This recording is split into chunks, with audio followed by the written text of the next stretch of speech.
Alright, hello. We'll be blasting off soon. Just getting my, I don't know, this restream thing is not working, well.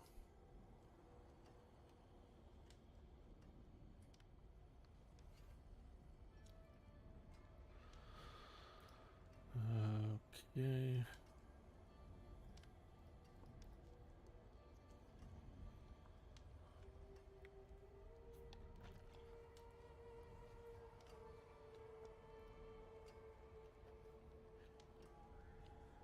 Why are two things live now?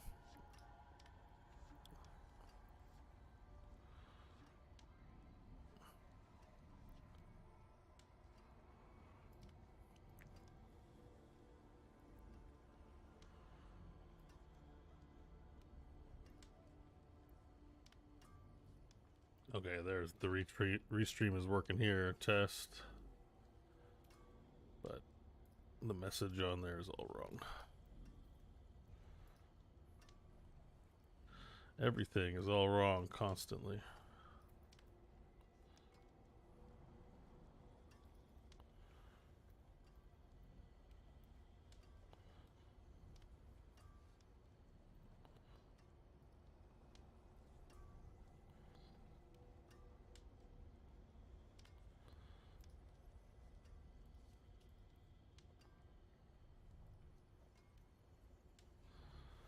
Howdy, howdy, howdy, ambient albatross.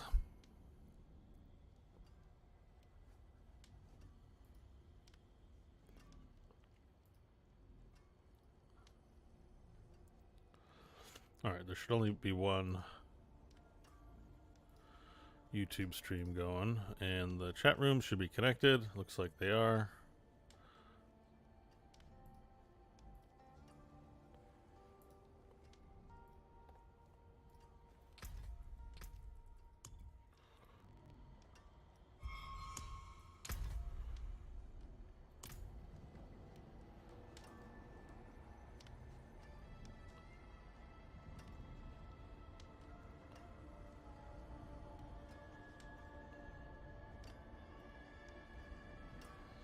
Just make sure we're not over broadcasting here.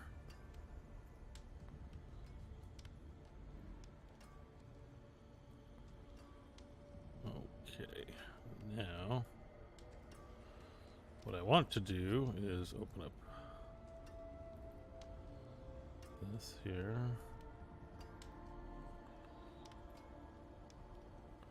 Wait, is that not working? That's roughly working.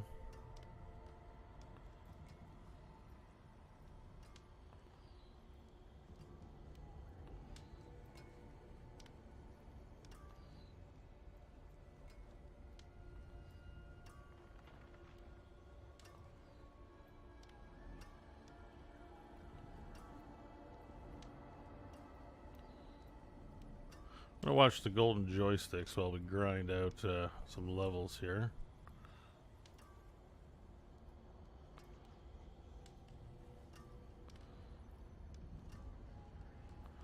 I figure that's fine. Good co-stream. We'll just see how loud it is first of all. We probably want to keep the video game graphics down.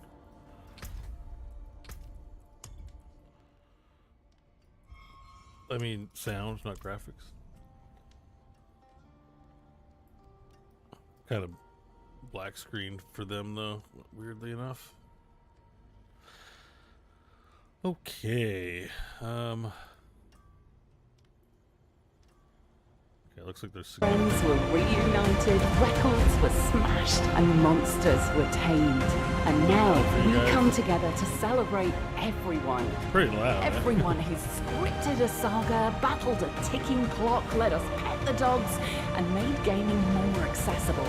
Because this industry brings people together.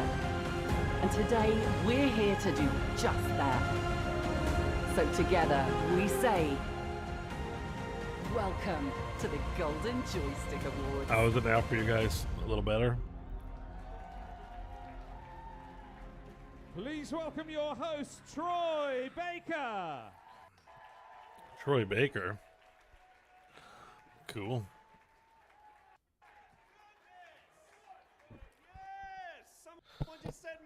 Good balance now? Remember who I am.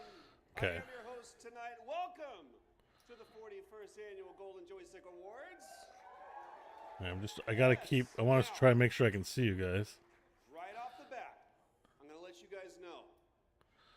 I'm not like every other award show host. I'm not going to come out here and try to win you over with my comedy. I'm not going to say a bunch of... All right, let me know if it's too quiet or too loud. I am more like... Because now it's quiet, right? Awards cool uncle. Just because I don't have any of my own doesn't mean that I don't like to spend time with those who do. All right. Why did you awe? Did you groan? Did you moan? If any of you are on those juries, you can vote for me. Is that... It's true. I don't have one award. That is an absolute truth. Which, let that just be a lesson for Okay, all of maybe you. I don't... Oh, it's at 7:20 already? Some people may not like me. It's the annual 41st edition of Golden Joystick Awards. Good, you're with me. That's all that I needed. Okay, maybe so there. all of you watching online, we want to say thank you. And this is the first time for us to be back live since 2019. When Diablo's running, the video's like, let's So shit a the very bed. warm welcome to all of you joining us here in the room. That's wild. Fun fact, some of you may know this, you may not. closed Golden a bunch of Joysticks began windows, too. all the way back It's in annoying. 1993 when a little game Oh. Some of you remember that. Other notable events that year, Luigi made his arcade debut that year. I celebrated my 7th birthday. Thank you so much, Nolan Martikins, North for the Prime celebrated sub. his 30th.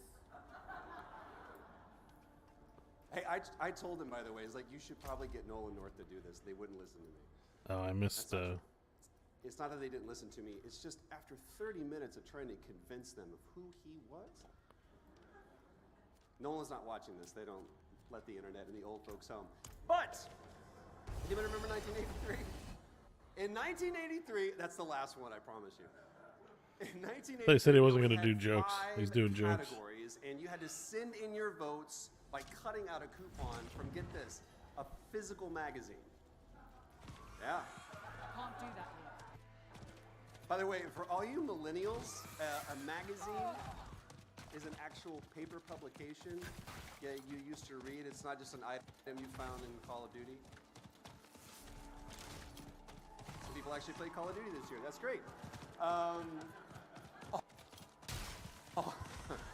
Listen, all joking aside, this is really the first year that we are seeing all of the games that started production during COVID get released. So if you I'm surprised shipped it's a game running this so year, badly. What gives? congratulations, okay? Achievement unlocked, yeah. You guys Yeah, beat the jokes are odds. not good. It is truly a miracle that a game got shipped. And the Why is it games that barely you guys watchable? released this year resulted in an overwhelming response from the voting community. Millions, literally millions of votes were cast to decide who's going to take home these historic trophies. But the pleasure of presenting is not mine alone, as I will be joined by esteemed guests from across the games industry who are here to deliver the awards and celebrate what has truly been one hell of a year for video games. Yeah? Fantastic. We got a few exclusive trailers in the mix. Keep you on your toes as we build towards our final award. We will, of course, crown the ultimate game of the year. So if you did not go to the bathroom, you are kind of out of luck. We're going to move at a very fast pace. That's a good thing, right? You'll need to put up with me for an hour and a half. That's not bad. But before we get into the awards, we have a very, very special musical performance to open the show. To celebrate 15 years of Blooper Team, here is Polish singer Natalia Chodorer in a rendition of the timeless classic, You Are My Sunshine.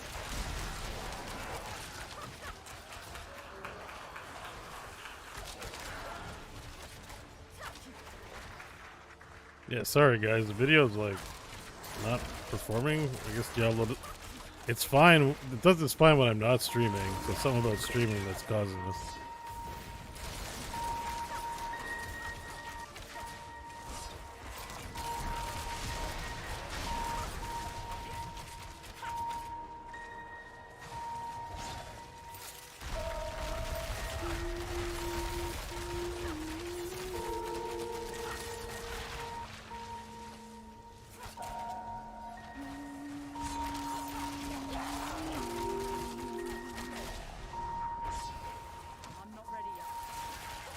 might be able to fix the knobs. And maybe just how it's capturing it.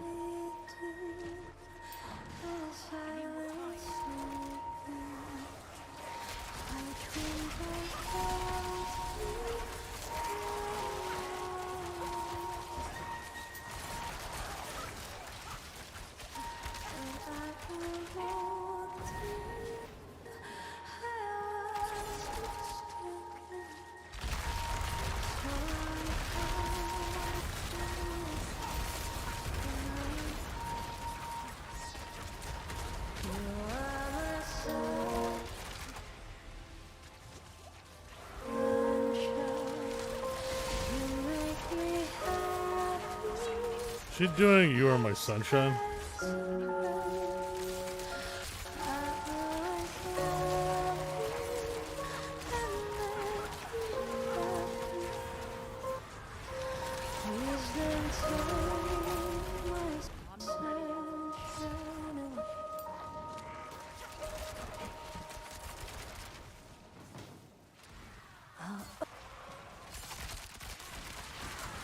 Always love you and make you happy. If you were only so but if you leave me another, you'll regret it.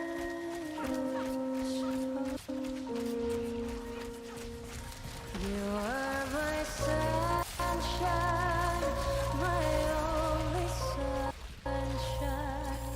You make me happy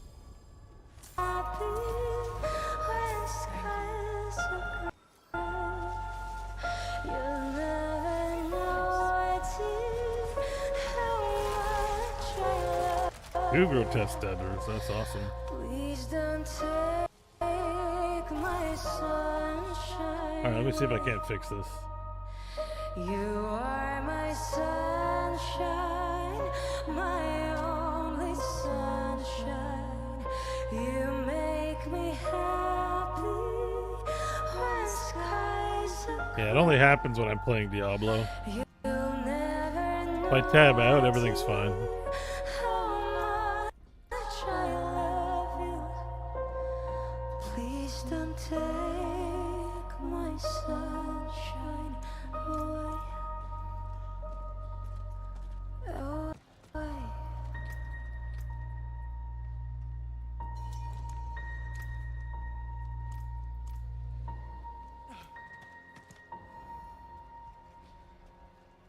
Or if I actually Thank you so cap much, off some guys. VSync, it actually Thanks fixes for the having video. us, and congrats to all the winners. Have fun. That's fine. Bye.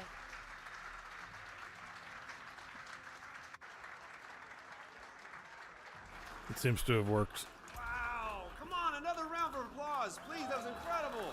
Was it easier to hit 100 the second time, Bo? Not really. I died 2 times, but I actually leveled 3 times over on the rogue total, right? So I lost 2 rogues on the way. But it's easier in the sense that I know how the game works. Side of the stage to collect your trophy. You will then be free to deliver a speech. You'll know you've gone too long if you start hearing that weird music that we do at the Oscars. We're not gonna. Yeah, so the audio on this stuff's pretty like.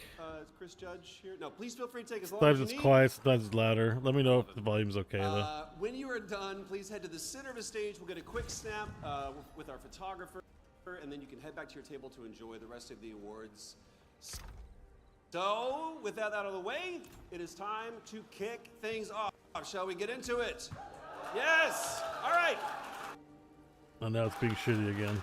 First up is best storytelling, and I asked that I tackle the first one. So for the past 12 months, it has been a groundbreaking period for storytelling in this medium. And as video games continue to serve as powerful vehicles for empathy and emotion, this year's shortlist demonstrates the range of stories we can tell. We featured witches, exiled asteroids, rift-opening teenagers, and office workers investigating urban legends. Your nominees for Best Storytelling are... I don't know if there's a way that I can improve it. It should work fine. I think Best YouTube- storytelling. Oxenfree 2, Lost Signals. Paranormicite, The Seven Mysteries of Honjo. Star Wars Jedi, Survivor. Armored Core 6, Fires of Rubicon. For storytelling? Armored Core? The Cosmic Wheel Sisterhood. Baldur's Gate 3. Alright, it's definitely Baldur's Gate 3.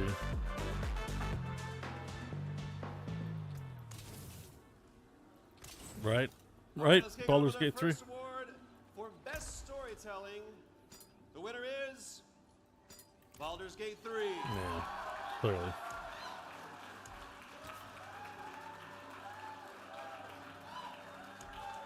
Please welcome Larian Studios to the stage.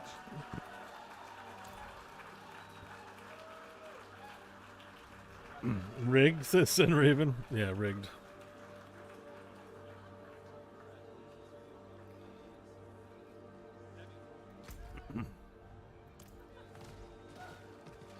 Ruby writes if it wasn't BG3. I mean, there's a lot of people trying to say, like, oh, it'll be other games. Alan Wake 3, it's pretty good, I guess.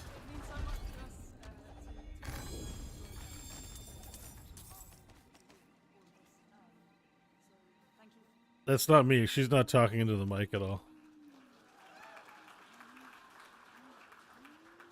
We made a story, we gave it to the world. We've seen tens of thousands more stories that people have made, fan fiction, fan art. The response that we've seen is people loving it and wanting to make more stories. Yeah, the audio performance on this for the stream, guys, is not going to be good. The audio quality of their production is pretty shite. I literally just ignored my own directions. We're off to a great start. I do love the Baldur's Gate 3 one. If for no other fact than it proves I'm not in every game. Yeah, it just got quieter again for like no reason. Okay, it is time for the Still Playing Award, and to deliver the golden joystick, please welcome. I'll turn down my fellow Diablo castmate from sound a Metal little Gear more. Solid 5, who also is releasing an album today with legendary producer Giorgio Moroder. Please welcome the one and Giorgio only Moroder? Stephanie Houston. Alright, I gotta finish out this conquest objective here. Gotta get 2,000 more vampire juice. Hello everyone, it's so lovely to be here in person among so many amazing people from the video game industry. My name is Stephanie Houston. I'm an actor and singer, and you might know me from characters like Quiet from Metal Gear Solid 5, Briar and Lute from Solstice, and Victor from 1. We are here at the Golden Joystick Awards today to What a janky place for an award show. honor Looks like they're in a Hilton ballroom at a con. However, Yeah. as many of us know, there are also those games that have come out quite a while ago. Games that I mean, this is a pretty small one, I think, award show-wise. I don't know. I every time I turn things up, it gets quieter. I can't hear her at all. I'm honored to present this next award, which celebrates the games we are not I think whoever's doing audio on their end is not. It's fucking up. are the nominees for the Still Playing. Still Playing Award. Oh my god! Now they got the music up real loud though. Jesus Christ! Naraka Blade Point. No Man's Sky. That's why I put the closed captions on. Sims 4. GTA Online. Fortnite. Warframe. Oh, nice. Warframe got a mention. Valorant. What award is this? I missed it. Counter-Strike 2. Apex Legends. I still don't have a 1 HP build in D4. No, I don't. There's not one that I'm aware of. Call of Duty.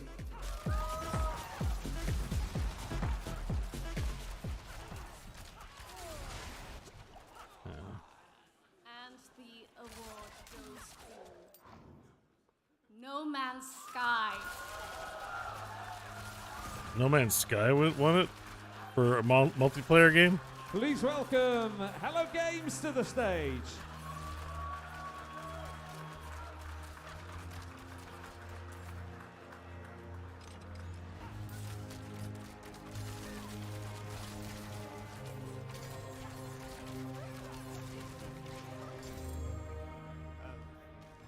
Thank you very much for the award. No Man's Sky has obviously been a labour of love for a long time now. We've been out for 7 years now, and each update is very much the things that the team really feel with the actual game. Really good. And it's great that it resonates with the audience. I'm very happy to accept this on behalf of the whole team. Thanks very much.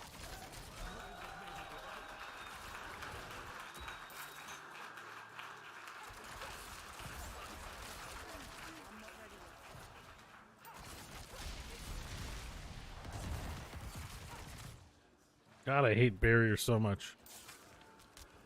Just want to say, I love hearing you guys hoop and holler for your own team. Please do that. Encourage other people to do the same. Let's have a lot of fun tonight. Make a lot of noise. This place, we're here to celebrate, right? Good. Absolutely. Huge props to Hello Games for their continued support of No Man's Sky. As a side note, you may have noticed some recent games are missing from the core voting categories. So recent games, the release date fell just outside of our voting window. However, they were eligible for our critically chosen categories and the Ultimate Game of the Year award, which we'll get to later on. There will be Yeah, but Baldur's Gate gonna win, so who cares? this year, and we look forward to considering you in our next voting round. And that is the same letter that I will be getting as well. So, that'll catch up to you later on tonight. Best Visual Design is up next, and this award focuses on the most handsome games of the past 12 months, but it's not just a celebration of how a game looks. It's about how a game works, too. Behind every eye-popping scene is a team of hard-working developers doing everything they can to squeeze the best visuals out of the tools that they have in front of them. To present the Golden Joystick for Best Visual Design, we've got Tomas Sala, the solo developer who created the Falconeer.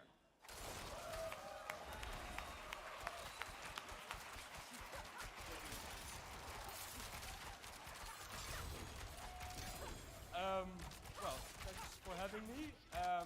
My name is Tomas Sala. I'm the Falconeer and Bulwark of the Chronicles, and I'm here to deliver a trophy that is important to me for Best Visual Design. This award recognizes startling. WoW Classic could have used the honorable mention up there. WoW Classic doesn't need awards. It's like a 20-year-old game. In this year's shortlist, we celebrate Things that need awards are things that need boosts in sales or really need to be recognized. Like, that's when awards are doing it good. Mostly awards are just advertisements, right? So, we all know there can be only one. So here are marketing. the nominees for Best Visual Design. Best Visual Design. Lies of P. Man, they really like blasting that music though. Holy shit. Fighter 6.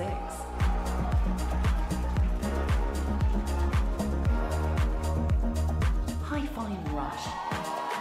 That's one I missed that I feel like I should play. Starfield.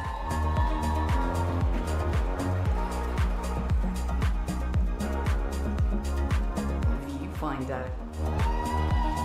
That's another interesting one, eh? Baldur's Gate 3.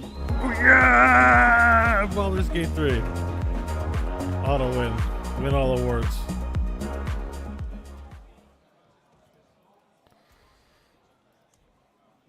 I don't care. And the winner is Baldur's Gate 3. Oh! Yep. There you go. Please welcome Laren Studios to the stage.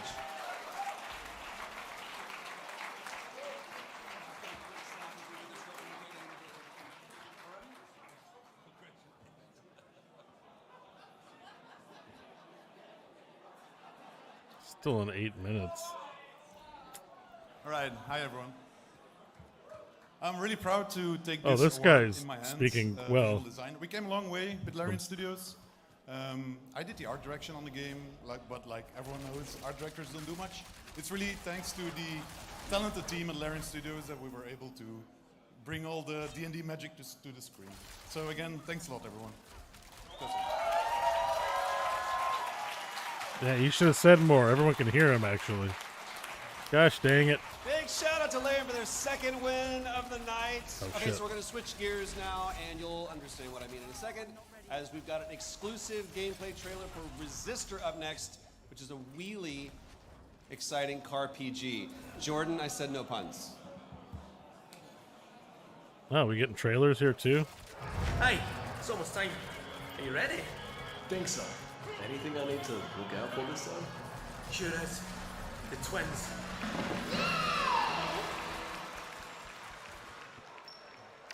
They seem nice. They're elite class racers. Don't be deceived. The cute exterior is very much just for show. They're vicious and out for blood. I can't even... All right. Is there a better, like... Am I watching, like, a terrible version of this?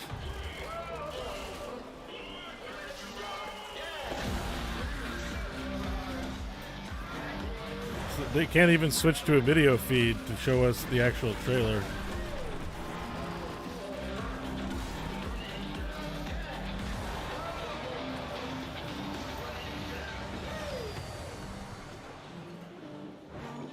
Actually, looks like it's probably sweet. What's it called? Resistor?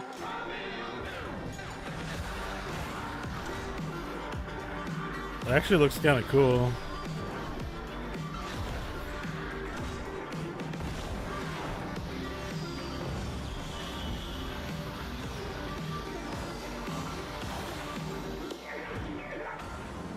HC WoW's tomorrow, 3 p.m. Eastern. As long as I don't get COVID. My mom got COVID, we found out tonight. So I'm fine. I haven't tested myself yet. But we're we'll see. Hopefully I feel fine tomorrow. We can play.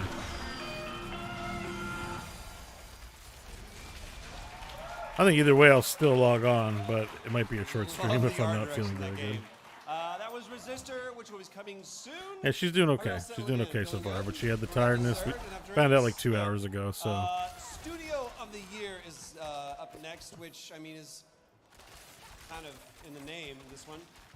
This award is sponsored by... How do you rank a studio? Like, is it by the employee experience? Is it by their work output? ...in a primetime HBO show that aired earlier this year. Please welcome... That's me. Oh, because I did the thing. Yeah, here's your nominees for Studio of the Year. Studio of the Year. Larian Studios.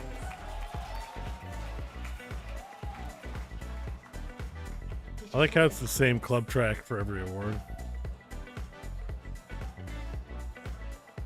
Nintendo. Hell no. They sue everybody for, like, don't give those guys awards for being a great studio. Games.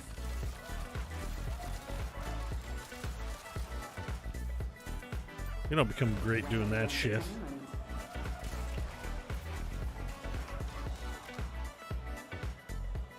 CD Projekt Red.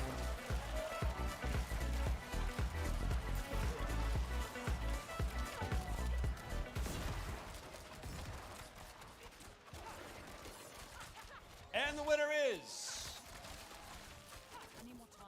Larian Studios.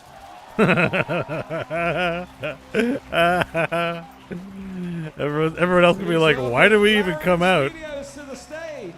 Well, except Hello Games. Cool going to the Golden Larian Awards. That's great. Oh, it's Sven this time.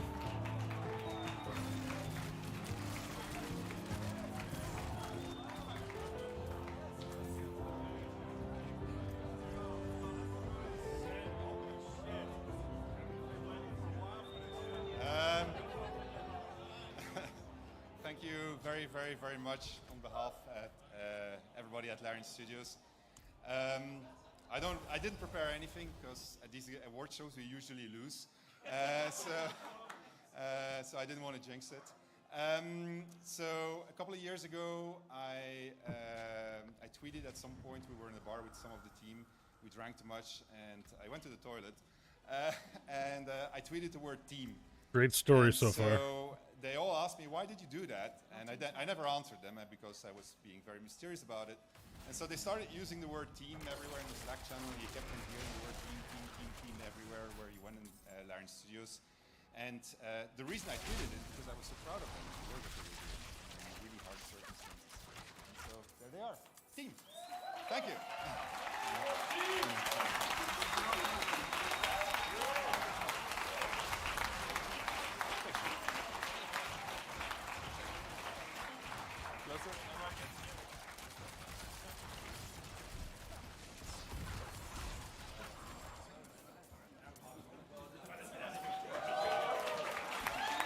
Okay. I guess they're saving some of their speeches for later. Big night for the folks at Larian. Now, before we jump into the next one, I just want to remind you all that we have an official Golden Joystick Awards Steam page where you can find by searching Golden Joystick Awards on Steam. There's 2 games on that page right now. So head over there and flesh out your wish list. With 2 games. We always want to push that wish list. If you're watching at home, Oh, maybe they'll have the please, nominees on you them. see tonight on your wish list. If you haven't played them, the games we have upcoming, put them on your wish list, please. It really, really does help the developers. So, Didn't they delay the hell out of all right. BG3, put more polish on it? I've got this next one too. Yeah, well, you know, it counts. Early access ready. is not released. I'm joining you all. And they This said next one is all about early access acknowledging was the key to games making that the have game good expanded because with they added could see what content players DLC in the reacted past to. year. Here are your nominees for Best Game Expansion. Game expansion. It was 3 years, not 127, but it felt long for sure. But now that it's out, I mean, it's great. You know, no regrets.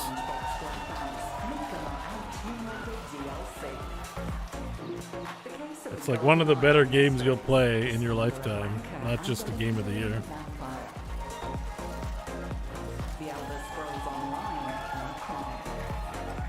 It's no small thing. Like, just because it was an early there are companies who would do the same early access who released trash. Like, the early access didn't guarantee. And yeah, I have to get back to Cyberpunk, you guys. I need to finish playing that game. We're gonna do that now that I got time. I'm committed to playing it. Phantom Liberty's got to take this one. 100p. And the winner is Cyberpunk 2077 Yeah. Phantom Liberty. Well done, guys.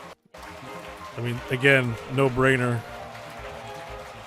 Thank God the ones that are like the ones that should win are winning this year. Most years that's not the case. Most years it's like some fucking industry trash.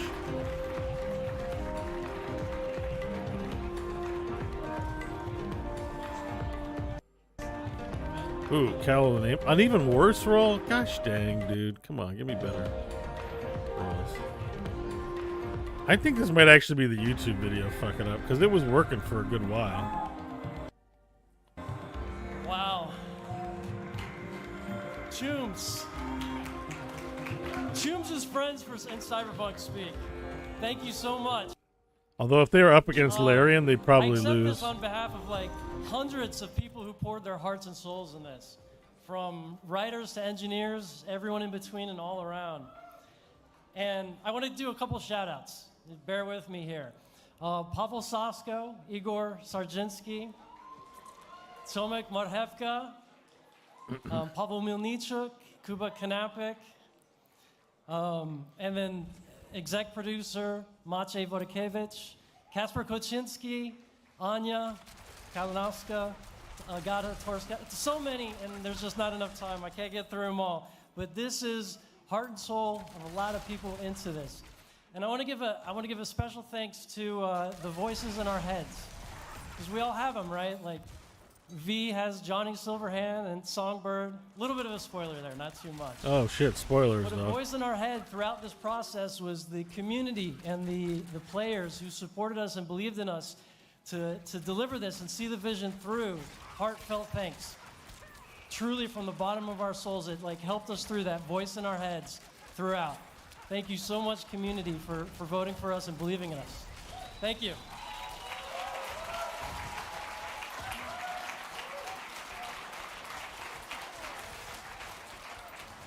Yes, sending love to all the tunes at CD Projekt Red. And now it's time to talk about VR. Yeah, son. It's all about immersing yourself in stories and fantasies that just aren't possible in the real world. And so, to present Best VR Game, we've got someone who knows a little bit about that. I actually don't have an Please welcome opinion the on dominant this. expert himself, Final Fantasy XVI's Ben Starr. I still think Half-Life Alyx is the best VR game, hands down. There's good experiences, but I don't know, man. Hello, like, friends from a and full experience like thing. the internet. I'm Ben Starr, though some of you may know me best as the actor behind Final Fantasy XVI's incredibly dashing and distractingly full-chested protagonist, Clive Rossfield. To those people, I say thank you for all the viscerally detailed fan fiction. I imagine a small portion of you are thinking, no, that's not Clive Rossfield. That's the guy who did that terrible Mario audition on the internet that one time. And to them, I say, thank you for all of the viscerally detailed fan fiction. It's my honor to deliver the award for Best VR Game, which commemorates the most impressive, immersive experiences players have been diving into over the past 12 months. From stepping behind the wheel of a supercar to playing squash in space. This year's VR games have transported players to brave new worlds and given them experiences they'll never forget. Here are your nominees for Best VR Game. Best VR Game. C/VRS. Never played it. Horizon Call of the Mountain. I can see that one getting it. I wouldn't begrudge that one getting the award. I didn't play it, but it looks good. Synapse. Oh yeah. Yeah. I don't. Vertigo 2. Oh yeah. Give it to Vertigo 2. Yeah. I need to get back to that one. That's good. 123. I think Vertigo 2 was. That's a one developer game too. The Light Brigade. I don't know. It was good. I don't know. An award? The pickings are slim. I think this year is going to be way stronger in terms of games. The winner is Horizon Call of the Mountain. Yeah. I don't have an opinion because I didn't play it, and it does actually look pretty cool. The Fire Sprite team couldn't be here today, but they have sent over this video message. Stuart Tilley, game director here for Fire Sprite up in Liverpool. I believe that it's probably pretty good. Representing both Fire Sprite and our incredible partners at Gorilla. Because it's flagship for the PS2 VR, and the Horizon games are well reviewed too, so it's not surprising. It just doesn't surprise The me. magnificent world of Horizon would be a fantastic place to explore in VR. Our respective teams have poured their hearts and souls into making that dream come true. It's been an absolute joy seeing you all dive into this spectacular world and square off against those iconic machines from a whole new perspective. Now, I wanted to say a personal thanks to Gorilla for being an insanely talented partner and I mentor like for this game. these production It's been a decisions. genuine It's so privilege. weird looking. Would also like to extend a collective thank you to the PSVR Like, team, our we web don't team, have a and wire our to fabulous show you the external direct partners, feeds. And of course, to all you gamers out there, without your support and votes, none of All us right, would I be need possible. 1.2 more K. And lastly, I'd like to offer my heartfelt congratulations to all of our fellow nominees this evening. Your creativity and hard work inspire us all. Now, let's raise a virtual glass. All right, to our I'm gonna BRB and I'm gonna pause just because I need to go for a quick smoke. And well, you know, the whole React Gate controversy. I don't want to be a streamer that leaves React content running while I'm off smoking. So I'll be back. And I'm gonna.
Yeah.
Hey guys, sorry, was just chatting. All right, let's continue watching this thing.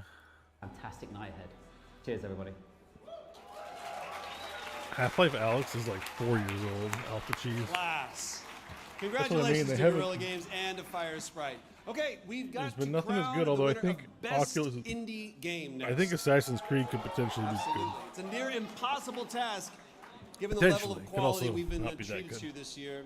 mountain, Thankfully, that I call the know mountain might just actually the be person for like the up job. there. Like it Let's looks give good. a warm welcome to everyone's favorite fiery tiefling, my And it personal depends favorite what you're looking class, for. the ever-talented Samantha Bayard. There are some good. Oh, nice, Karlak. There are some good games, just not up to the level of that game.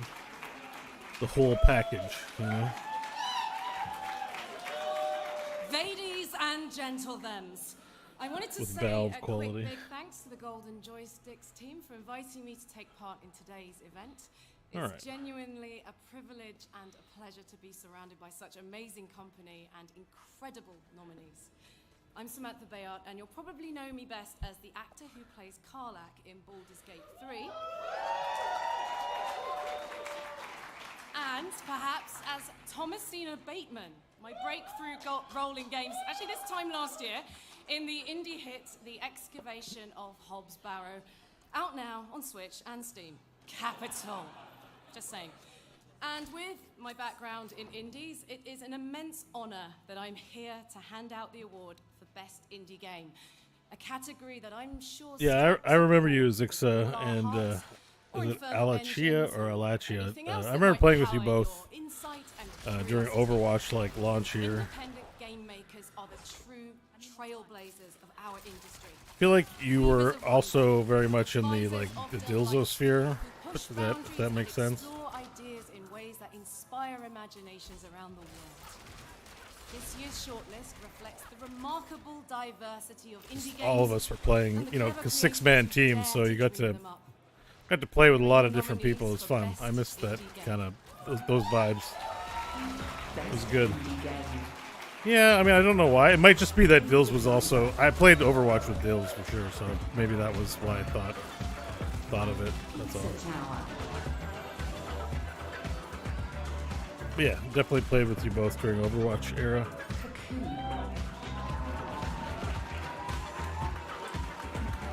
Oh, nice.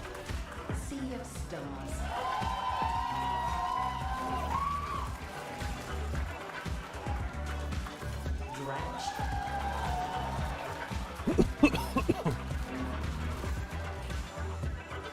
Viewfinder.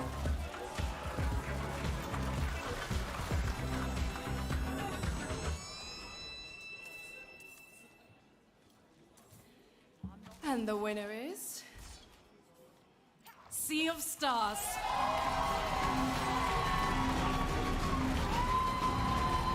Ladies and gentlemen, give our winner a round of applause as they head to the stage. It's so loud now. What the hell happened? You guys getting blown out by the audio?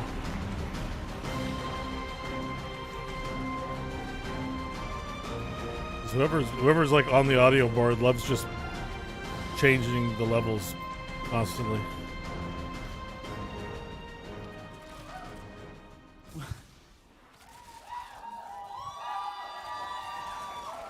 I missed who this guy is. Thank you very much, specifically to that table over there.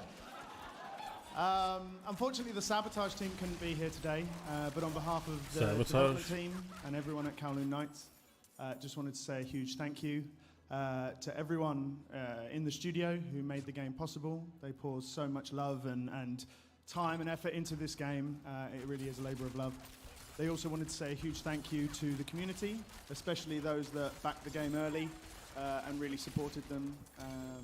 Oh, I guess I missed all the nominees. I was talking the whole time. Many of which are here today. And finally, a thank you to both Is this for the Sea of Golden Joysticks Stars? and to all of the other nominees who they are with. So thank you ever so much.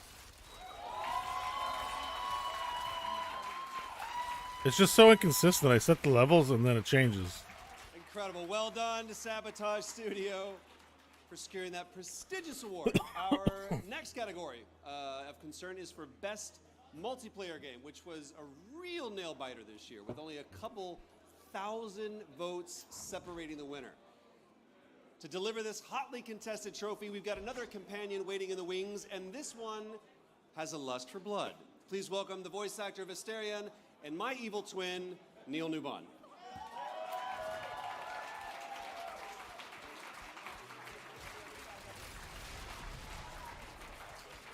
Nice. The highlight of the show right here. British accent that gives away that I'm the evil twin. Yeah.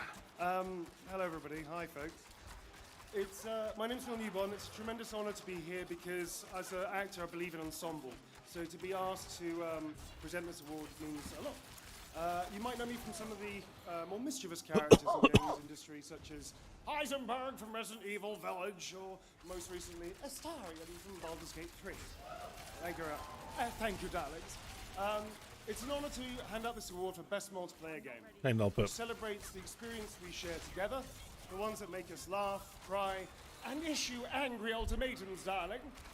Whether you're looking to duke it out with your besties, or work together to take down some dastardly big bad, the nominees in this category encourage you all to play together and come together in the best possible way. Here are your nominees for Best Multiplayer Game. Best multiplayer game. Remnant 2.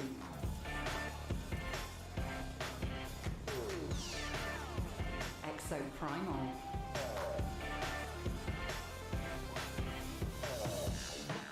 Diablo 4. Oh damn, we're playing that right now. Street Fighter 6. I mean, give Diablo an award, right? Mortal Kombat 1. Those fighting games are good too. It's kind of unfair for them to be in the same category. We Were Here. Expeditions. The Friendship. So only a couple of thousand votes I totally separated forgot I was this. actually presenting. Sorry. All right, and the winner is Mortal Kombat 1. Whoa. Please enjoy this video message from NetherRealm Studios, Ed Boon.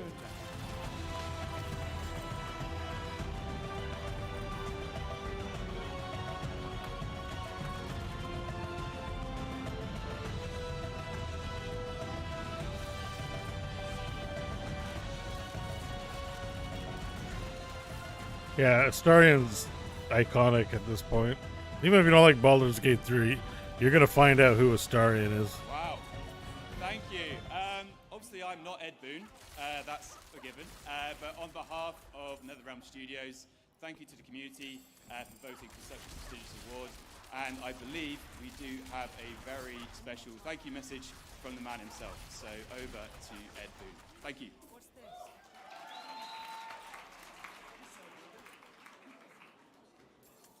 On behalf of the entire Mortal Kombat, team, we'd like to thank you for this Golden Joystick Award.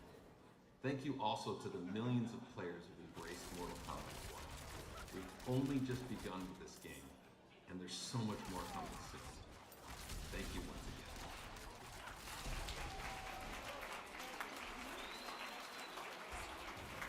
again. I'm such a nerd. I've met Ed a handful of times, and even just then when they said his name, I got nervous. So I was like, ooh, Ed is here. Congratulations to everybody at NetherRealm. Seriously, it's an incredible game. They said flawless victory. I thought that was cute as well.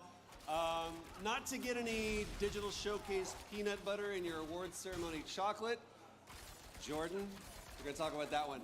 But we're taking a leaf out of the future game show playbook now, as we've got a world premiere to debut. Let's take a look together. You discovered I might be interested in something recently. What's that? World premiere.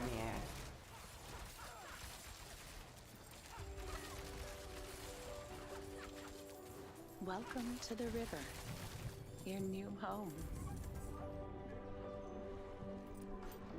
Since I'm using Godot for Super Lake Run.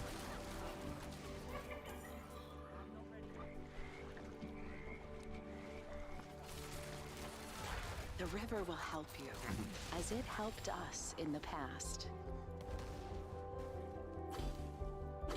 Alright, a mobile application for iOS and Android. Well, I mean, I know games can be made for mobile on Godot, if that's what you mean, or is it like the actual engine? Yeah, for sure. But when the time comes, it will need Yeah, I was your aware of help that. too. But I appreciate you letting me know. There is a light in everyone.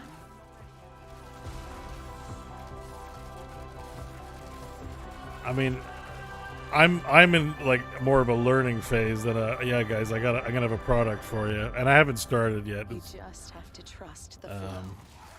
I think probably as you know, the problem is I'm playing too many games. I need to like actually just like say like stop playing games to focus on my own development. Sounds great, doesn't it? I'm glad we agree. Yeah, it's when you go, yes, woo, woo, sounds great. Yes, yay games. It's hard because the show is agreeable segue into our next category the as game well. creation is a It mobile app as time to well. hand out the golden joystick Yeah, to I the mean, with the best Godot is audio. like just a set of tools, pass on right? the So prize than last I'm year's not winner, surprised you from can. Metal I didn't Singer, really know Two Feather that, Studio. but I'm not surprised you could run it on iOS. The thing is like 60 megs. It's like the smallest shit ever. I mean, I don't know if 4 actually increased in size. I've been using 3. I haven't looked into all the features of 4 yet. So the tutorials that I bought are being updated to 4. So once that like there's progress on it, I'll probably restart.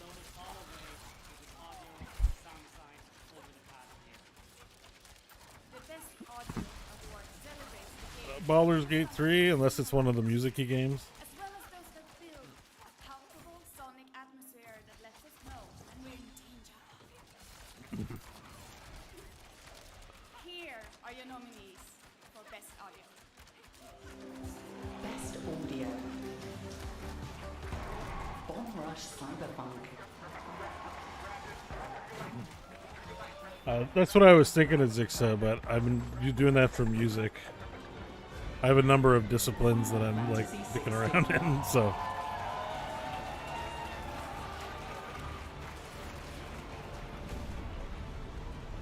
It can feel like a little overwhelming when I'm spreading my learning between so many different topics.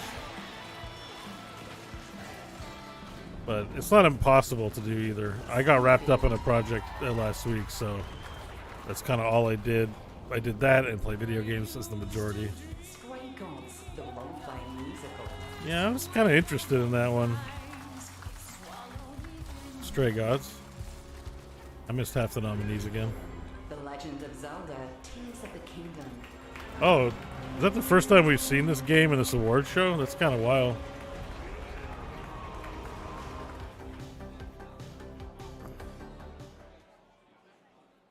Yeah, I was also screwing around with learning Korean. The winner of Best Audio is Final Fantasy 16. Or Hangul, as they say. Please welcome to the stage Final Fantasy 16's Clive Rossfield, Ben Starr.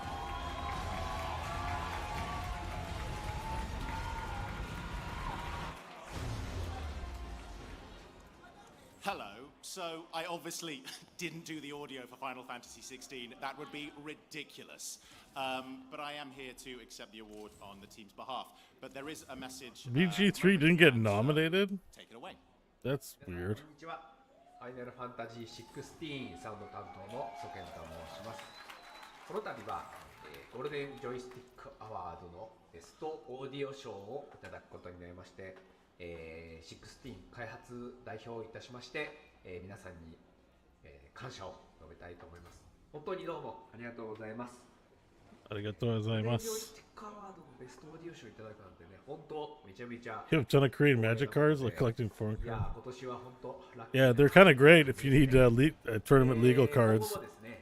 They can be cheaper than buying them English ones, at least if you find a good deal on them. ぜひ引き続きゲームの方楽しんでいただいて、さらにその際にはですね、いつもよりもボリュームをちょっと大きくしてサウンドも楽しんでもらえると大変嬉しいです。今日は現地に Oh, someone followed, but I can't see who followed. One sec. ビデオメッセージを送っていただきました。本当にたくさんの All right, couple of bits. Thank you for following. Appreciate that. Hope you have a great day. Arigatou gozaimasu. ということで、以上ソケンでした。またね。Like, this guy's awesome. Congratulations to our friends at Square Enix for taking home the trophy. Up next is the award for Best Game Trailer, which is sponsored by the Future Game Show. Now, not to break the fourth wall or anything, but we've managed to wrangle the extremely busy executive producer of the Future Game Show and the Golden Joystick Awards, my dear friend James Jarvis, to reveal the winner. Should get a food. Should you not be working? Yeah, it's not like a universal truth that they're all cheaper, but like I found, you know, if you're eBaying cards, at least during the era I was playing a lot, eBay was where I was going for cards. So, you find deals where you find deals. I'm here to present the award for Best Game Trailer. I spent an inordinate amount of time making and watching trailers as part of my role here at Future, and it's made me realize how crucial a role they can play in the game's road to launch. And if the past few days have been anything to go by, it's clear that a trailer can often be just as anticipated. Baldur's Gate 3 for bear sex. The past 12 months in particular have brought us many stellar examples of what can happen when multiple BG3, BG3, BG3, BG3. Let's go. The Golden Larian Awards. They haven't gotten an award in a while. Best game trailer. We're not going to discuss this man's immaculate. The Phantom Liberty one's good, but not as good as Bear Sex. Sorry. Alan Wake. Wah, wah, wah, wah. Who cares about Alan Wake? Nope. Trailer sucks. Who cares about Legend of Zelda? Baby Steps? Oh my god, what? This is the worst. Nope. Trash. I haven't seen it, so I don't know. I don't have an opinion. I'm gonna offend a lot of people if I shit on that one. What? No Baldur's Gate Bear Sex trailer? That was the best piece of viral marketing this year. And the winner is what a trash award show. Cyberpunk 2077 Phantom Liberty cinematic trailer. Yeah, okay. We'll live with that. Although, but like, it is like such a misstep. They didn't even nominate Bear Sex. Like, literally, even if you were mad about it, there's people mad about it. Like, oh, bestiality. Oh, so terrible. It's like, great. More people know about the game. Like, it was awesome. It was the best piece of marketing for video games, hands down. Period. This year. Yes, I'm a fan as well, and that affects my opinion. But it's true. It doesn't get any better than what Larian did with that Bear Sex. Sorry. Bad awards. Bad award. Thank you all. So, Mulligan. Making immersive worlds is in the game, but it's also outside the game. And so this trailer, I just want to thank the marketing group and the production group for a phenomenal kind of By the way, we had a follow, I think, or something happened. No? Amazing work. PO2387. Okay, I think I got it backwards. Oh, a couple of bits subbed with Prime. Thank you so much for tossing me a couple of your bits. I like couple of bits because it's just a couple. It's not too much. You know, a couple of grains of salt is good. A whole handful of salt, not great for your food. And he's like that, or she's like that, but bits style. Another wonderful win for CD Projekt Red. And next up, we've got a brand new category. This is the Streamer's Choice Award. Oh no! Oh no! There's the Streamer stable. This one was chosen by Streamers? a global panel of creators, many of whom are in the room today, I'm assuming. Yeah, they forgot. Where was my vote? They forgot me. Here is TikTok tandem Nick and Cam. TikTok what? What's up, everybody? We're Nick and Cam. We're brothers, avid golfers, but the most important thing, gaming content creators. Golfers? And that is why we're here. Thank you so much for having us today. We're here to present the first ever I'm glad somebody likes them, I guess. Streamer's Choice Award. Oh, hey, that was, we thought it was going to be bad. That was a lot better than expected. Jesus thank you Christ. so much for having us here today.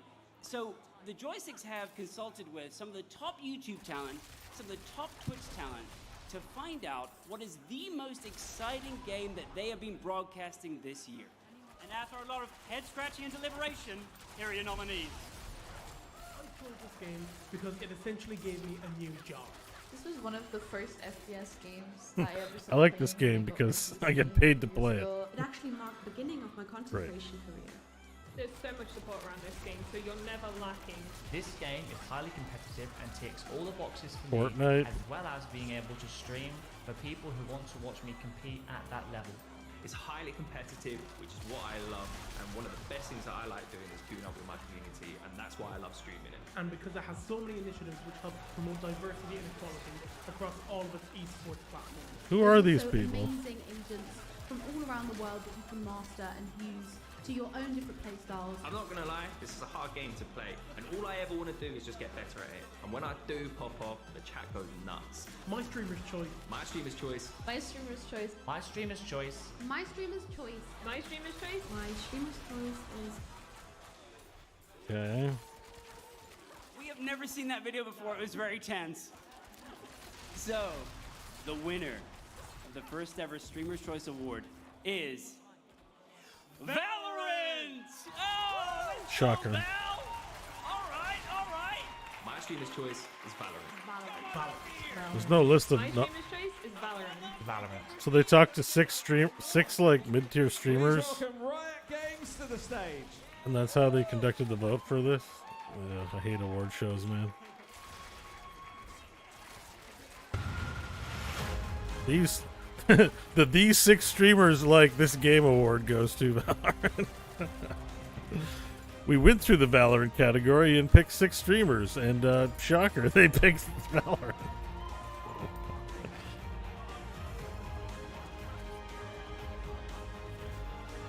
Wow.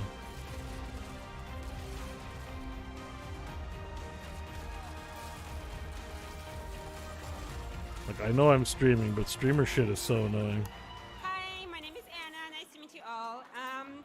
On behalf of all of Riot Games, it is a great honor to accept this most prestigious award. And of course, the biggest thank you goes to all of the Valorant conquerors and streamers that continue playing our game and continue investing their time and their passion into it day after day. Thank you so much, and thank you for inviting us to this lovely ceremony.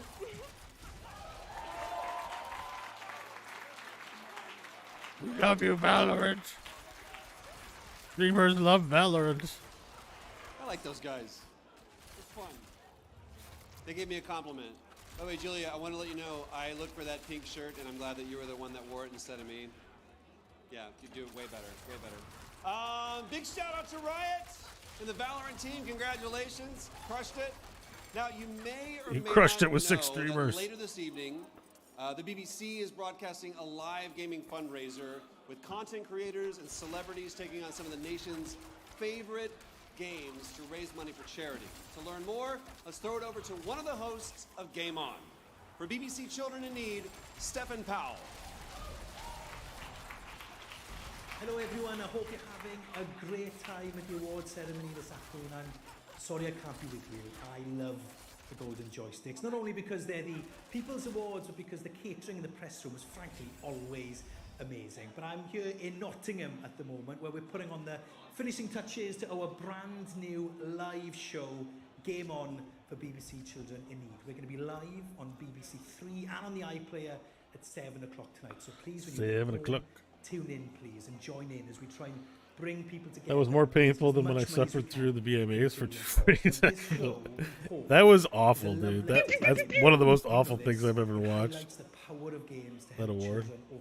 Hey, as Nick said, thanks for cheering the We're going bits. to be playing Appreciate it. all sorts of different games, chatting to some of your favorite influencers, and we're streaming live from the show as Oh. well, and having the Okay, we get it. age You have a old TV show. What is the greatest game of all People, time? people. Troy, One thing I know about Zoomers, which they one? love I'll television. Tune in later to find out. There's loads Awesome. more too, so if you're able to watch and donate, you're going to be making a huge difference to the lives of children across the country. That is They're going to be 7 making a p.m. huge BBC difference Three and the with our iPlayer. gaming Game TV On show. for children in need.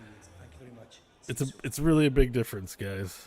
They're making Thank you, Stefan. 5K badge. I mean, it's got to be Metroid Prime 3 corruption for my role as various soldiers, but Wait, you get it? There's a badge for 5K bits, and I haven't made one, so you're missing out. Is be that the sure problem? To tune in to Game On for BBC Children in Need, which airs from 7 p.m. tonight on BBC iPlayer and Someone BBC make me Three. one.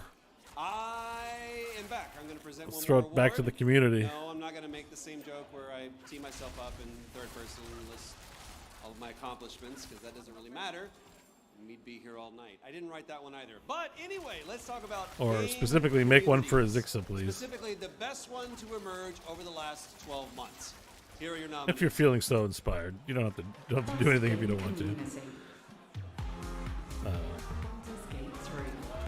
What? Best gaming, like, who has the nicest people who like their game?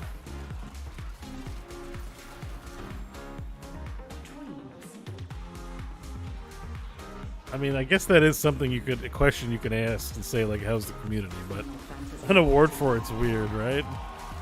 Who gets the award? The community?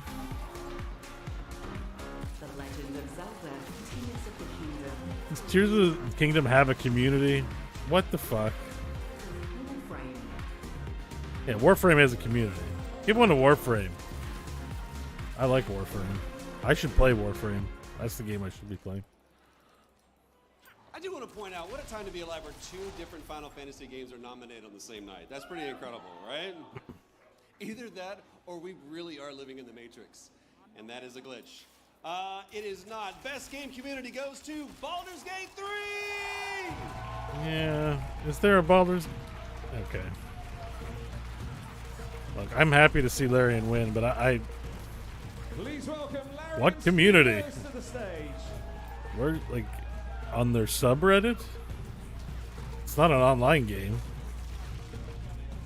Ugh, these awards making me so old man cranky.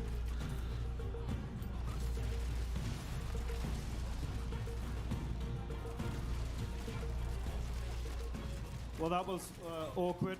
It's a lot of lights for a man with extreme social anxiety, so I'll keep this short. A lot of unnecessary stuff happens in this industry to get these games made.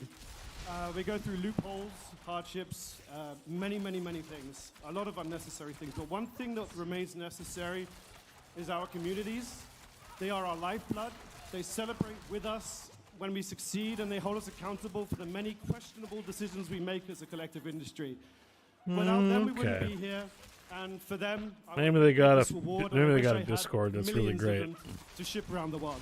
They really are what keeps us here and what keeps us afloat. Thank you to all of you that play games. I wish I was playing them right now and not doing I like this. Larian, but I don't think fandom is same as community. Legends. Well done. Let's see if we can I think get, like games as a service games have communities. Start handling all of their many awards. We do have the award for best gaming hardware up next, which is sponsored by our good friends. Best gaming hardware. This one concerns This is gonna be all good. the tech that we can't stop tinkering with. Here are your nominees. Best gaming hardware. Oh my god. PlayStation VR 2. What? Okay. See, it's just marketing. They're just marketing shit. Alienware Curved QD OLED gaming monitor. Really? Like, it's just a smorgasbord. It's like monitors up against consoles. Come on. Asus ROG Strixscope T96. Stuff drives me nuts. I'm not sure why I decided to stream an award show. It's probably just gonna make me salty. Best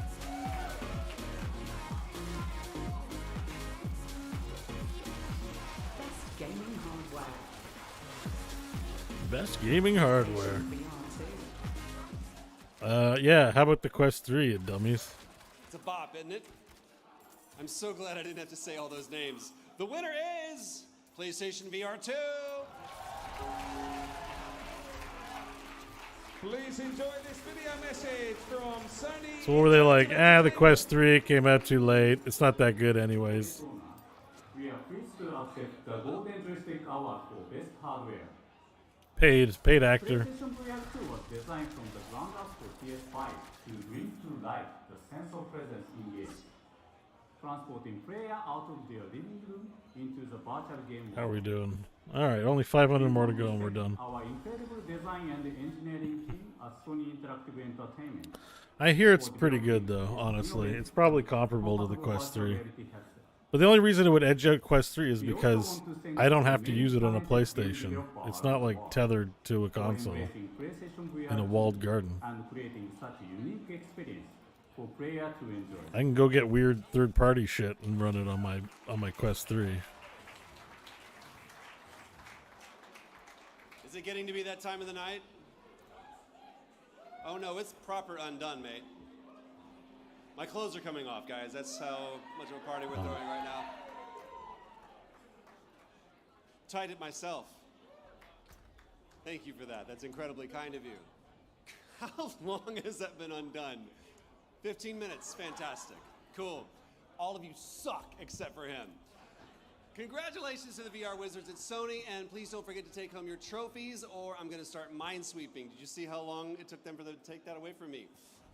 Anything that is not screwed down is going home with me. Haha. As if on cue. All right. Our Man, they should have called me to host this. are up next, but before we get to that, let's cleanse your ceremonial palate with a world premiere. Actually, no, they shouldn't have. I don't want to host this. Fine. I just complain about it the whole time. Oh, we got a trailer. I can actually see this one.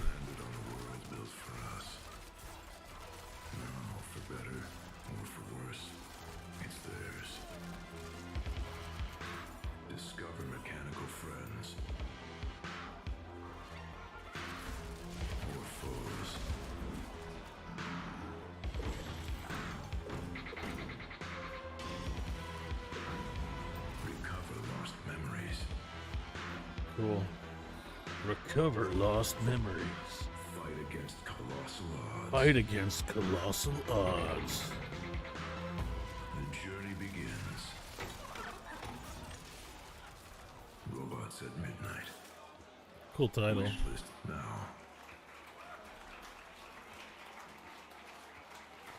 Alright, we're halfway to level 100. That was your first look at Robots at Midnight. God, that guy sounded too cool. It sounds like Robots in Disguise a little bit. It's kind of Stolen Valor a little bit. Two awards But weren't part of the public voting module, but were instead chosen by a panel of experts from Futures gaming brands.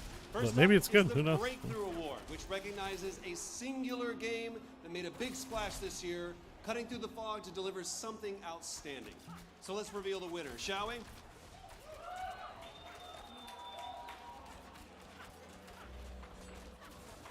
Geometric Interactive burst onto the scene earlier this year with Cocoon, a standardized puzzle game about a beetle exploring worlds within worlds.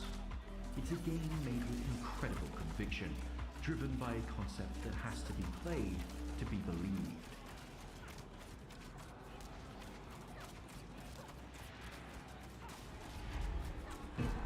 With just 2 buttons and some sensational set dressing, Cocoon conjures a singular alien world that is constantly providing. Oh, we saw this a little while ago. The first time you dive into one of its misty orbs and find yourself in a new realm is a dazzling moment, and it's just the tip of the iceberg.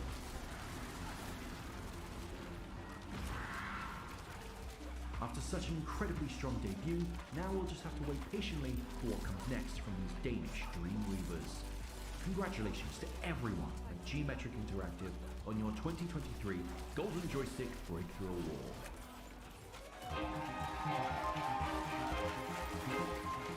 Please welcome Geometric Interactive to the stage.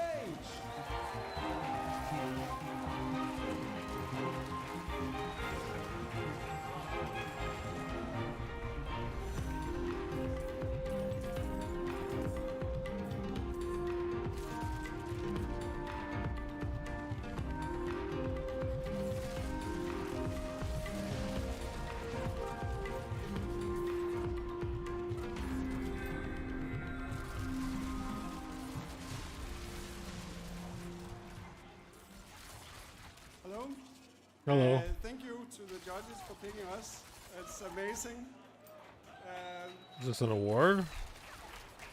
I want to say a quick thanks on behalf of our team. I would like to thank Jeppe, the director, for making this happen, and Erwin and the rest of the team for trusting us and sticking with us through 6.5 years of production. Whoa. Everyone on the team has worked so hard, and it's amazing that they keep it up. We want to thank Annapurna and the Danish Film Institute for help, and 24-bit for making some cool boards. And I would like, as the audio director, to extend a special thank you to Julian and Mikkel, our sound designers, who made an amazing job, and my girlfriend and my family for supporting me through all this. And Mikkel.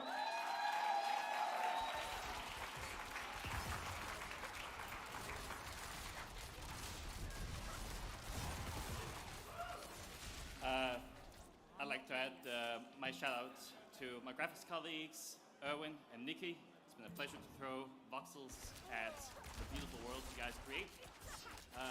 Also, thank you to my tech colleagues. Thank you to Marconi and Martin for all the great work making number go smaller.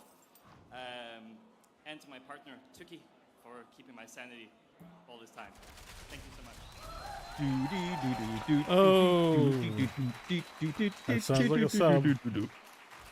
Congratulations to Geometric Interactive on a very, very well-deserved win. Next, we have the Critics' Choice Award, which is also selected by a panel of journalists from Games Radar. Who's giving me the PC prime? Gamer, The Edge, Pac-Man and a few more. 2049 This award subbed celebrates the game for that, 6 to months. them, Hi, the has Pac-Man. stood out the most over the past 12 months. I'm sure there were some serious squabbles. How are you In this fact, I evening? know that this one was a hotly debated one by the judges, but Hotly debated. Lone Starlet has prevailed. Because there's a bunch of people who don't want to pick Baldur's Gate 3. Because they're haters.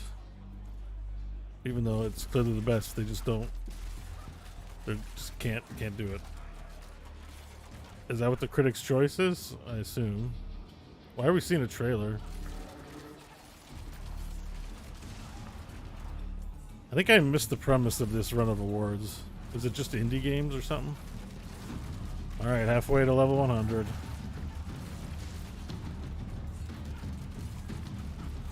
Oh, this is Alan Wake. Yeah, I know. Alan Wake, the hipster. Alan Wake's the choice when you don't want to give it to the Clear Wind or Baldur's Gate 3. You go, well, what about Alan Wake? It's good. Like, come on. They're like 500 billion bajillion horror games. Horror story for only victims and monsters. Did you write these pages, Mr. Wade?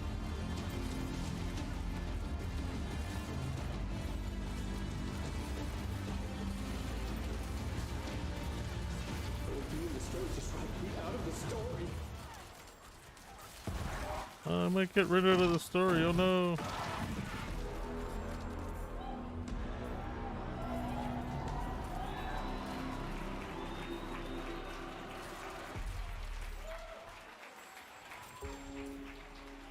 Please welcome Thomas Fuller from Remedy Entertainment. Oh, they're not doing nominees. They're just saying that's the winner. Lame.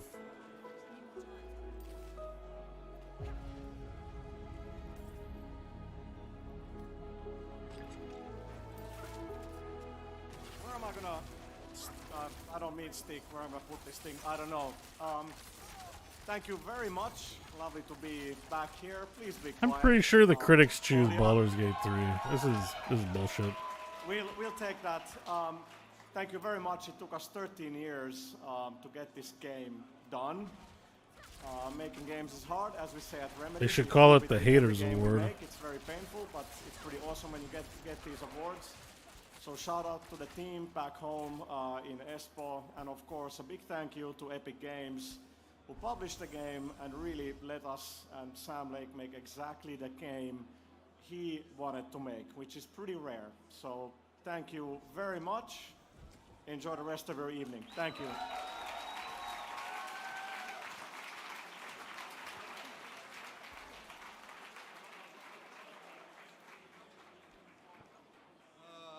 Took the words right out of my mouth. Show me the champion of light, I'll show you the herald of darkness. Congratulations to Remedy. By the way, Lynchian Dream Invader was going to be the name of my 8th grade prog rock band. That's a Lynchian Dream Invader. I don't know who came up with those words. Amazing. Let's jump back into the publicly voted awards and celebrate our beloved platformers, the thespians, performers, the thespians who bring your favorite characters to life. To pass Oh, on the did he torch say to the platformer instead of performer? That's actually pretty. That's a funny malapropism. Trust me, you're gonna want her. You want to hear her speak. Please welcome the incomparable star of Immortality, Manon Gage. Thanks for shouting out Artosis and StarCraft and Core. I watch him in Pro Brood War and SC2 every day. Wish those. You know, I don't watch too much. Like, I watch StarCraft. Hang on, I want to talk about this. I watch StarCraft still, and I really like esports stuff, and it's a real like Heroes and Overwatch is one thing, and Hearthstone, but like StarCraft's like a really important franchise, if nothing for the like how deeply rooted it is in Korea. Like that thing is just like that whole scene is just begging for, you know, support. Like, screw NA or the world or whatever the hell it is. Like, why they're fucking up on StarCraft, I have no idea. That should be just as important as World of Warcraft. So, yeah, he's pretty salty, too. And I was like, been there, buddy. StarCraft was still at least somewhat surviving when Heroes got shit on. But not surprised that they would come. They're eventually going to come for all the esports, because esports is done for a company like Blizzard, I'm pretty sure. They're still going to do it, but it's marketing programs, not for love of the game in the same way. You know, not like we need to have a league at all costs, and that's too bad. I don't know what it's going to take to like do that to really support real esports long term, so that people can play and support themselves and be professionals. But like, clearly it takes the right people. And I think the right people don't work for the companies that make the games. So the game developers make choices the way they make them. Anyways, yeah. I mean, Heroes esports is still going. They just turned their back on it, unfortunately. And Blizzard's one of the top companies that have people who have good esports games. And like, I'm not into shooters, so that sort of side of things I'm really ignorant of. But RTS stuff, very important. Anyways, I think Frost Giant, they may be the chosen ones when it comes to the RTS genre. They're at least trying. So we just got to stop worrying about what Blizzard does with this stuff. They're not into it. It's going to take someone else to eat like I said on Core, to eat their lunch. You know, they're just leaving it out there for someone else to grab. And they've done it so many times now, I just don't even feel sorry for them. Like, I don't care. Be the World of Warcraft company, that's cool. And like, you know, release some sort of StarCraft lore in a different game type or something that isn't esports. Joystick Awards. Yeah. I'm Manon Gage, though you probably know me best as the missing actor Marissa Marcel in Sam Barlow's Immortality. Which is StarCraft is really big. It's really big. Thankfully, I'm But very much here like today. with Square Enix too, they're turning their back on them. It's not because they're not profitable, or it's not a direction that they can go in, or they just don't want to. They just don't. The people there who are like, no, this, like Mike Morheim, the people there who are like, we have to do this no matter what because this is why we're here, are not there anymore. They do not give a shit about that stuff. They value other things. They still may make good things, but they do not give a fuck about esports anymore. And I think that all went out with Mike. You know, based on the companies at Dreamhaven and the way they pitch things, I don't know if there's going to be a continuation of esports with what Mike's doing too, but it seemed to me like he was the StarCraft guy. You know, there's the person there who's just like, no, we have to do esports. Like, that's important. I don't get that same impression from the corpo suits that presented at BlizzCon. And speaking of people that care, Samwise Didier, yeah, I saw he retired. ABC, man. But yeah, he's been there a long time. I mean, people got to retire, so. Present the award for best lead Anyway, performer. yeah. Actors can be the beating heart of a game. Stormgate, baby, do a good job with it. We'll come over. I don't. It doesn't need to be They StarCraft. bring their own history and personality to these important roles, inevitably making them their own and impacting players all over the world. This year, we've enjoyed. I hope Stormgate's good. I may want to get into Stormgate in a big way. Tortured writers, to name a few. So it's safe to say there's plenty of competition. I'm really interested in what they're doing. Here are your nominees for Best Lead Performer. Best Lead Performer. Yeah, it looks solid. Ben Starr as The trailer was a little so-so, but who cares about the cinematics, right? Like, the gameplay is what matters. duchy foisted on him. That's why I became his shield. Cameron Monaghan as Count Kestis in Star Wars Jedi Survivor. No. It wasn't. What is this cage?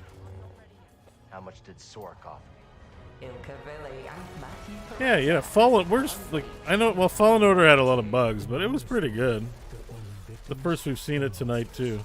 And the trick is not to end up as either. I missed what award this was. Oh, best lead performance. Yeah, the way they've worded it was in a way to keep Larian out of this, I think, potentially, because it's an ensemble.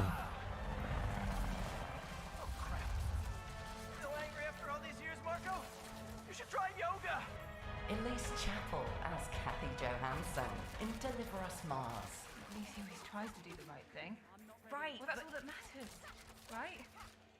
He's always looked out for us. He couldn't help what happened. Yeah, you're right. It's not weird for me to want to find him, is it? Melanie Liebert as Saga Anderson in Alan Wake 2. I need to check the general store for the heart. I knew it would be here. Like I saw it in a dream. Wake has a double. Probably give this one to Alan Wake. Did you write these pages, Mr. Wade? I'm trying to remember.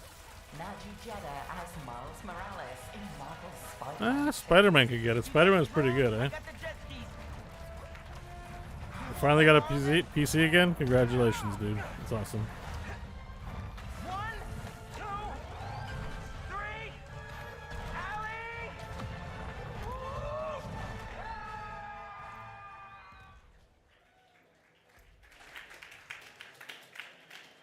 And the winner is Ben Starr. For FF16. Nice. Please welcome Ben Starr to the stage.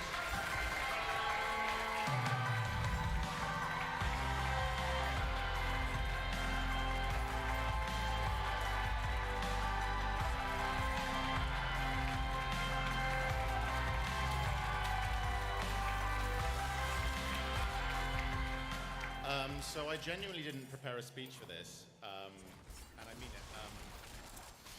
So I spoke to Gary Witter last night, and he said he'd really want someone when they win an award to just slag off everyone who's ever wronged them. So here is my burn book. I'm not going to do that. Clive has been a huge part of my life for over 4 years now, and a lot of me has changed. Not even like a high school teacher that was like, "You'll never amount to anything." Me, it's all of the other. Look at me now, Mr. Burns. I'm on an award show to get to do it first, for a video there game. are other actors who have dubbed it in other languages, and I really want to shout out to them for doing astonishing work all over the world.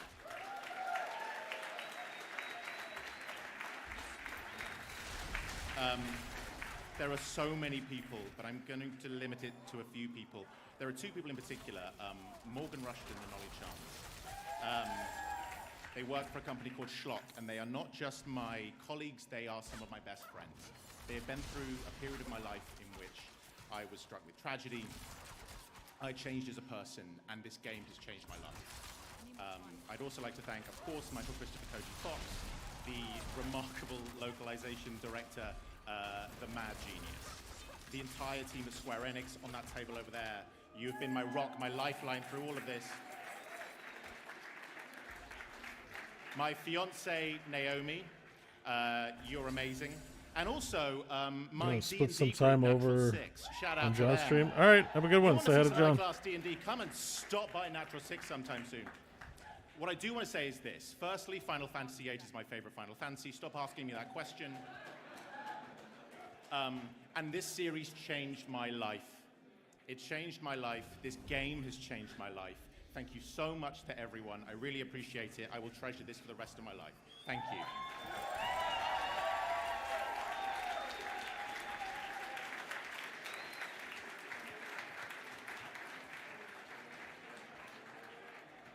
Look, you can't be handsome and talented and nice. You gotta give up one of those three.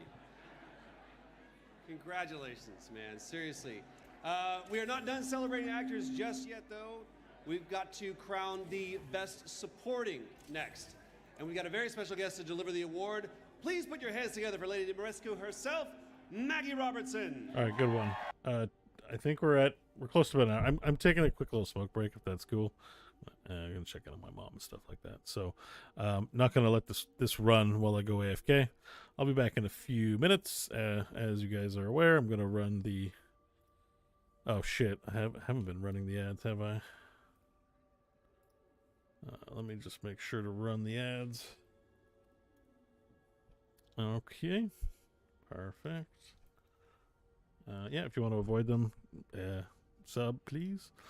All right, sub please. Okay, and let's see. Okay, the restream bot's working. That's great. Perfect. You love to see it. I'll be back in a few minutes. We'll continue watching the golden joystick.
All right. Ladies and gentlemen, we return to the Golden Joystick Awards. Best supporting performance.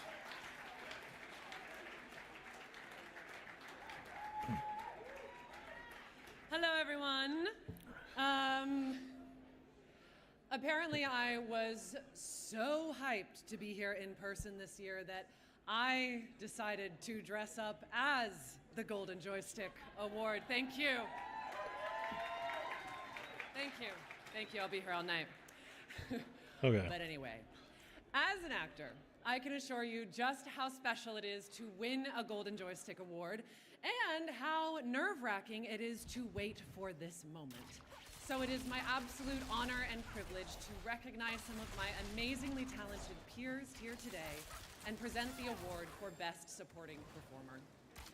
A game's supporting cast is always essential to the narrative at large, We gotta whether kill they're some providing Bloodseekers. comic relief, a shoulder to cry on, or maybe even a romantic tryst. I'm looking at you, Astarion. This year in particular has been defined by a whirlwind of incredible supporting performers with esteemed actors embodying dynamic, quotable characters that we won't be forgetting about anytime soon. So, without further ado, here are your nominees for Best Supporting Performer. Best Supporting Performer. Laura Bailey as Mary Jane in Marvel's Spider-Man 2. Harry, it's MJ. Remember abandoned zoo in Jersey? Neil Newborn as Astarion. Yeah, let's go. Get it, Neil.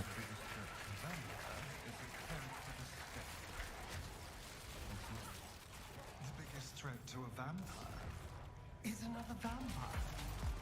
Sissy Jones as Andrea in Starfield.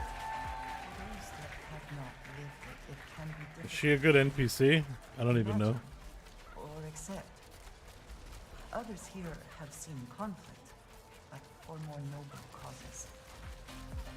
Amelia Tyler as the narrator in Oh, that's a tough choice. He's really good too. The single most adorable creature you can recall in all your stunted memory.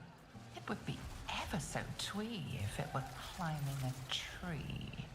Ralph Ineson as Sidolphus Telemann in Final Fantasy 16. What do you think? They should give it to both Neil Newborn and. It's kind of tough because Lorath is pretty awesome. If they won't give us a say, we'll decide our fates another way. Patricia Somerset as Princess Zelda in The Legend of Zelda Tears of the Kingdom. The moment I had the sword, I knew what to do. I knew this was why I came to this era.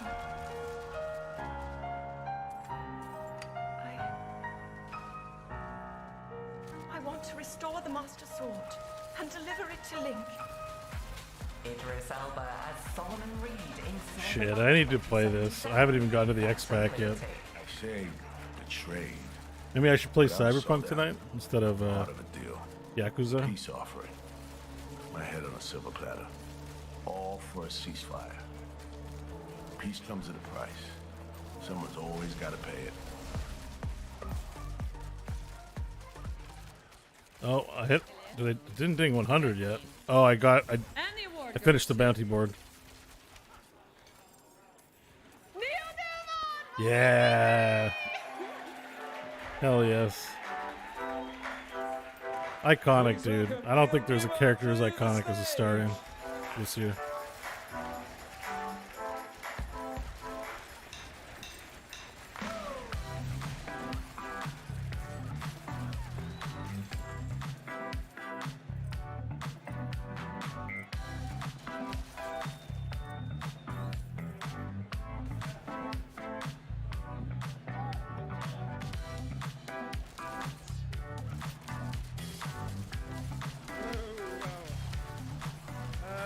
Hi.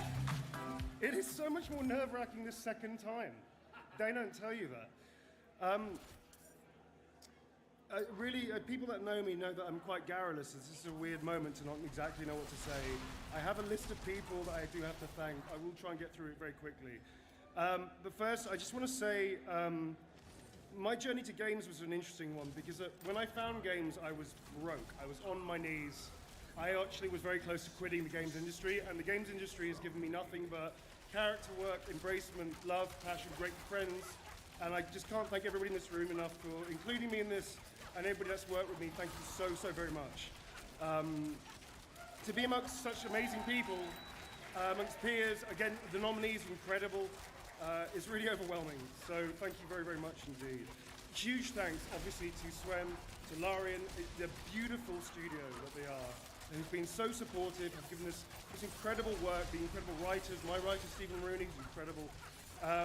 This rich world with Wizards of the Coast has also given us, and to all the people that are there supporting us, the directors, Pit Stop Productions with Josh Whedon, Jason Latino, and without Jason and Swen, I wouldn't be here. So thank you without Josh Whedon as well. To Michael Dowse for incredible support for all the actors as well, thank you so much. Greg Livingston, Thierry, there's too many people, but really thank you so much. I also want to thank many people that I'll see personally, my agents especially, and people like that. But one thing I wanted to say is that this character has meant the world to me. He is yeah, we can a tell, survivor. dude. He has gone through trauma. And I've had so many people from the community reach out to me personally who talk about the stories that our characters have also shared. They identify with the stories and characters in the game, that the game story itself has really reached them. And people have come up to me and said that they felt inspired to deal with their own trauma. As a survivor myself, I understand when they talk to me about it, what they mean. That they feel seen by the game, they feel understood by the characters, and that is a testament to this amazing, beautiful masterpiece that Larian, Swen, the writing team have all put together and created, and to the amazing cast of 240 beautiful actors that put their heart and soul on a daily basis to us. I'm going to be missing a lot of people. I need to say thank you, but I just want to say that thank you so much to the community for embracing all of us, and for me particularly, thank you so much indeed. I really appreciate it. To my family, thank you for dealing with this. To Soletta and Coco, love you loads. Thank you for making me a better person. And I think the best way of saying it is in Astarian's voice, if you don't mind. Thank you. This is a gift. I won't forget it. Thank you very much indeed. Thank you.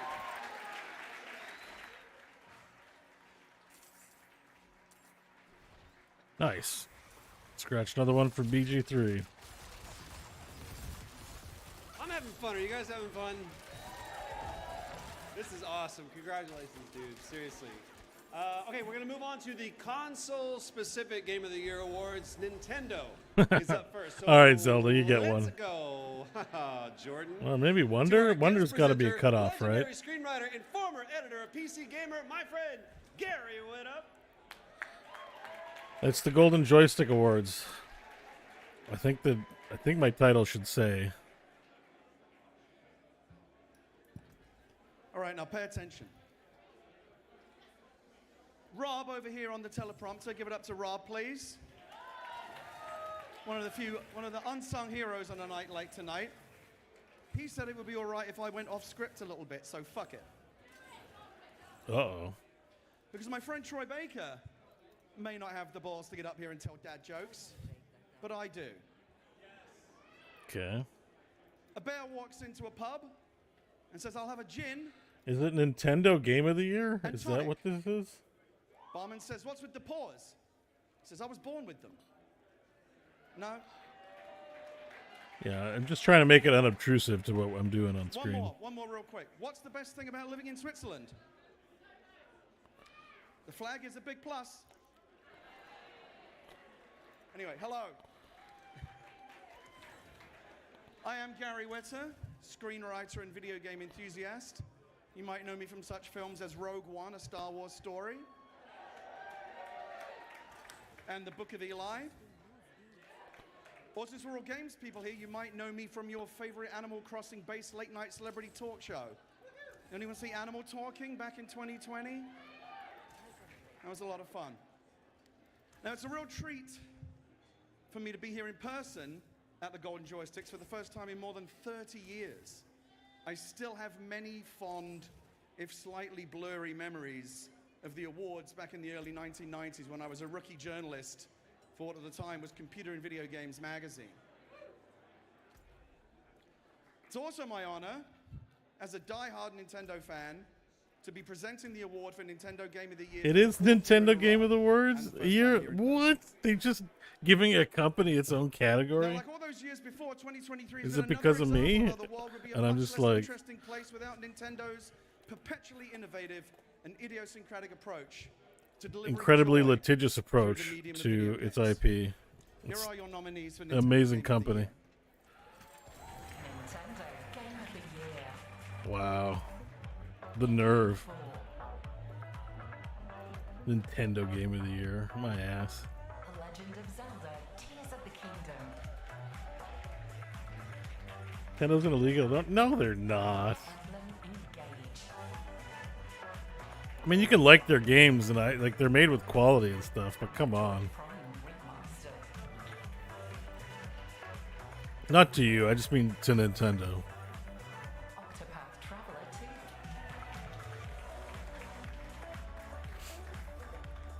They're fine.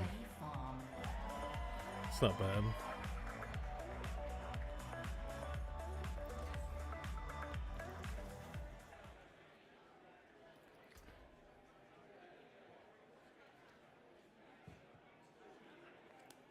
But yeah, what Just a real quick. wow! I can't. Talk over me. This and the award other show is presenters something as much as else. you want, but please don't talk over the winners. It's rude. Let them have their. Let them have their moment. Please don't talk over Nintendo. They'll And the sue winner you. is The Legend of Zelda: Tears of the Kingdom. Yeah, shocker. Please welcome Nintendo to the stage. They even have their own lawyer. That would be funny. Their own lawyer awards. No, but seriously, it's just because everyone wants Zelda to win. It's not going to win because the other games are better games. So but people like our brain. They can't help it. They want to see Nintendo win even when they don't deserve to. So they make their own category. Where's the PlayStation category? Is there a PlayStation category? I'm Nelson Calvino, marketing director of Nintendo UK. What about the Xbox category? I'm very honored to be receiving this award on behalf of Nintendo. Is there a Steam Deck category? They were not able to be here tonight. Sorry, I'm being super salty right now because I just got We're really thrilled. just that got so many my people are that enjoying done. and coming up with amazing creative solutions. I might be able to get the this one puzzles real in the quick. game. And yeah, thank you to all the players who voted and gave us these great awards. It really means a lot for Nintendo and for the developer. Thank you.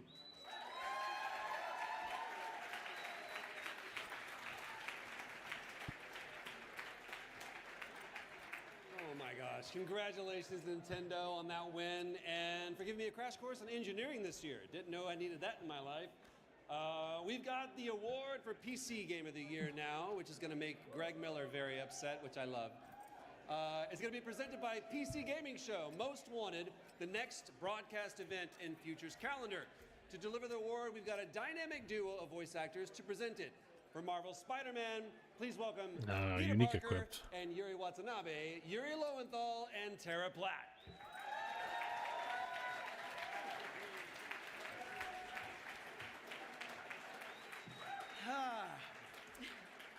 Hello there, friends.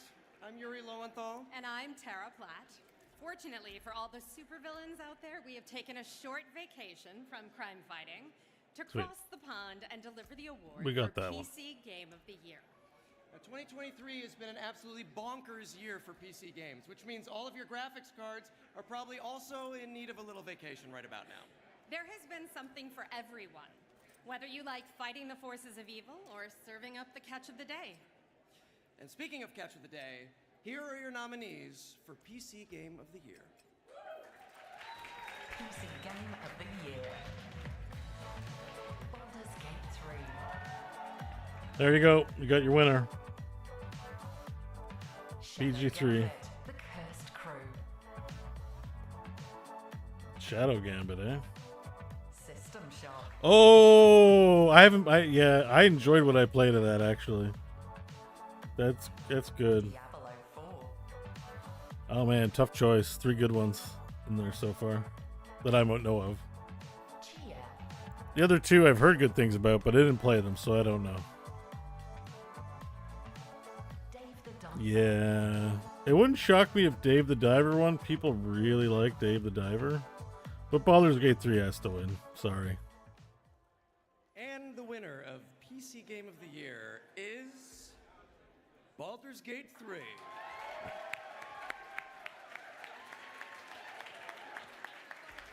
Please welcome Good nominees in that category, though.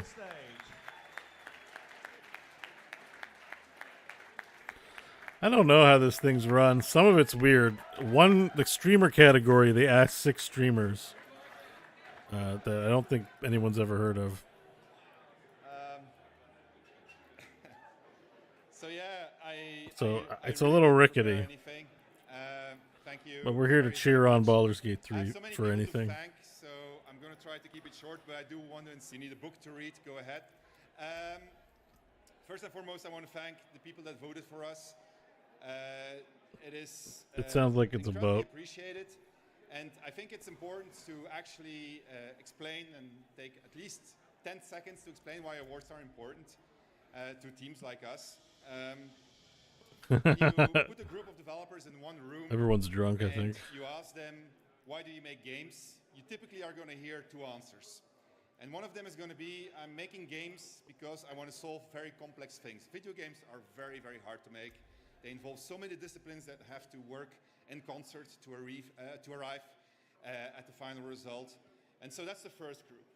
The second group is going to tell you, I just want to have see people have fun with stuff I make. I want to entertain them. I want to reach them emotionally.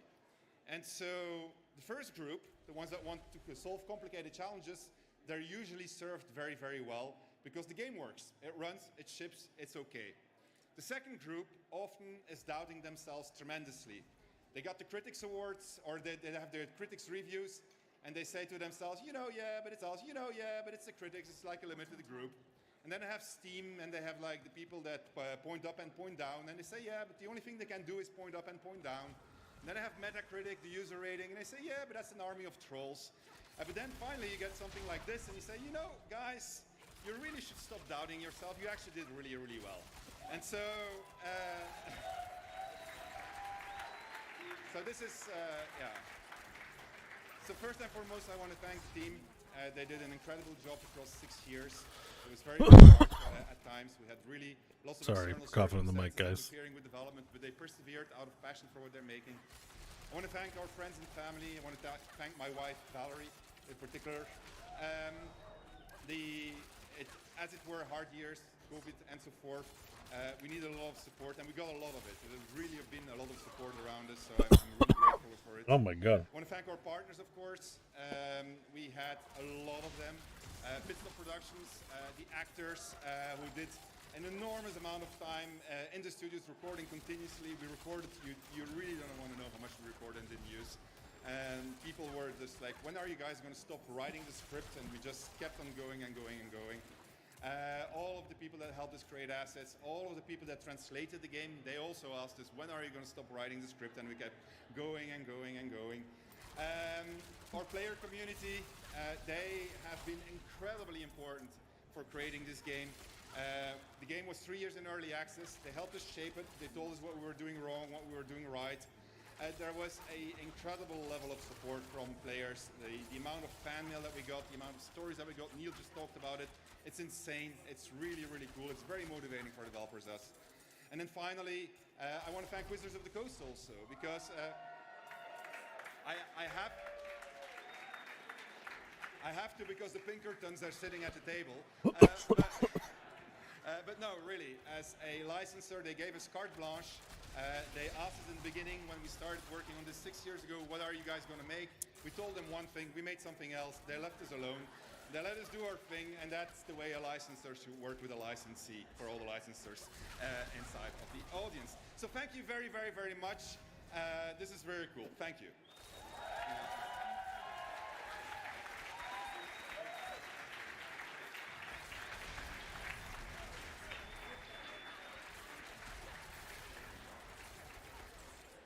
I just want to let you know, when it comes to writing and scripts and continuing to write, I think I speak for all actors when I say we're okay with it. It's our burden to bear, and we shall bear it bravely. Gosh dang, the You guys are coughing. getting your steps in. This is amazing.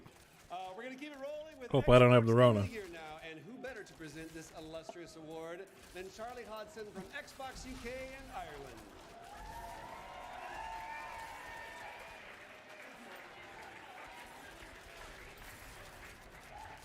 Hello, everyone. Looking gorgeous as well. I'm Charlie. I'm from Xbox UK, and I am thrilled to be here to present the award for Xbox Game of the Year. With so many exciting Xbox games launching as of late, the competition has been fiercer than ever, with Shadow Drop stunners going up against epic intergalactic RPGs, most of which are on Game Pass, by the way. There are winners in my heart, but as we've seen all evening, and with awards in general, there can only be one team that can take home the prize. So here are your nominees for the Xbox Game of the Year. Xbox Game of the Year. Chance of Sanaa. Dead Space.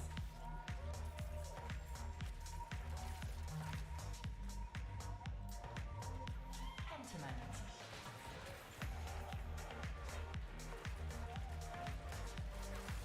Planet of Lana.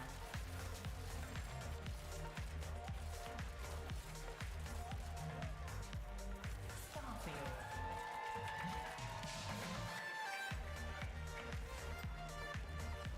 Hi-Fi Rush.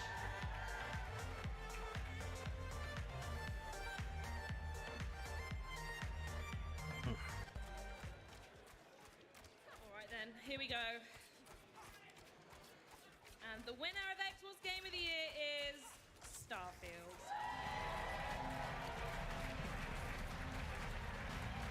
Please welcome Bethesda to the stage. I guess that makes sense. Starfield winning Game of the Year. I'm so busy concentrating on what I was doing, I wouldn't look at the nominees.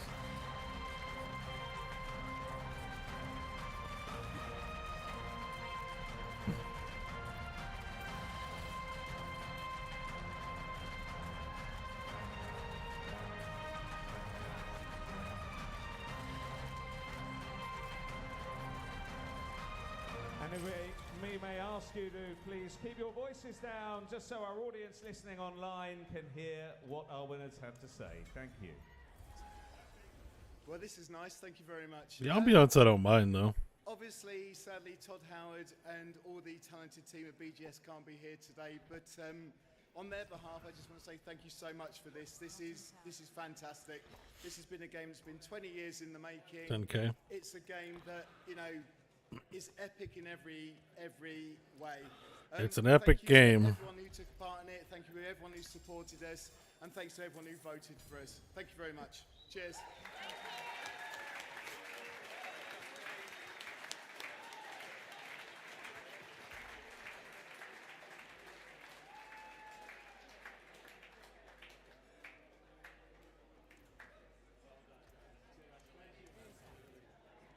Congratulations to Bethesda. Now, if you've been keeping score, you'll know that you've got PlayStation Game of the Year next.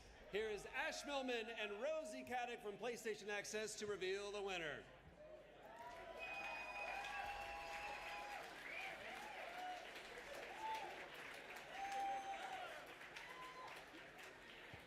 Woo! Okay. Hello, everyone. We are Rosie and Ash from PlayStation Access. It is oh my goodness. It's so good to be back at the Golden Joysticks Awards celebrating all things PlayStation. We have had another year of amazing PS5 games, from brutal survival horror to giant robot showdowns and some good old-fashioned multiplayer brawling. We are so grateful for all of you for voting in the room, in the internet void, because it's been so hard. What a year for games it's been. I mean, it's like picking between cats and dogs. It just can't be done. It's cats. It's dogs. But here are the nominees for PlayStation Game of the Year. PlayStation Game of the Year. Star Wars Jedi Survivor. Humanity.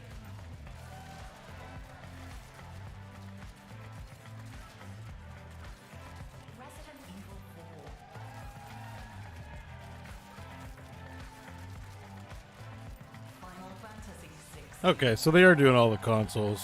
I'm still kind of shocked, but that's good. Anyone care about what PlayStation games are gonna win?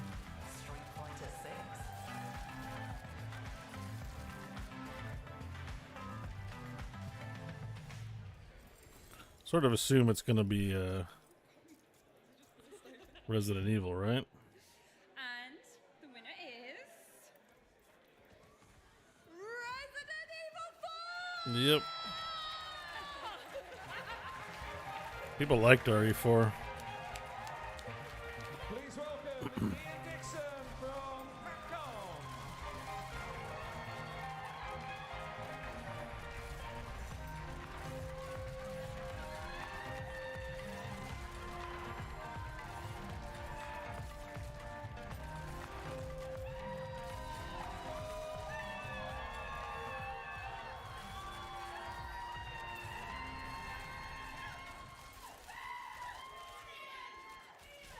Wow. Thank you to absolutely everybody who voted for Resident Evil 4. It means so much to the entire team at Capcom. Sadly, the developers couldn't be here today to accept this award, so you have somebody slightly less important to pick up. But we did get a message from them, so I'm going to hand it over to our director and producer of Resident Evil 4. So over to them. Thank you. Well, congrats to Resident Evil 4, guys. 本当にありがとうございます。原作はとても長く愛されている作品です。リメイクするにあたってファンの皆様の期待に応えることへのプレッシャーを感じながらスタッフ一同制作してきました。このような賞をいただけたことで本作が皆様に楽しんでいただけたということをチーム一同実感しております。本当にありがとうございます。本作はゲーム本編の裏側を追体験できるダウンロードコンテンツパレードウェイズに加え、この冬ゲーム本編を最高の没入感で体験できるプレイステーション VR2 対応の無料ダウンロードコンテンツも配信予定です。今後ともレジデントイービル4をよろしくお願いいたします。それでは本日はありがとうございました。 Well, it's up just to purify? Okay. Got too anxious to congratulate them myself. Congratulations, Capcom. It was somehow even scarier the second time around. We're closing in on our last two awards. All right, time for the last two. We have one final teaser to check out. Here is an exclusive teaser for Everywhere, the new community-driven world-building game from Build a Rocket Boy.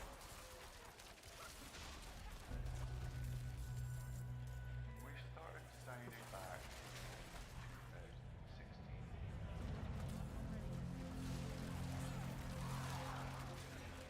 The world technology changes fast. There's a vision that came about because of the way players play games. Technology was ready for it.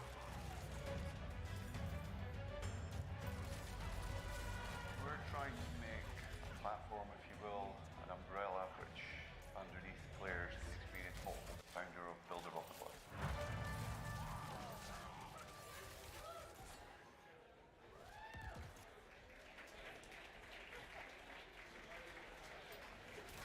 Coolest ending to a teaser ever. I was like, do I come up now? Find out more about Everywhere during PC Gaming. Yeah, I didn't get a lot. I mean, I'm in a PvP zone right now, so I'm trying not to die. Before we get to the ultimate game of the year, you're going to take a brief look into the future with the help of CD Projekt Red's Gosha Mitrega, who's here to crown the winner of the Most Wanted Game Award, which is presented by FGS. So let's give Gosha a hand, shall we? Oh, this is like most anticipated. Okay. Again, weird award, but okay.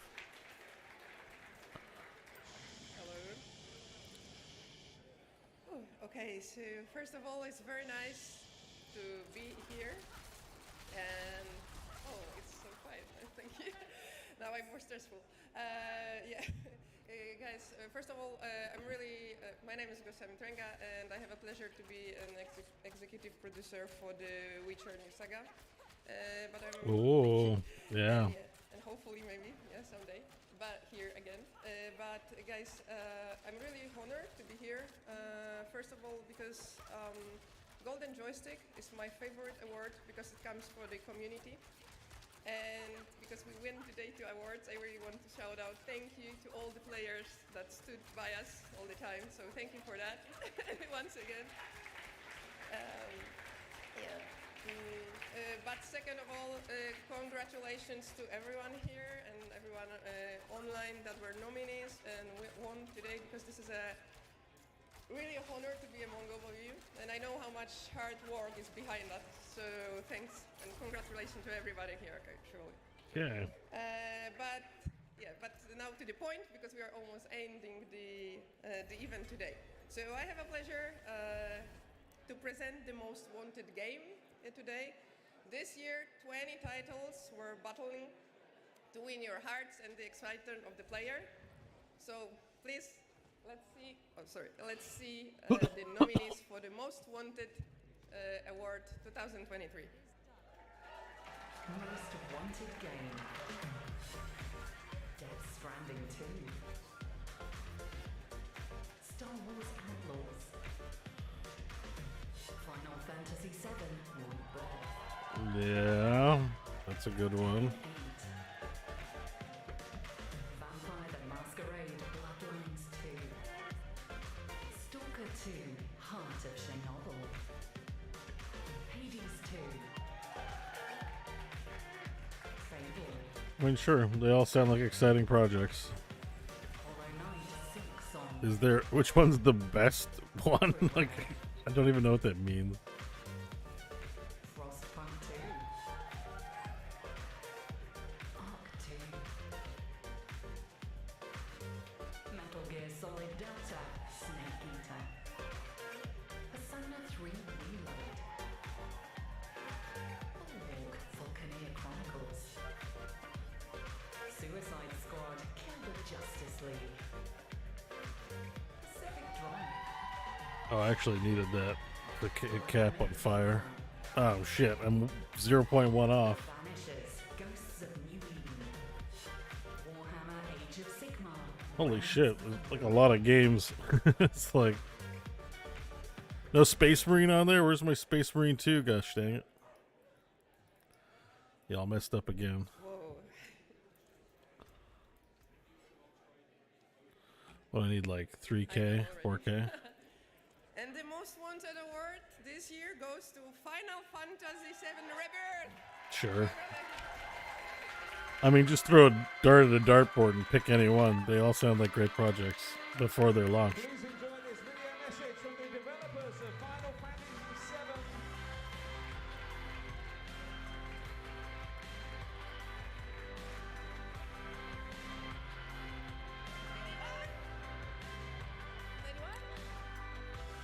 VII. And is there anyone here? Like, no, they're working on the game. They'll see you when it's launched.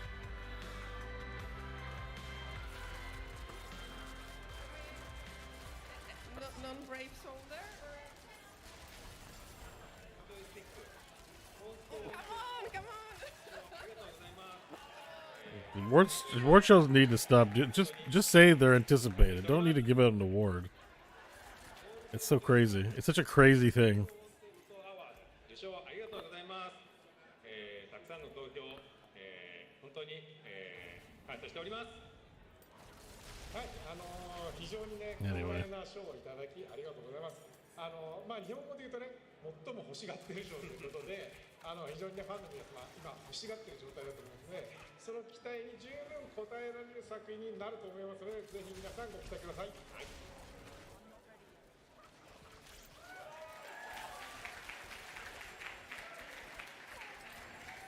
Come on, wheels, stay on. We're almost there. Congratulations to Square Enix. Our final award is next, and it is a big one. Of course, we're talking about the Ultimate Game of the Year, which is presented by Games Radar. Now, this is our most coveted award of all in an exceptional year of critically acclaimed games. What is happening with the microphone right now? Where are you at? I want to see. What table is this right here? What table number are you guys? You're 10? 10, make some noise. Oh, interesting. I'm not blood marked, am I? You guys were cheering during that. Was that a change? It might have been a change I missed about PvP sections. Not so good. Good noise, not so good noise. good noise, not so good noise.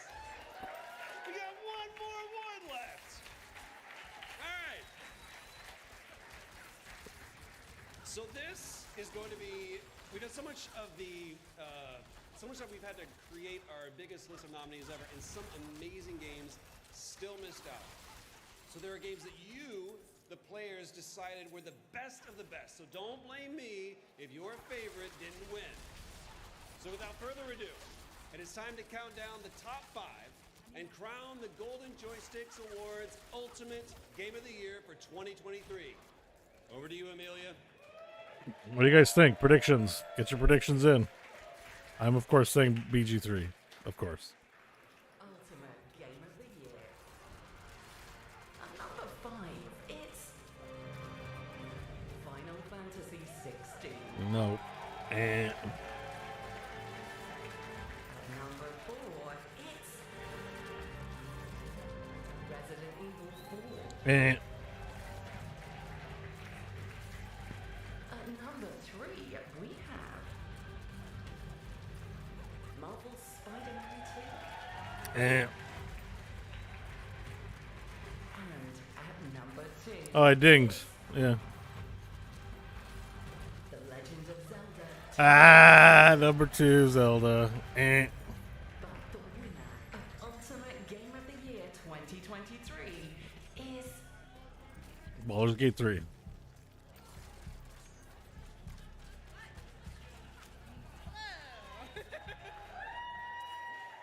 Hi, I'm Sam. I'm the Global Editor in Chief of Games Radar, and the winner of Ultimate Game of the Year is Baldur's Gate 3. Mm-hmm.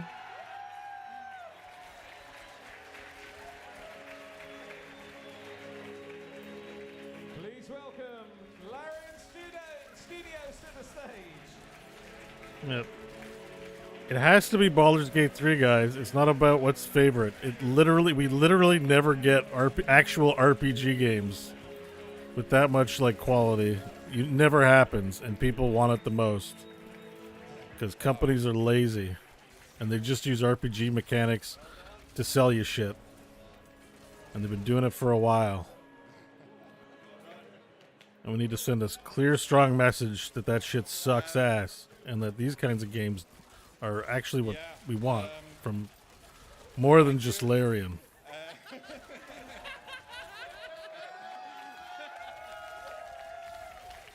All those other games are great and all, but it's about sending a message, and I'm glad it makes me feel good that I'm not the only one saying it for a fucking change. We make it for them. I mean, and there's nothing better than making a difference in someone's lives, playing your game, knowing that they have a little escape. I like a lot of different type of games, but I'm sorry, you may like other games more, but we get those kind of games all the time. Very, very, very much in a very Belgian way. Thank you very much. So thank you.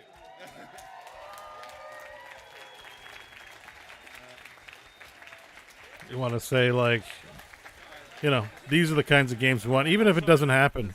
People are still gonna spend money, and companies aren't gonna change what they think is gonna work. But this will hopefully send a message when developers are in boardrooms and they say we want to make our game like Baldur's Gate and have all this stuff. And here, this helps. Giving it to Zelda again doesn't help. Nobody makes games like Nintendo, so who gives a shit? The kids that get born, it's an insane thing.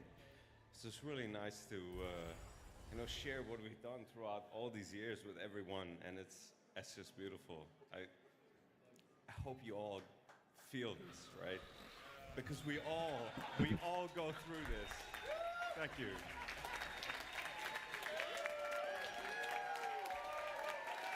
All right, dinged 100. Congratulations to me.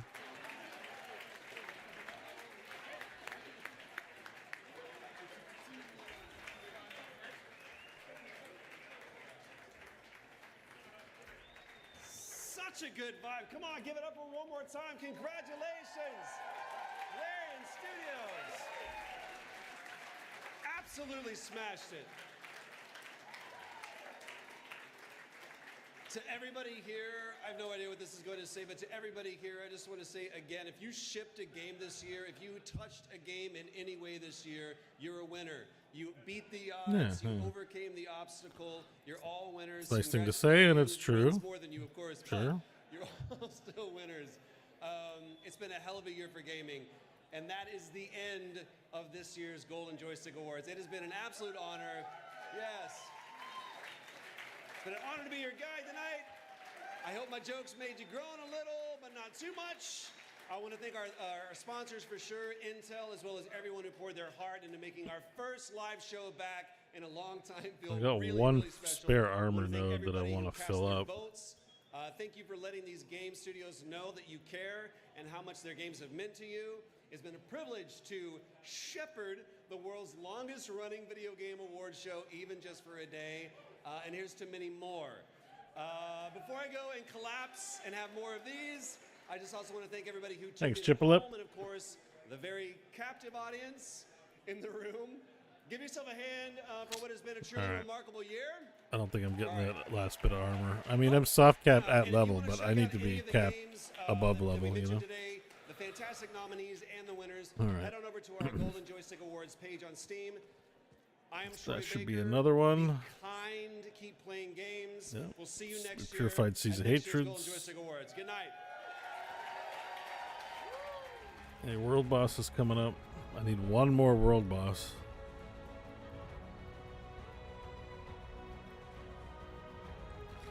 All right. Well, Baldur's Gate cleaned up.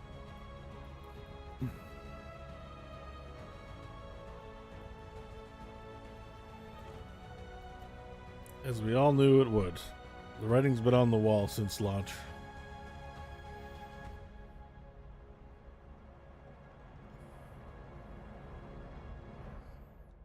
Alright, so we can do glyph ranking and tier 90. Oh, I may die doing that kind of stuff. I have some Duriels. We can try and we have to kill Duriel twice. I think I want to try and level up my glyphs first, though. I need the DPS, and I need to test myself on incoming damage.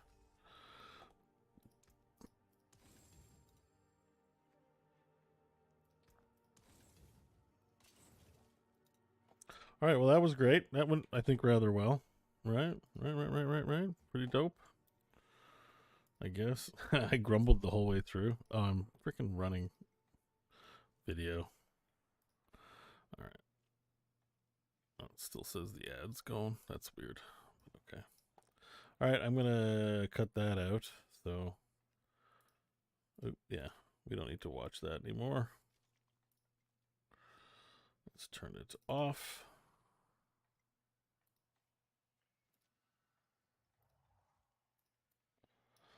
Yeah.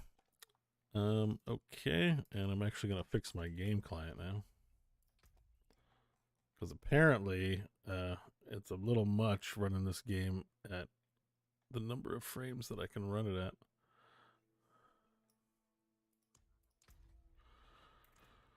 Okay. Oh, I can turn my game up again. That's nice, too.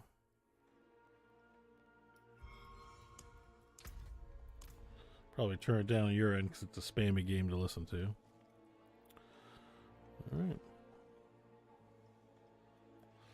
So yeah, so thanks. I hit 100. Second 100 character on hardcore. We made it. I still have some season journey stuff to close out to finish the last of this bit. So I'm going to work on that stuff. Oh, there's new stuff in the shop. Yep, a deeper dive. Well, yeah, I watched all the deep dives of BlizzCon. I think there was maybe other deep dive stuff. Was there anything after BlizzCon? Yeah.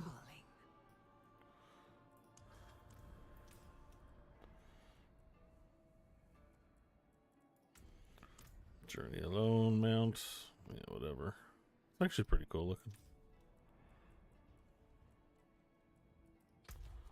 Oh, apparently something new on the map. Oh no, we just got Echo of Hatred. Yeah, let's not do oh, world boss in 1 hour. All right, we do that, and we got another one down. So okay, make a note. 11 o'clock, world boss is up. John was streaming them earlier. Yeah, I streamed them all like a while ago. It's in my history somewhere. I guess I got to start cutting out like VODs and just throwing them up on my channel so people can drop in and check them out if they want. I guess like so that it's organized to watch, because it's hard to find them in Twitch, and I am streaming to YouTube now as well, but I'm not, I'm just leaving. It's under the live panel. It's just whenever I go live, I don't put them under my videos. They may make a SM raid. Yeah, no, they're gonna do some interesting. So my plans for World of Warcraft are, I'm doing hardcore on Saturdays. There may be a few days where I might play during the week or something like that, but the community sort of day is going to be Saturday.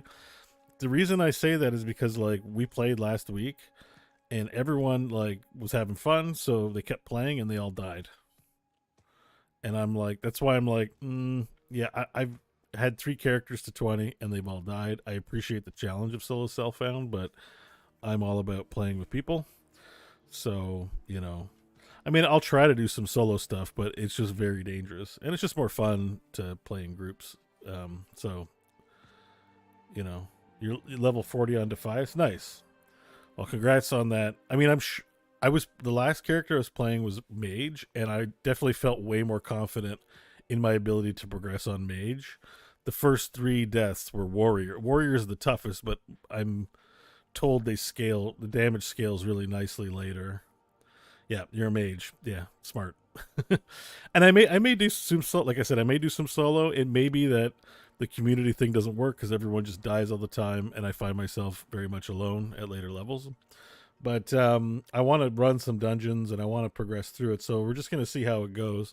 We may form a 40-man raid and just fuck around, and nobody will get experience very fast. But whatever. Like it's kind of. At least this first one is going to be kind of goofing off, or if everyone just wants to split into 5-man groups, like I know people, enjoy playing the games with the streamer or the podcast host, but I won't be able to just play with everybody, right? So, but it's still like a community day, so if we're all together in guild chat and helping each other out, like whatever. So, yeah, I'm just saying there's more than 5 people, so the best way to do it would be 5-people groups.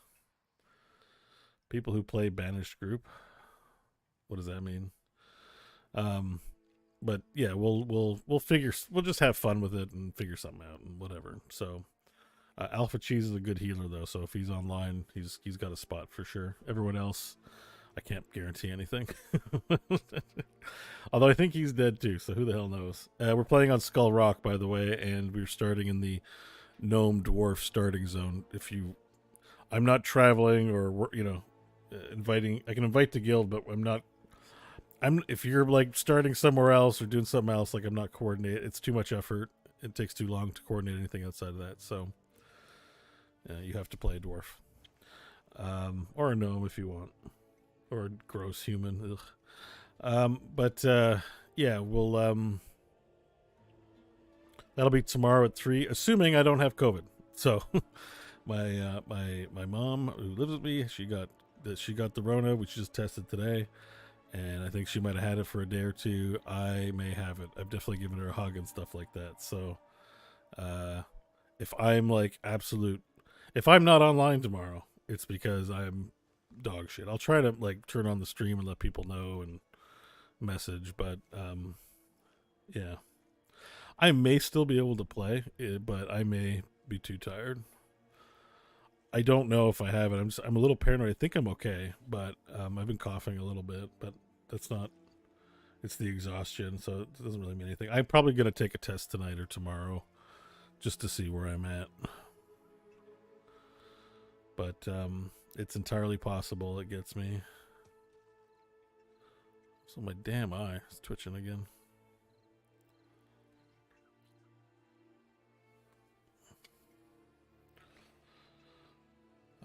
Yeah, I mean, she's gonna be okay. She's up to date on her shots. She got one like a few weeks ago, so she's fresh. So she should be actually okay. You know, yeah, we just found out like this evening, so you know she's feeling tired, feeling like shit, but I'm sure she's gonna be okay. I feel very confident about that, but I think if it hits her pretty bad, it's gonna suck for a day or two for sure. So, and even if I don't have it, if I'm not online tomorrow, it's because maybe, you know, I'm gonna try and make her dinner, and you know, if she needs anything at the pharmacy, I'm gonna go get it, all that stuff. So I don't imagine caregiver mode is gonna take like all day, you know, but I don't know. So we can always play video games another time. COVID doesn't last forever. I'm sure she's gonna be okay. So, but yeah, I'm a little worried. Hope things go well. But yeah, that's tomorrow, hardcore WoW, and that's why I was talking about my plans for WoW is that I'm going to like play hardcore. I'm going to make it like a Saturday thing because I got other games I want to play. As much as I love WoW, I think I feel bad when I spend too much time on WoW because it's like an old ass game. And I want to play System Shock, and I want to play Yakuza, stuff like that. I got other games I'm interested in.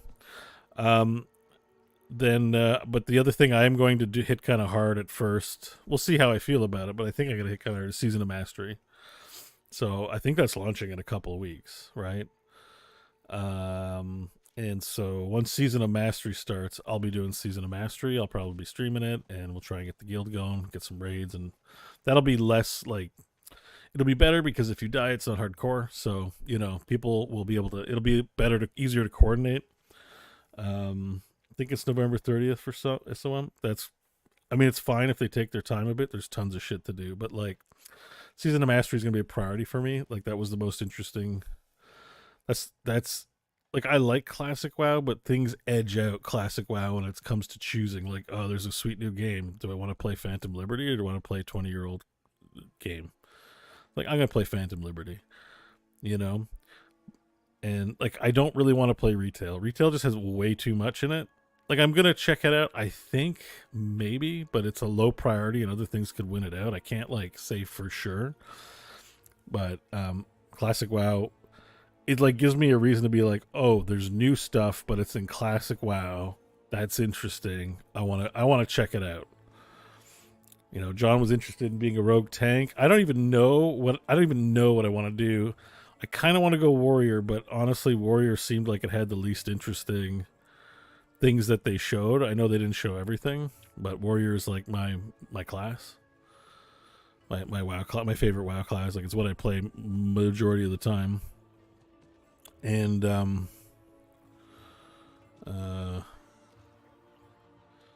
mean, I like tanking as prot, and I like the Fury. I like Fury. I'm not a big arms fan, but I like having. Even in retail, one of the things I like about Fury is just wielding two-handers. Feels badass. I love it. But what was I going to say? Yeah, Season of Mastery is interesting. I don't know what class I'm going to play necessarily. Probably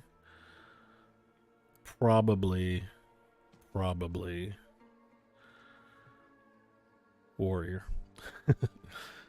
Just use your boost in retail and just do the story. They streamline it really well. Yeah, probably. I actually have 3 boosts on retail.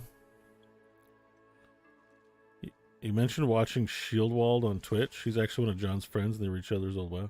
Oh, I know Shieldwald. I've done Azeroth Roundtable with him, and we hung out at BlizzCon. I know. We're not close. We don't talk a lot, but we run in similar circles, and he's a nice guy. I like him.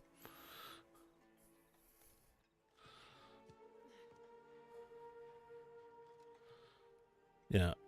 No, him and Spencer HD. Spencer HD, I think, lives in Kingston. He's actually local to me. They do Starting Zone together. I know those boys. They're great guys. Yeah, just... But yeah, no, Season of Mastery is like my prior... Like, it's what I'm most interested in from I might actually play for a few weeks, like, pretty regularly kind of thing. But then I may just look at that too and be like, you know, hardcore WoW Saturdays, Tuesdays are Season of Mastery days, something like that. I don't know, like, because it's just I'm playing a lot of stuff right now, and there's a lot of stuff that I'm not playing that I feel like, yeah, I wish I was playing that. Like, it's kind of weird doing this video game thing, right? I think a lot of streamers, they call themselves variety streamers, but they end up just being react streamers. So I don't know how they actually get time. Like, when I see their content and I see them reacting to a lot of videos, I don't see a lot of actual playing of video games. They actually play very few games. You know, and that's fine and all. Everyone has limited time, but like, I'm sort of feeling that as well. I'm just like, I want to, like, I have the time to play all these games. They still take a lot of time, and there's new shit coming out all the damn time. It's kind of like, you know, and I'm like, I mean, I'm trying to be somewhat of an adult about, you know, there's the games I want to play, and then the games you guys, that people want to watch that will help my career with this, you know. And I'm like, I'm trying to reconcile that, because probably I want to play like For the King, but like definitely audiences, I don't think they're clamoring for For the King, you know. And it affects my decision making, even though I should ignore it, right?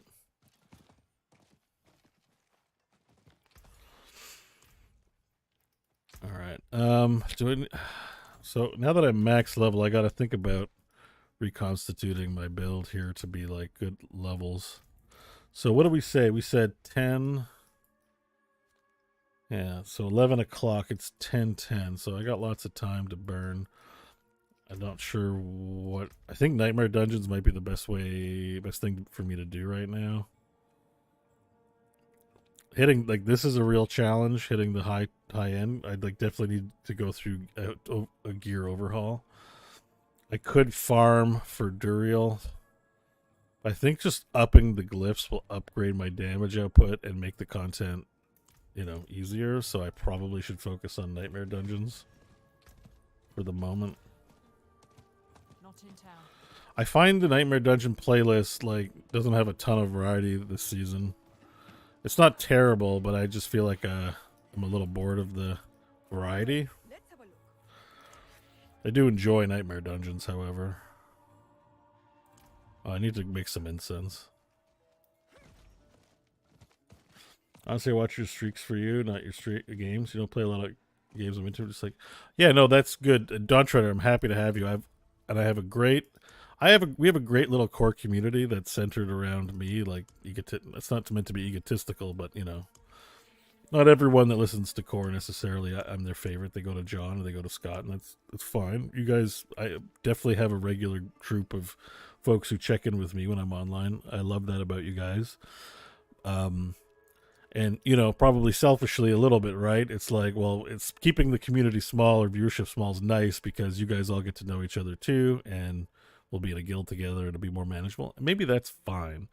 I'm not trying to get to like 100K viewers or anything like that. Like, that's not the goal, but it would be nice to grow a little, right?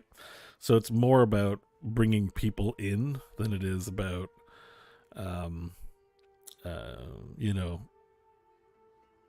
than it is about just catering to everyone's taste. Because yes, there's 24 of you in here now, guaranteed. If I polled all 24 of you and I said, if you were, what do you feel like me playing and watching right now? I probably have 24 different answers, probably, you know.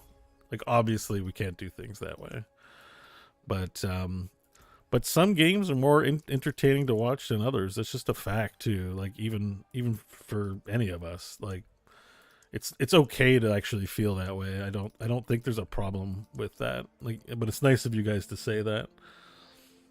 You say the 3 testicles, of course. Yeah, the 3 testicles. That's what we call our host. It's funny, I said that and my viewership jumped by 10. Thanks for dropping in, guys. I'm just talking and playing Diablo, although mostly I'm just talking now. But yeah, you know, it would just be nice for that to grow a little. That's all. But and it's I guess it's like the opposite problem, because like before I had this like excuse, right? Like, oh, I work full time, I got core on Thursdays, I don't have a bunch of time to stream, so it's like I'm gonna stream stuff that counts. Now I'm like, I still have all this time, and I'm still like the decision paralysis is real. Where I'm like, I could do this, I could do this, I could, like, I can think of 20 things, and then I'm like, oh my god, what do I? It's like stressful, and then you just FOMO on stuff. Like I'm like, I could be playing the new Yakuza right now, but I also want to do this, and I also want to do that other thing, and I also want to do that other thing, and it's hard to be like, I'll do that Monday, I'll do that Tuesday, I'll do that Thursday. I'm definitely have a bit of ADHD brain where I just want to do the thing I'm most interested in now. You know, so it's like, anyways, first world problems. Am I right? Increases thorns. I guess I don't need the experience boost anymore, so it's just like whatever it is I think I want. And I probably don't need them. I don't really need these for...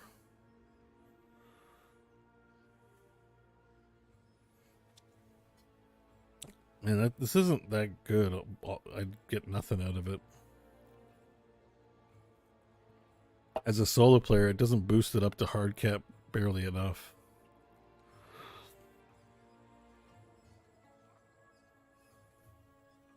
I don't know. Probably don't need those. I have to start thinking about maybe these, but not yet. Come back whenever you like. Just keep the death evasion renewed.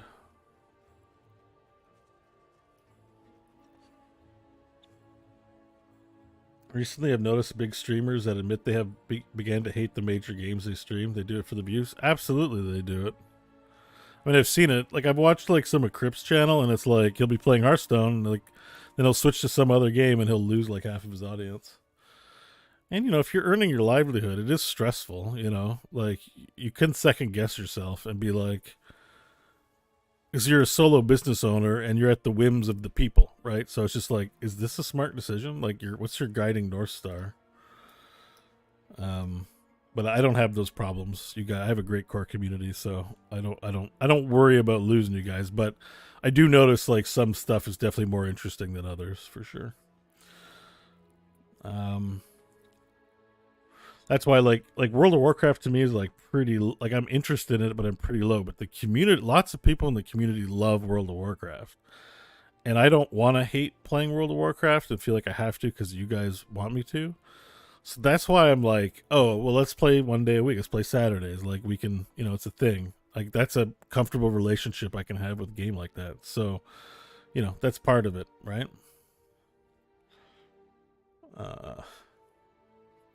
I would get way more people watching Bloodborne than WoW, except on release days, maybe. Yeah, like Elden Ring was huge. I got a lot of viewership through Elden Ring. But I genuinely wanted to play Elden Ring. So that's kind of nice. And then some games on release too, if everyone is interested in it, they won't want to watch because they don't want the spoilers. That's like a factor as well. Like they may actually be into the game, but they'll be like, ooh, spoilers. Your BG3 games at Crofton are the fucking best. Yeah, I mean, they're hilarious, and it's fun to play with them. I wish they were available more. I might try to invite Mike or Crofton over to play locally. That might make for some fun stream content. They'd probably be into it, but not while COVID's going around right now. It's not a good idea. I think Mike might have it too, unfortunately. There might not be BG3 on the weekend. We'll see how he's feeling. I don't think he's tested yet, so he's not sure. He might just be feeling like shit. For me, you just hit stream start and go, then you work it out. Yeah, that's kind of how I do it. But I just do think about... Well, I've been thinking about it more because I'm like, I'm making up my calendar. I'm like, what should I do today? And it's like, you know, it's just a factor into decision making. Anytime I see anyone from course streaming, I love all your content. It's great, Don Shredder. Thank you so much. What is it the K-pop artists do? I think my fingers are too fat for it to even see it with the they do like half a heart on their face, like, but my hand is just gigantic, so probably doesn't work. If you play what you're most interested, that enthusiasm is infectious too. Well, that's why I like that's why I like the finals. That's why I like Heroes of the Storm, because like if I play Diablo, I just sit here and I'm like, okay, here we go. I'm just blasting, like whatever. You know, when I'm talking to you guys, it's more engaging content. Like that's something about streaming for sure. It's like, yeah, it's just watching someone play video games, but when you're doing funny stuff or engaging, it's more interesting for the audience. For some people in the audience, some people like second screen and don't care. But when I play Heroes, like, I'll be shouting and yelling, right? Like, that's part of why I like esports, is like the reactivity is like just natural. I just go, oh, I got a good kill, or man, that guy sucks, or there's like a level of engagement going on that like is not there in single player games, and like I notice a difference. I like have a lot of fun. I probably should have a Heroes of the Storm night. We should be playing Heroes of the Storm. I talk enough about how there's not enough content for it, and I should just be making it a little bit. But yeah, I mean, that's something I'm thinking about too.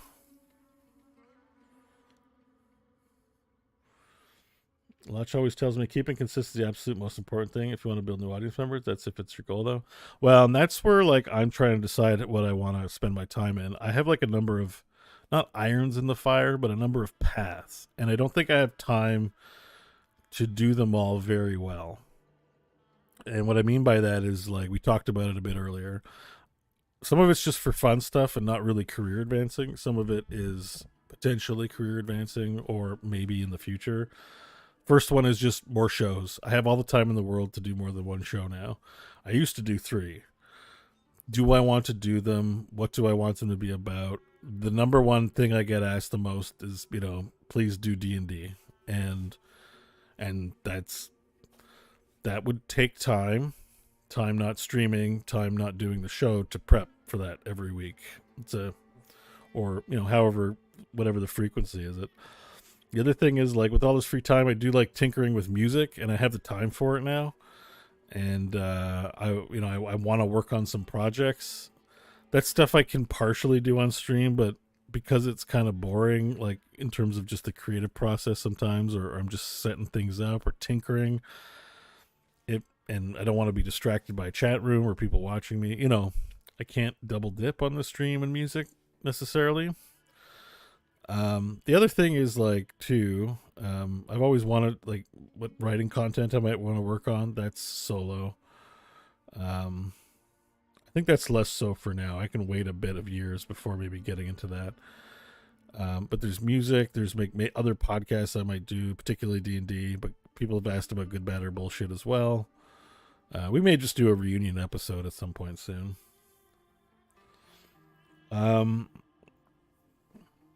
If Scott just streamed horror games, he'd have a huge following. I'll live for his reaction. I mean, yeah, but it is legitimately stressful. That's what makes it good. So it's like, that's why I'm like, it's not abusive, but it's borderline, like, doing something that doesn't feel good for attention and money. Like, that's just always the impression I get. And I'm like, it's fine once in a while, but it's not healthy, I think, for the person. But even though we enjoy it, like, I enjoy it too. Just, he's also a friend, and you don't want to see a friend hurt. It's legitimately scaring him that much. Like, it's,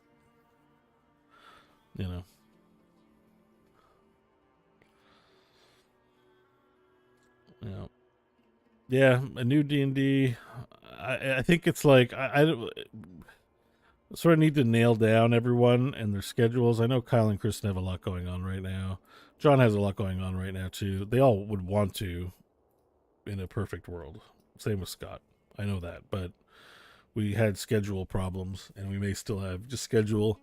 It's a pretty big commitment even for them to show up for 3 hours to do the role play thing. I think you saw that on the show a little bit too, even when they had to care for children while doing the show. So not being able to give your full attention feels bad, and we don't want to do that to listeners, and we don't want to do that to our creators or players.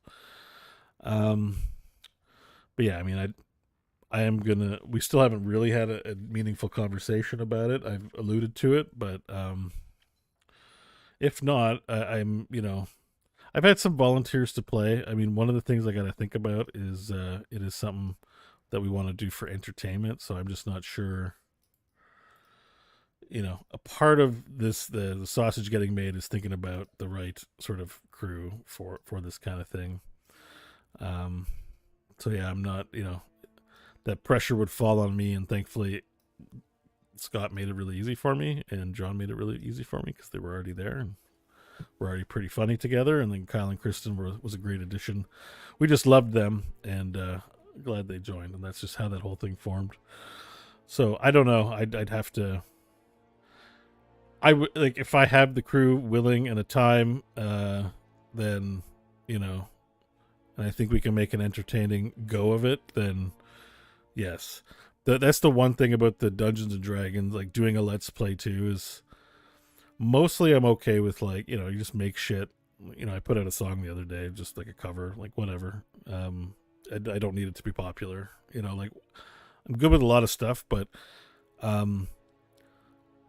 let's plays in particular are a lot of labor hours. Like a lot of podcasts you can get away with, coming up with show notes. Assets take a bit of time at some point, and then spruce them up. It's pretty time efficient doing this kind of thing. Prepping a D&D session every week is not. So I kind of need it to I kind of need it to pop, and I think while there's a lot of fandom and even a lot of support, it's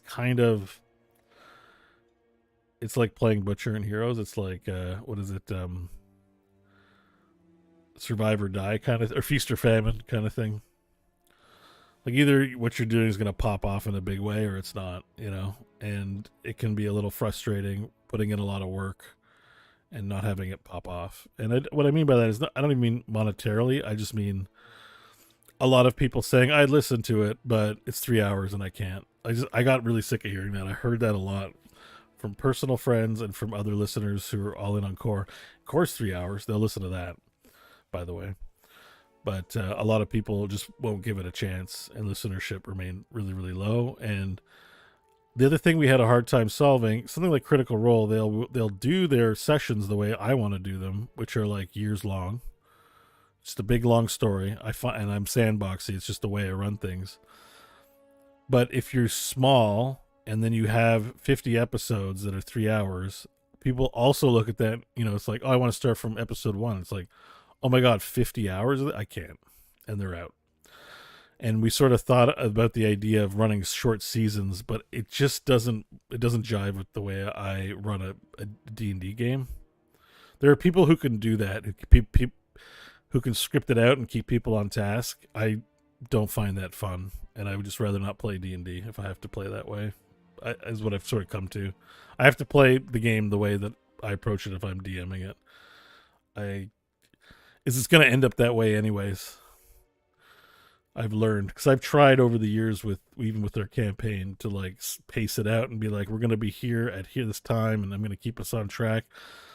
But the shit that like the side shit, the weird shit, the minutia, whatever it is, the weird unexpected stuff, that's the juice, man. Like I would be throwing that all away, and that seems stupid. So it's not for me.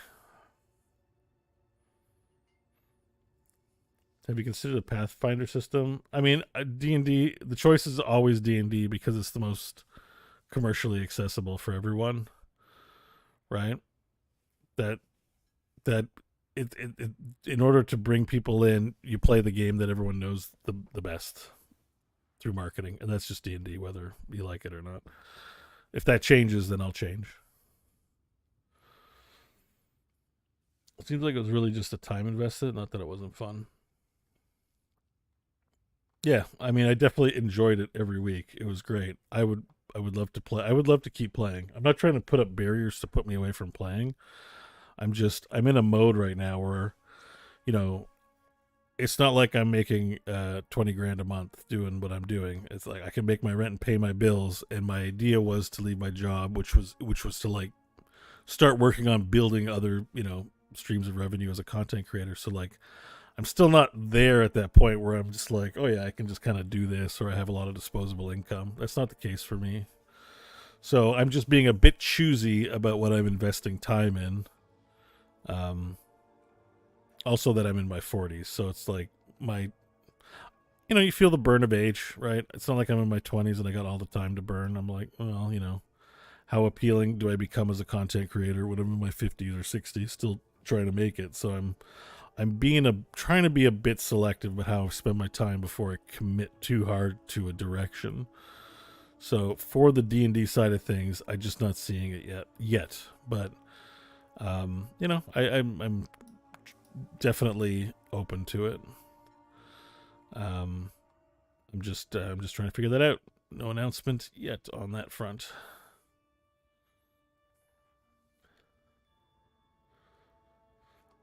Yeah, and having guests was something I had a hard time with. I just had a hard time coordinating it with people. That's something I got to learn to be better at.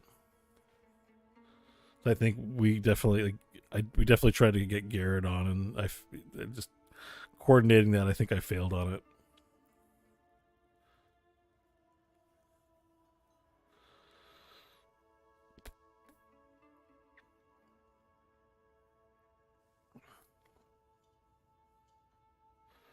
So now, Sarah, proud of you. You chose what to do is not easy. You took a major leap from here for it. Yeah, man, it's exciting, and I'm stoked for it.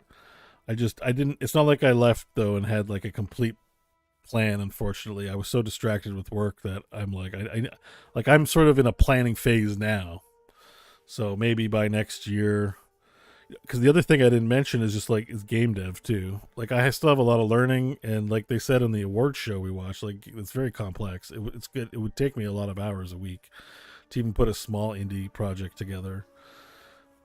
And it's like I can't do all of it. You know what I mean? It's like I just don't have the discipline to see. It's important to be able to accomplish projects or milestones in projects to maintain a positive outlook, like to celebrate successes, not necessarily financial, just getting shit done. Like when you get something done, it feels good, motivates you to continue. And I definitely need that given that I'm on my own. So, you know, if I'm working on music, if I'm working on D&D and other shows, and I'm trying to learn programming, like it's a recipe to do none of it very well. So, you know I have core, and streaming is the other thing. Maybe I just do streaming and make YouTube videos. It's certainly the quickest. That's where I talk about too. It's certainly the quickest route because I already generate revenue from the excellent community that's here who subs, and I appreciate that. So do I just push that a little more to a place that's better, and then decide from there what to do? I don't know. I'm not sure that I'm the most entertaining streamer. I mean, people like me from the show, but I can definitely sit here and not speak sometimes for a while. You know, like I have to think about the content maybe in a little bit of a different way, or maybe I don't. Maybe I just play like Crip and just bitch about what's happening when it doesn't go my way, and I'll have millions of dollars.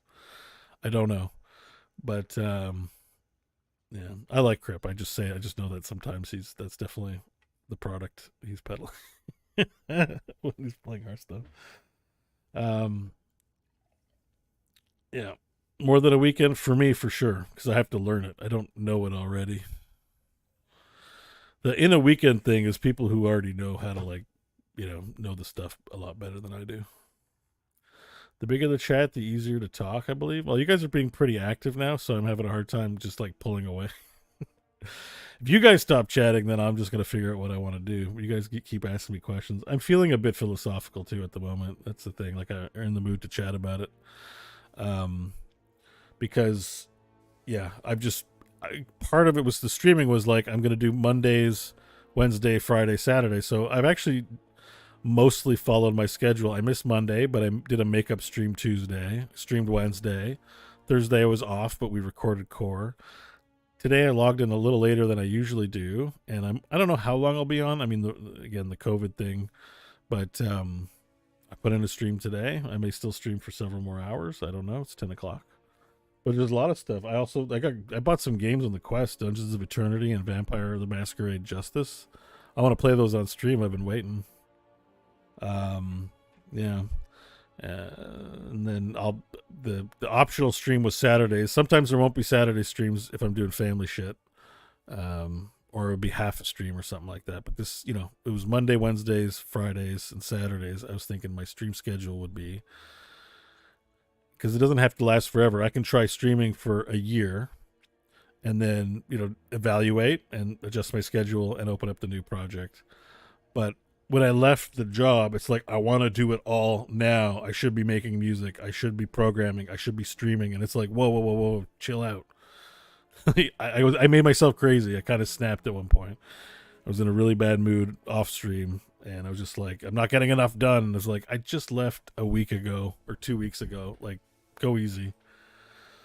So that's where I'm just kind of having a chill vibe. Streaming's easy. I turn it on. I talk to you guys. It's already established. So right now it's core and streaming, and I'm trying to figure the rest out. I would love to do D&D though, but I've got to like things. The project has to be right. I can't just play D&D.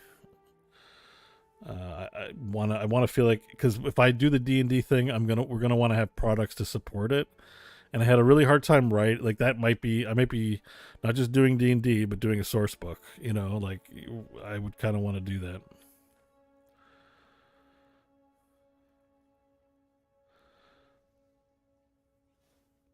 Yeah.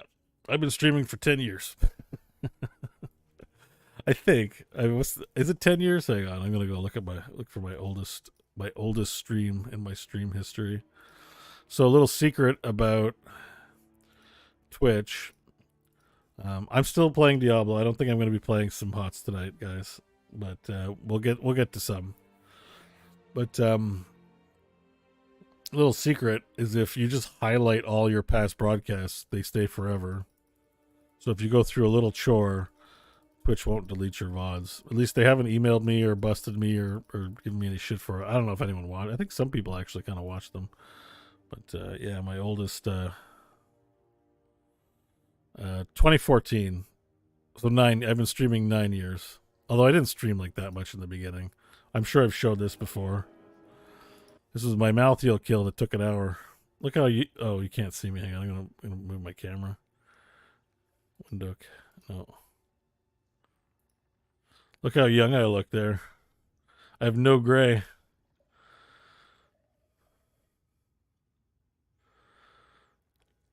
This is like one of my first time streaming too.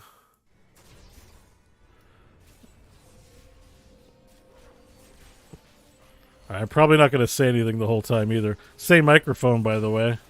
I had like just bought that. There's like no gray in my hair. Anyways, this is 1 hour. This is hardcore mouthfeel on Reaper Souls launch. And I fight him for an absolute hour. As Monk, by the way, which I think was kind of sucked butt in the beginning. I think I had high defense, but my damage really was Garbo. So it's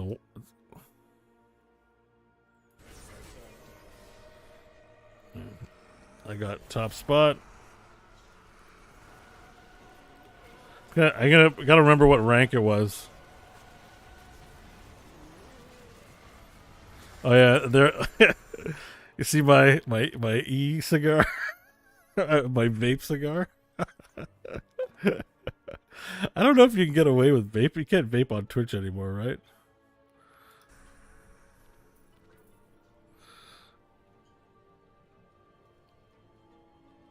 Wait, does it not say my spot? I thought it said when the call out comes up. Did I miss it? Oh yeah, rank 315. Oh, I actually beat my rank in Diablo 4. I actually beat my rank. It's 315. Not bad. Yeah, not bad. You see some 420? Do people smoke weed on stream? That's fine. I look so goofy. But yeah, I wish smoking wasn't bad for your health. It's fun, but whatever. I need to go back. Anyways, that's me smoking a vape cigar. Oldest stream, 9 years ago. I've been streaming for a while. And like I didn't save everything back then. That's when I was using highlights as highlights. The next highlight I didn't save till 2015. Actually, I kind of want to show you some of my oldest shit, but yeah, I need to quit too. That's another thing. I want to lose some weight and quit. And so maybe I just stream. Maybe I just stream and I do some working out and quit smoking. And once I've got that stuff behind me, then I focus on other projects. You know what I mean? That would be a really good thing for me to do for myself. You quit 1 year ago? Well, congratulations, man, on the year of sobriety when it comes to smoking. Not easy. I've tried a couple times. Speaking of which, I'm going to go ruin it and have a cigarette now. I'll be back in a few minutes. I'm going to run top of the hour ad breaks. And yeah, I know. You talk about smoking, it's because you're thinking that you want one. And also seeing myself smoking did not help. I was like, oh, you know, I could really use one. So I'm going to go do that. I'll be right back. Okay, see you in a sec.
Okay, so I think I'm gonna run some nightmare dungeons.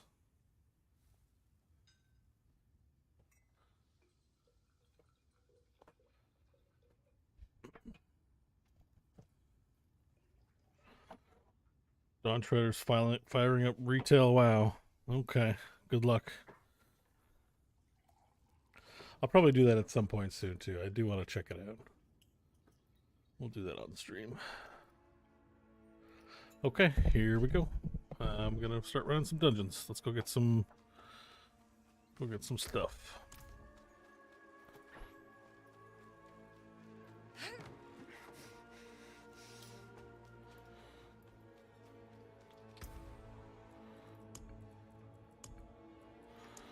Uh, 100 should probably be. Let's try a couple at high 40s. Like I said, I think my defenses might need some improvements. 3 Stormbane Wrath? What kind of a ripoff is that?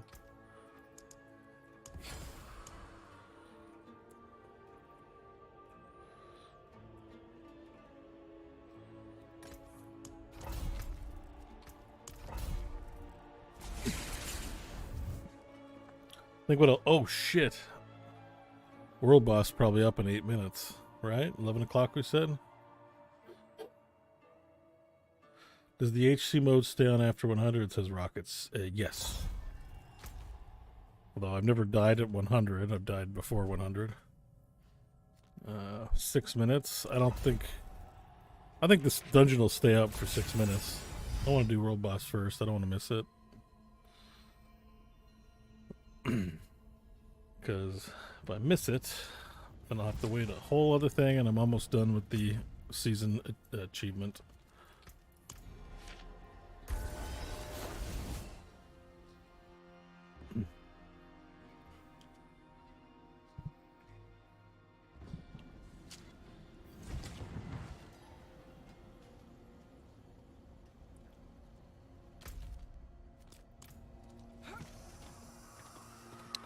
I think what I'll do is I'll do a bit of more Diablo. I think I'm going to switch to Yakuza pretty soon.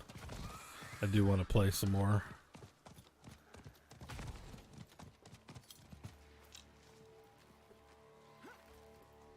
I'm not ready yet.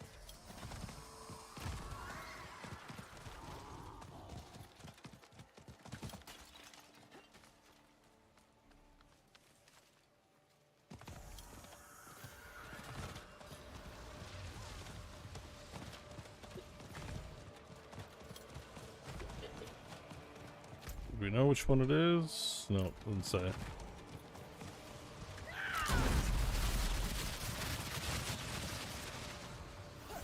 I appreciate that. Hello. I couldn't save them. Look. How's it going? Ooh, efficient. Damn. I couldn't save them.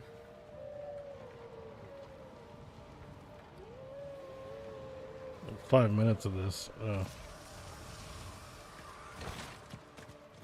Alright, I'm too bored.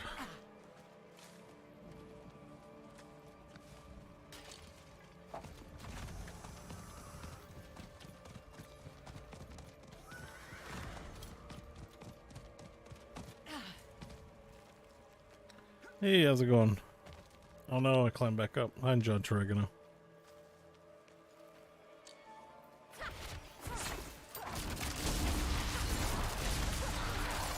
I'm not ready yet.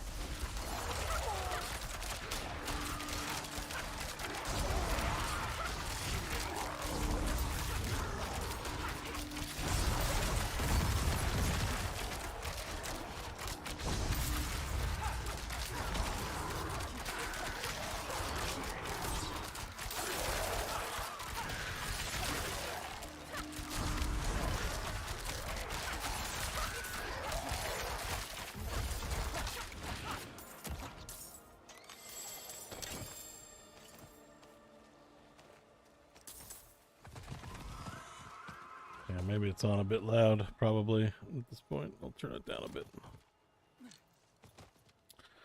Rogue your fave on D4. I still think I like Barbarian. Barbarian edges it out for me a little more, but I'm kind of doing like hardcore on each of the classes once per season. So season 3, I'll probably pick something else. I do enjoy Rogue quite a bit though. I like playing like bow Rogue. It's like a basic attack build. I don't know if I'm gonna be sticking with it if I push Nightmare Dungeons or not. That's the only thing.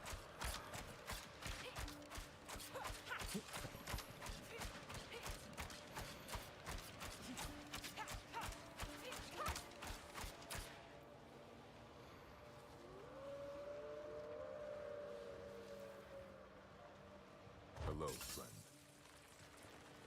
Greetings. Oh, well done. Greetings.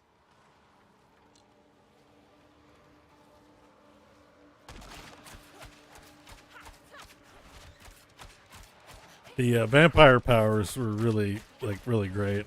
They really, I think, add a lot to different builds. I'm not ready yet.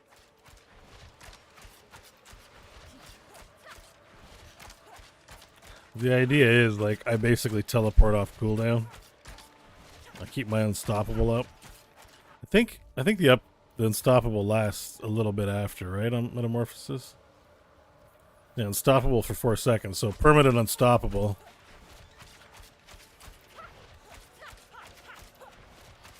If I play this way.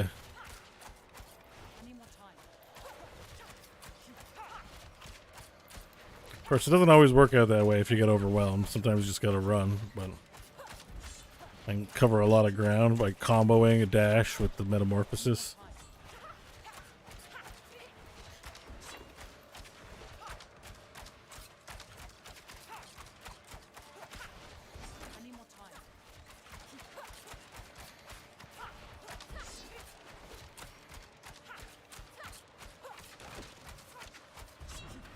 I arguably don't need frickin' yeah, I probably don't need whatever concealment. I just haven't, might swap it out for smoke grenades. Don't need thick armor when you can't get hit. Yeah, well, I still need the armor. I can get hit. It's just I can't get stopped. And the crowd control sucks. When you get like chained. I've been still stopped. It's possible to get stuck if everything's off cooldown. The Bloodseeker Barbarians, just those are the ones that kind of are able to catch me out sometimes. But not for long. I think, what am I rocking? The extra life, I think. Yeah, I have the extra life gems. I'm probably gonna do some Duriel. I'm gonna try him. I might scroll of escape 2 seconds into the fight if I get smoked real quick.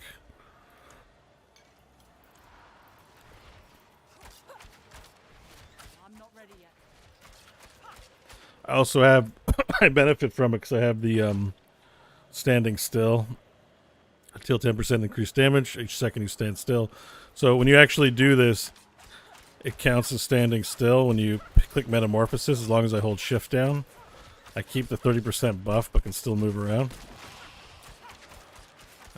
When I dash, it actually resets, though. Alright.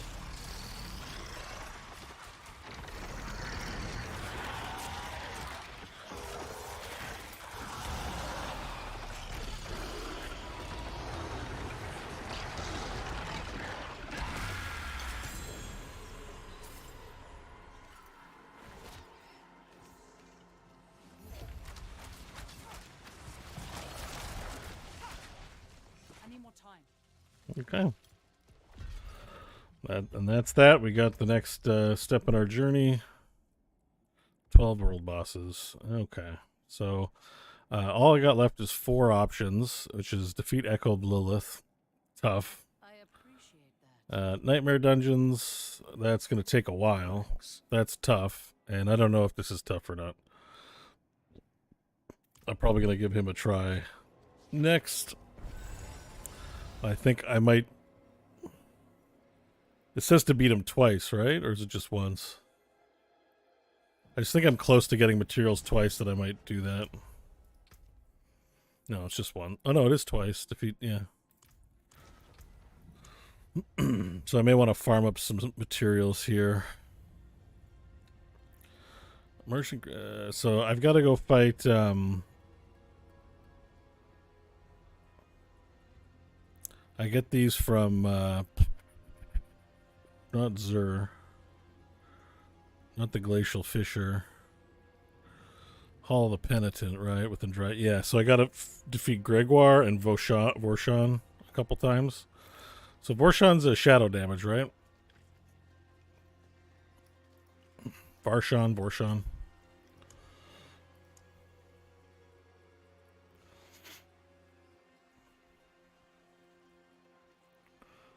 I can make 9. Let's make 1. The other dude is lightning damage, right? Okay. I'm mostly capped out on what I need to be. The extra armor is a good idea. I don't have 13k armor. I've like re-rolled into I've used my re-rolls on these items.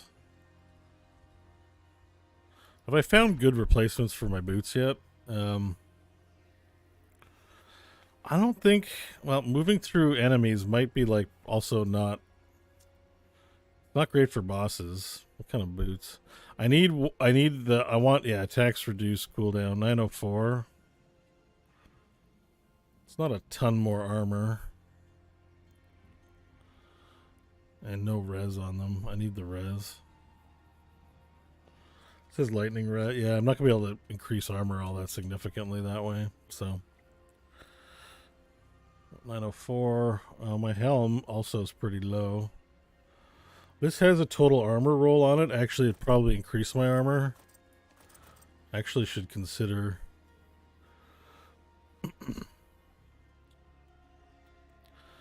Intelligence and willpower. I'm losing some all stats. Let me check my Paragon. I'm actually not sure if I meet all the prereqs hit for it.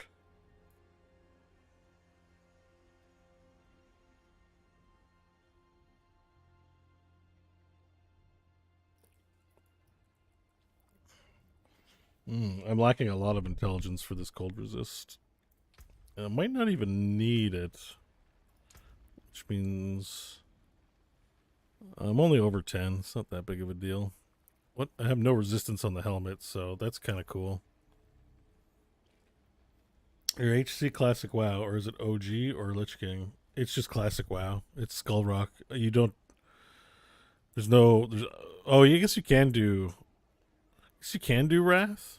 I don't even know. There's only 2 servers. I assumed it was Classic and not Wrath of the Lich King. I think you picked that at launch, right? So yeah, it's Skull Rock.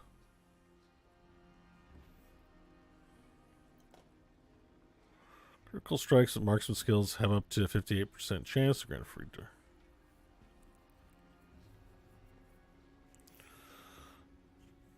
Okay, that has poison res. Alright, let me just try upduting this, see what the armor differential is. It might be pretty significant.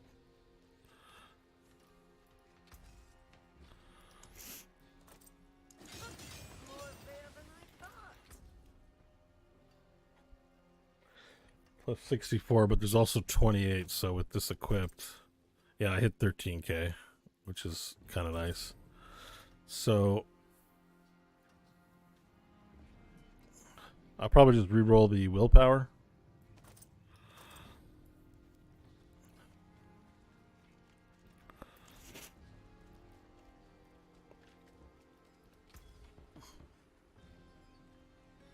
Duriel's poison too. I probably should get dot reduction. Right?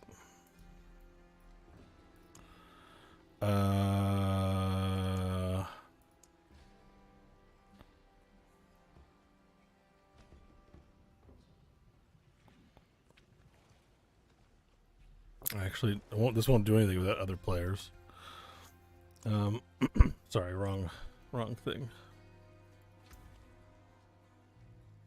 May your road be filled with wonders. Yeah, it's Classic WoW, I'm pretty sure. Like 99% sure.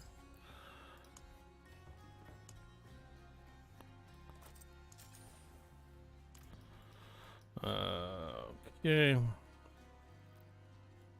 What have I got equipped on the head? Critical strikes. Oh, I might not have a good one of these. It's lucky hit, not vulnerable. Oh, I might not have one that's rolled quite as good in the inventory.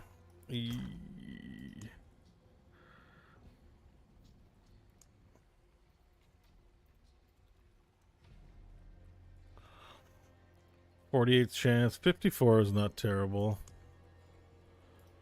But yeah, I'd be burning my last one. I better make sure this is the one I want. Oh, this also has armor increase, eh? Oh, it has fire res on it, which, I mean, I don't need apparently. It's not really that much different, unfortunately. Let me spend some obols. Maybe we'll get lucky on a helm.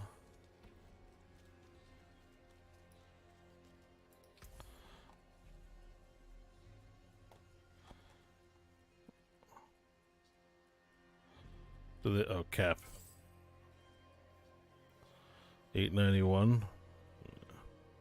Well, there's some below shining. Oh, too bad, friend.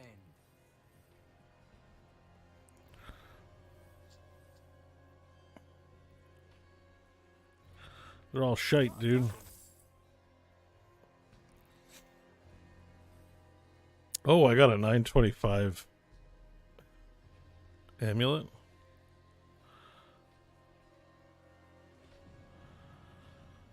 Energy cost reduction. Yeah, there's nothing that killer on here.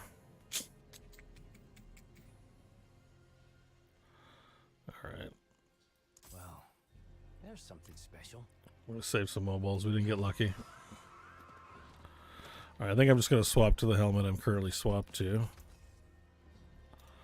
I got to do this, though. I don't want to get rid of something I want. 925 chest, eh? Hold on. Oh, a 925 ring?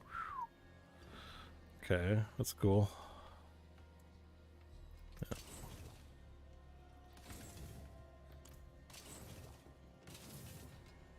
Better than starting from nothing.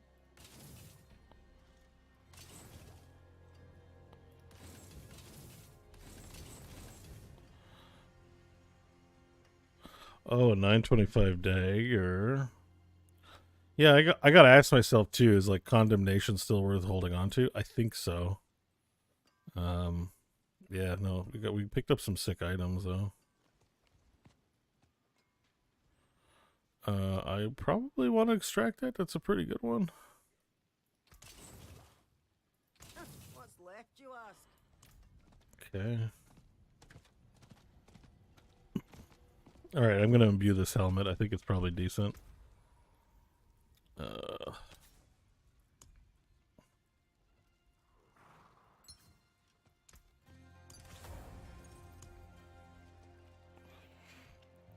Even though it's a bit of a downgrade. Okay. So we were good on all res. Willpower is just healing, eh? Yeah. Okay.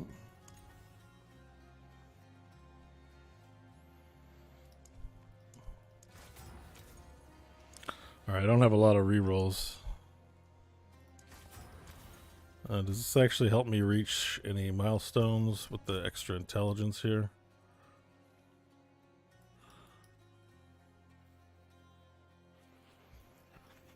And part of me thinks I should reach down for the extra damage to elites. But really, I was just kind of gunning for this guy, so I think it's fine. It's just if we're not close, I'm going to try and roll for something else here. Oh, extra life is actually pretty good. Oh shit, basic attacks. Yeah, I'll take that. Thanks. That's awesome. Okay, so I wanted to strip. Oh, 24%. I'm gonna strip that for sure. Oh, this is a 925. Oh.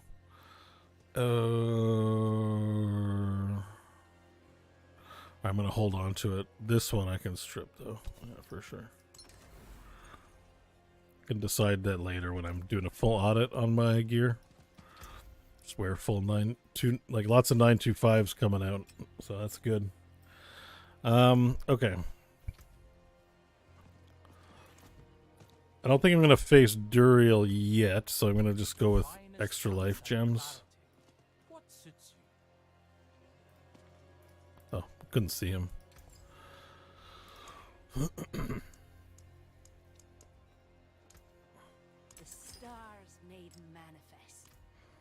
Alright, got 10k health. I think that might be okay. Dark Shroud. Yeah, we're gonna put that in the box. And yeah, we hit over 13k, which I think Wadija was saying 13k is kind of where you want to be at level 100, so that's good. Because even though we've hit cap at level, we're gonna be fighting stuff above level. Is everything over 5? No, it isn't. Because I could pop that out and put some armor in there. But I don't know if I'd want to be below cap on Shadow, especially. Yeah. So it's just 5% all res. Okay, let's see what we got here. It's at the Tree of Whispers. We'll do some Barshan.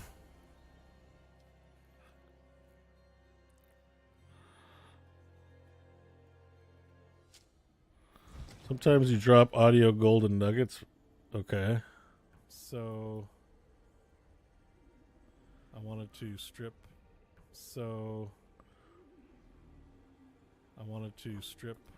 Alright. You thinking about me stripping? Scott Styles. It is a Scott Styles sound clip. I wanted to strip. Quit judging me, man. Oh shit. We're going in gimped. I gotta put some thumbs on something.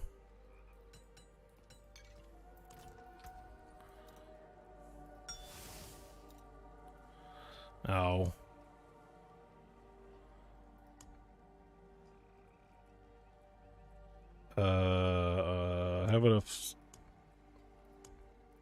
I have too many crowns, so let's wash that. Crown, thumb, thumb. Hey, we did it. All right.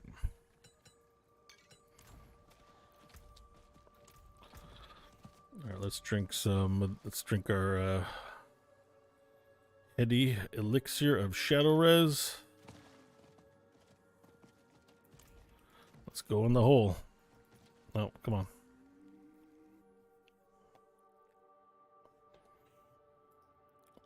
I want to strip this item of its usefulness.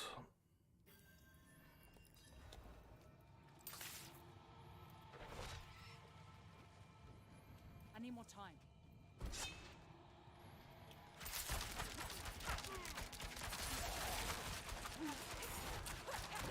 Let's build up our Dark Shroud stacks too. That's important. This guy should be easy though. He should still be what, like 75 or 85?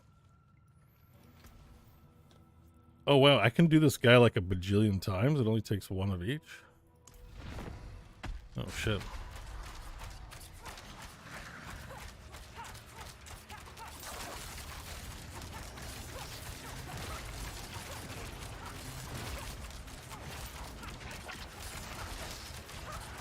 I need more time. I need more energy. These guys drain me of my resources though. I hate that.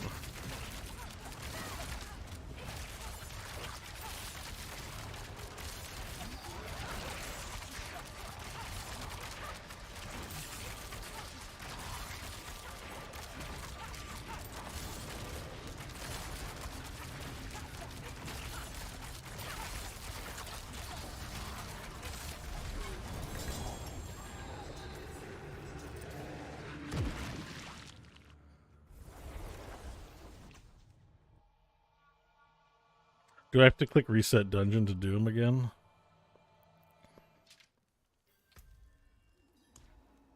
Alright, and he gives me the mucus-licked eggs, right? We'll test it out. Yeah, we do have to reset dungeons. Okay.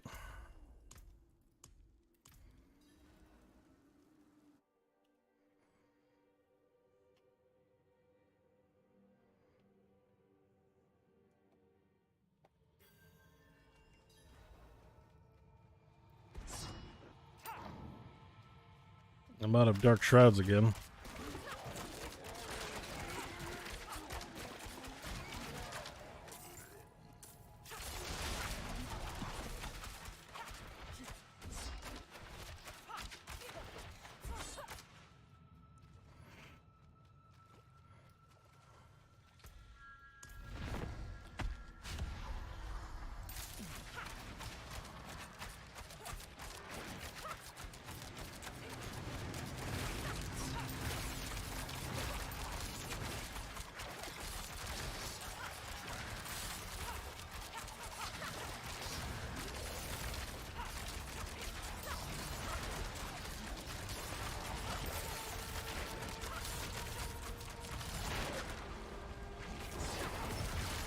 Did he just, like, actually CC me there?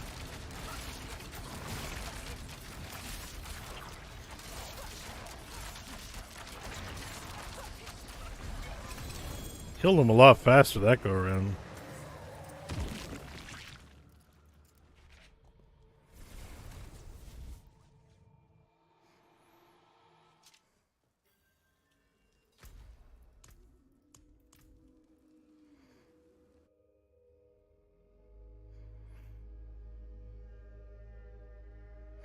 I guess I'm getting uniques from him, eh?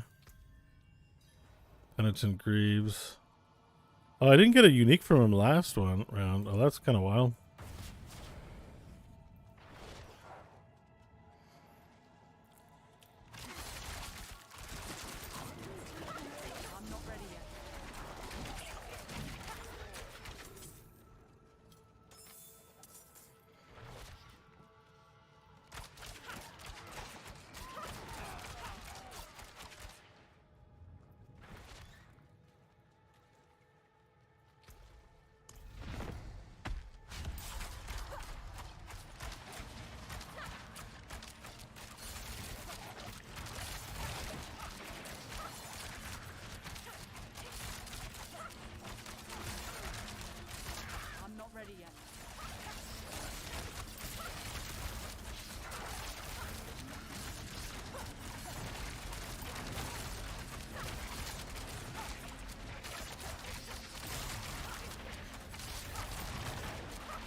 Oh wait, I don't want to press that button. Alright, he's pretty easy. I got a little worried. I do see my health chunk a little bit, but nothing too bad. I do have death evasion too, so it's fine.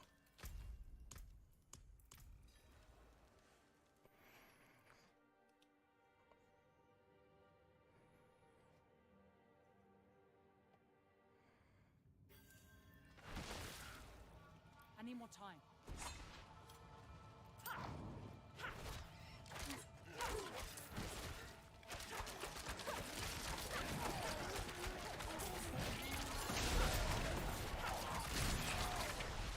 I'm not ready yet.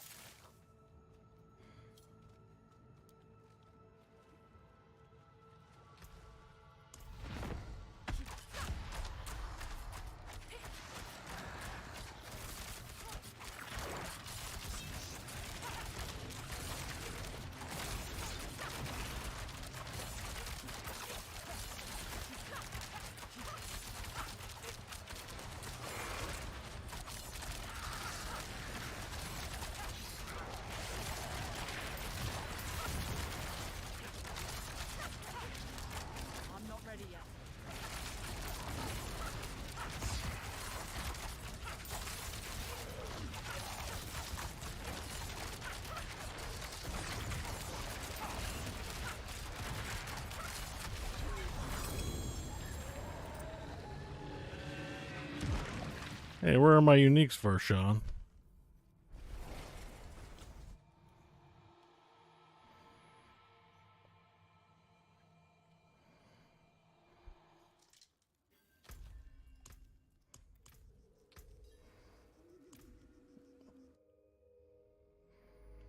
We'll do some selling after for this next run.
Ooh, am I getting a condemnation upgrade?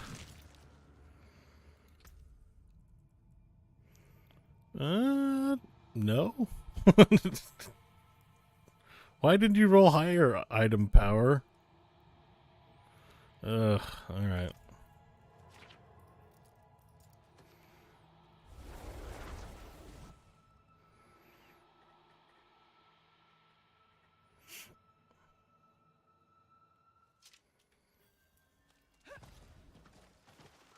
Yeah, I'm disappointed for sure.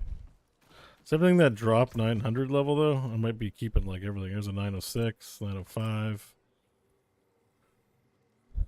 910, or 912. Oh, we got a 903 Sky Hunter.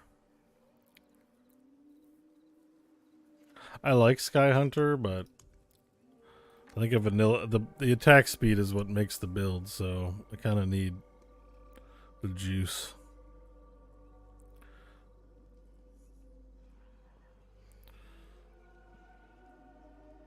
Alright, well, we'll keep the Oh, I got 2 condemnate? No, I just sorted. Okay. I also got some penitent greed. Oh, a 10%er. Oh, does it always have evade grants 50% move speed? I'd rather have it roll attacks, but I'm like, I guess that's static too. Attack, like, part of the build is attacks reduce evades cooldown is like, it's part of it. I don't think I want to not be able to use metamorphosis unless like I move away from it, but I would switch to these for sure. I think the secondary effect is definitely helpful for the build, which leans on frost. I mean, maybe I should try it out. I don't need like that. Yeah, like I don't think I need the 10%. It's the move freely. It's the move freely through enemies that I like, but I might not need it. You know, it might be just a preference thing, but not actually good.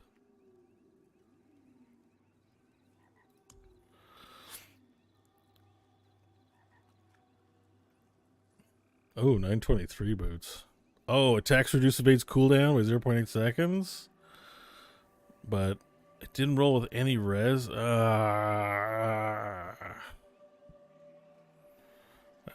Booty butt cheeks. Oh, we got some good boots also. Okay. How many boots do we have? Well, they're all lacking a little bit, eh? But these are good. These are both. I mean, I have to play around with a lot of my reses now with that. All right, we'll just toss them in. They're not windmill slams. Actually has 3 resistances on it. But it's not the kind of boots I'm looking for. I'll hold on to it. 918 ring. Throw it in the thorns pile. 7 ring. Crap.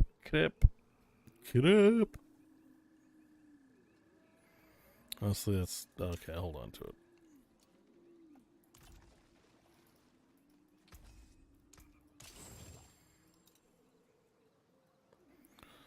That's a max roll. Hold on to it.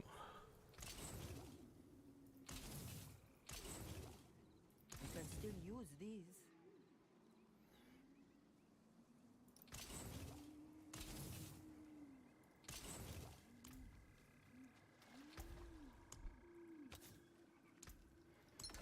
Don't be a stranger.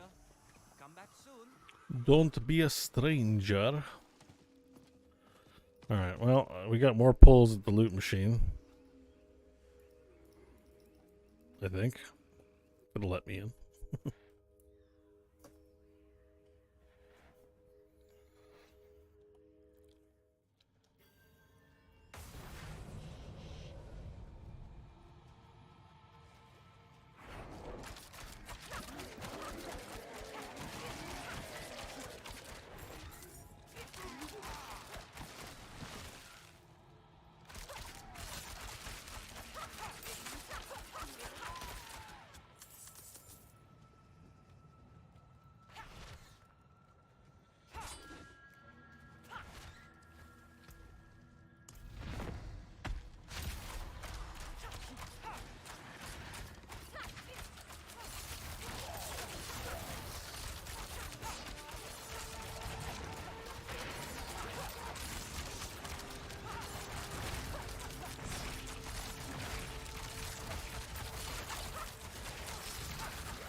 I need more time.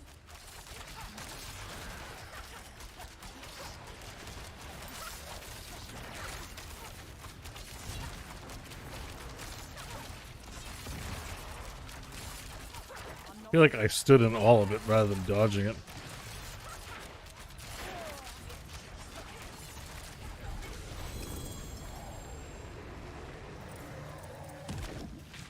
Ooh, Scroll of Escape. Very valuable. I wasted so many of those. And we got 8 eggs. I don't think I'll have nearly as much as the other resource. Might have to do a Helltide or 2 to grab it.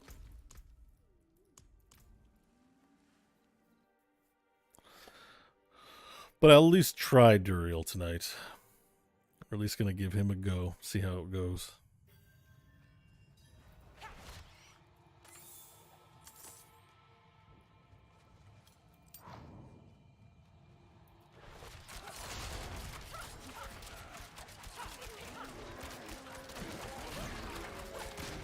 I need more time.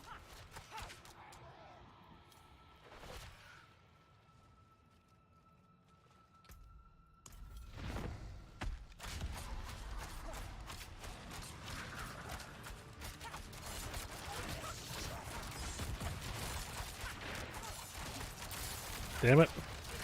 I'm not ready yet.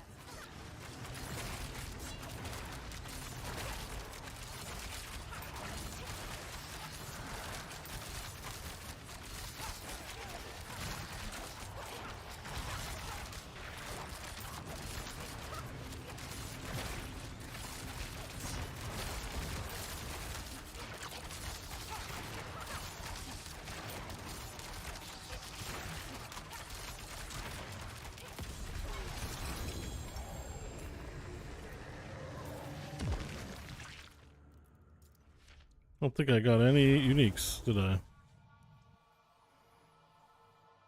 I thought it was a guaranteed unique from these guys, but just from the lesser pool.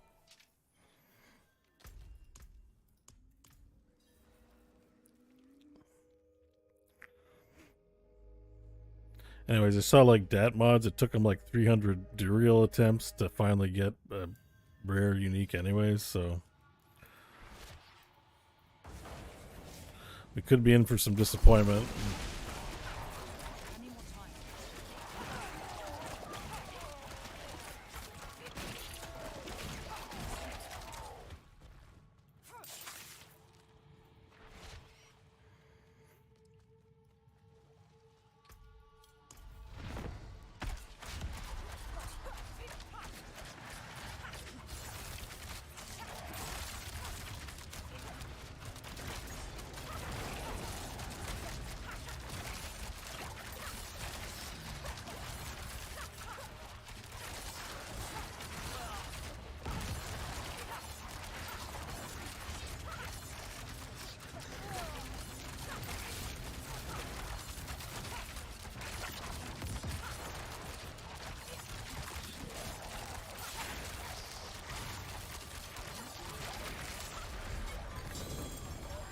Well, we got a unique that time.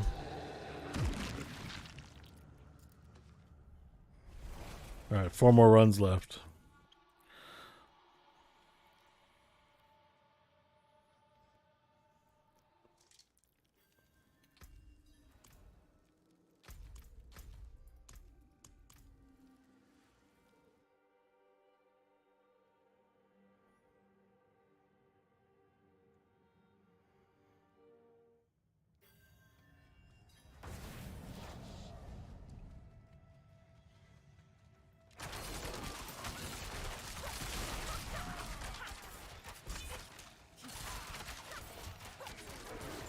I need more time.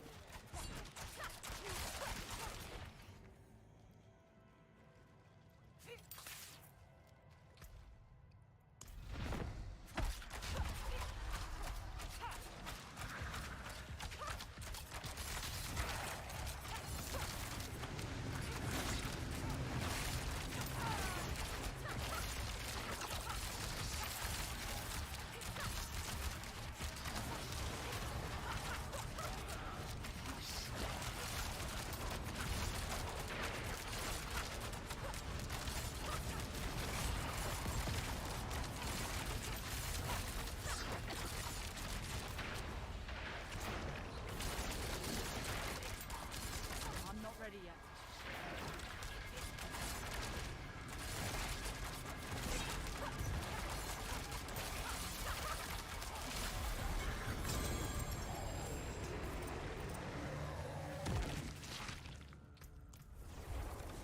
Okay, one more run. We gotta empty the bags again.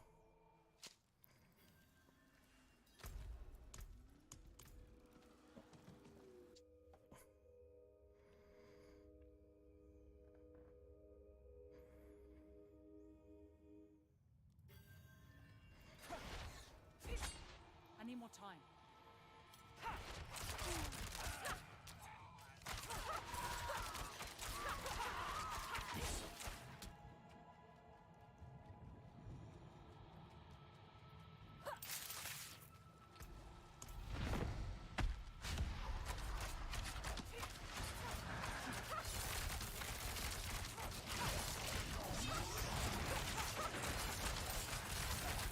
I'm out of energy.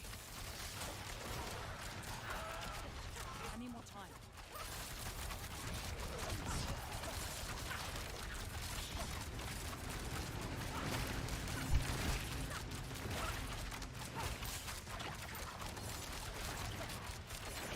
I need more time. I'm like energy starved again. Low on energy.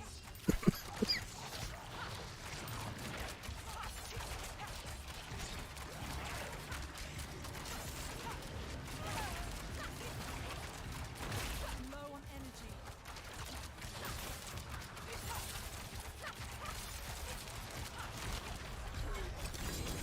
Ooh, there's a ring in there, eh?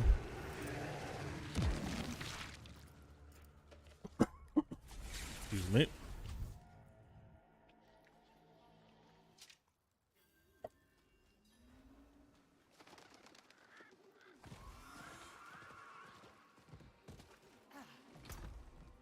Alright, let's see what we got.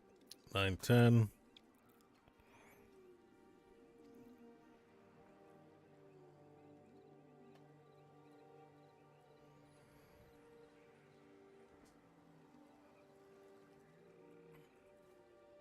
An 882 bow. Nah. We got a worse Sky Hunter. Oops.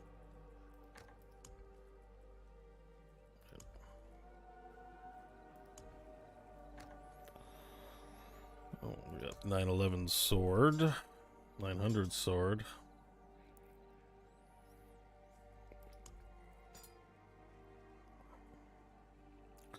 Oh shit, 923.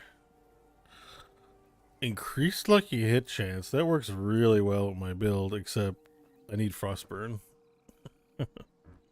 Do I need Frostburn? Maybe. Still, it's a keeper. Oh, that's a keeper too. It's a keeper.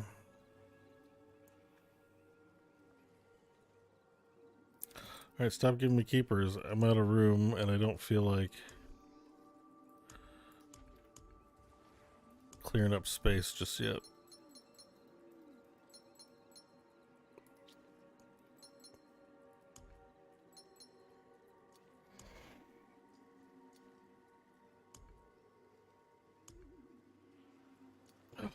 Man, I would need my stash to be bigger. Alright. We got some more penitent greaves.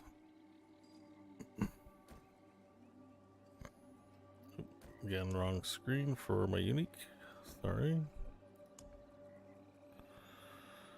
Oh, the Withering Band of Trickery, eh?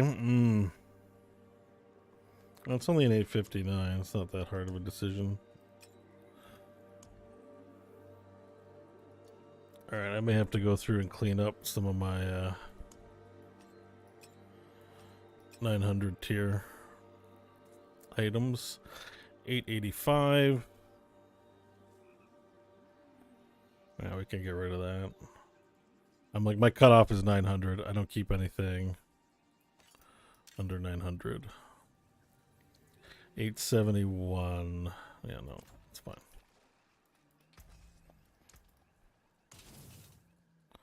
Okay. I can break that down.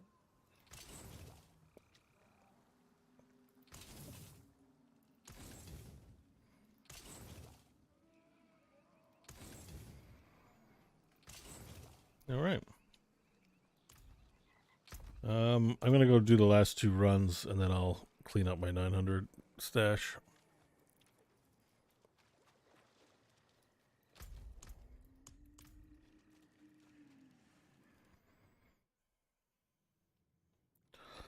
Then it's on to Gregoire, which I only think I can do him twice. It's living steel, right? Yeah, I've only got enough for two. They're pretty, like, annoying to come by.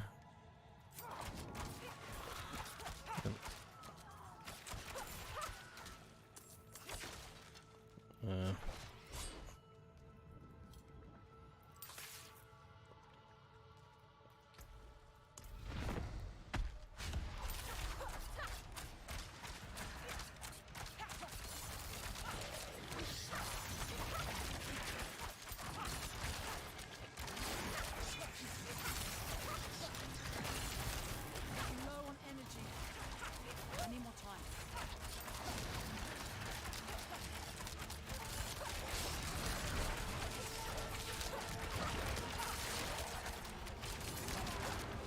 I need more time.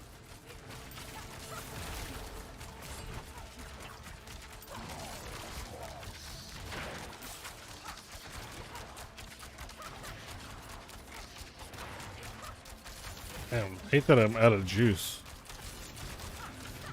Usually don't have a juice problem. Low on energy.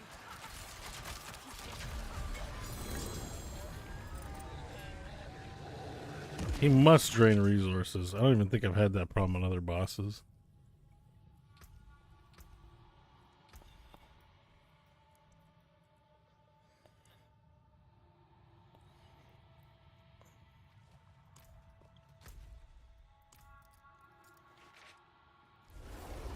All right, one more Varshan, and then we're done.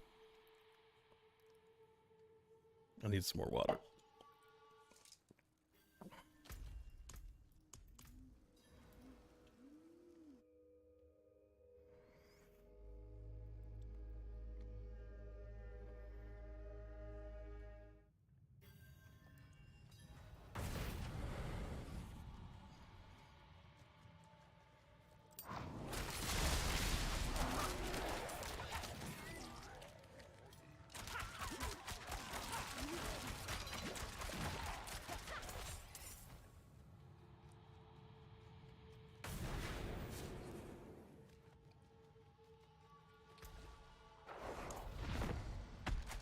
Just one more TM. Yeah, but I literally don't have any more resources.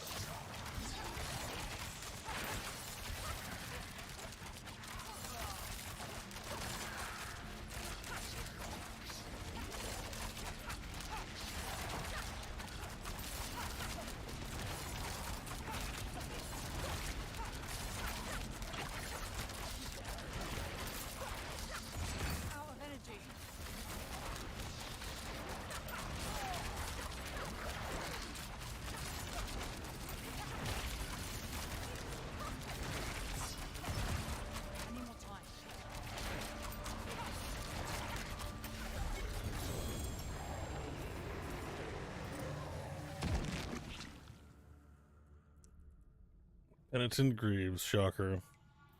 Decent ones, though. I think.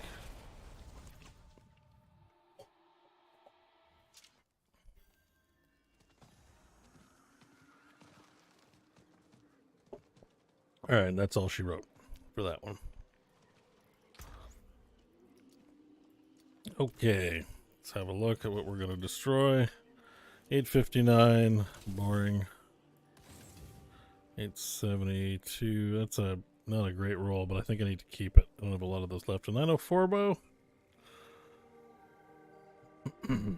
There's some low rolls on. Oh, it's a max roll dex though. That's nice. We'll see. Oh shit, max roll on that. I'll keep it. 912 again. I can break that down.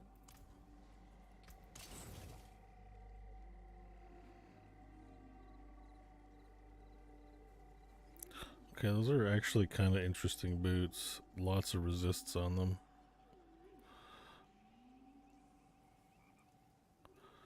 And the right kind of evasion.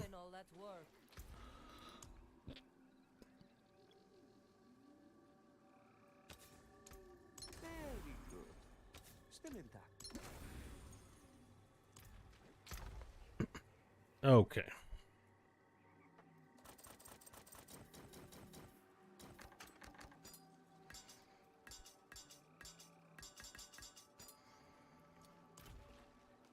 The forge is ready for whatever you need. So we're actually wearing 913. So, you know, I don't need most of these helms anymore. Unless like we can probably shop for higher. Unless I see something that like that has basic attack speed and it's pretty much almost the same. Helmet. There's that.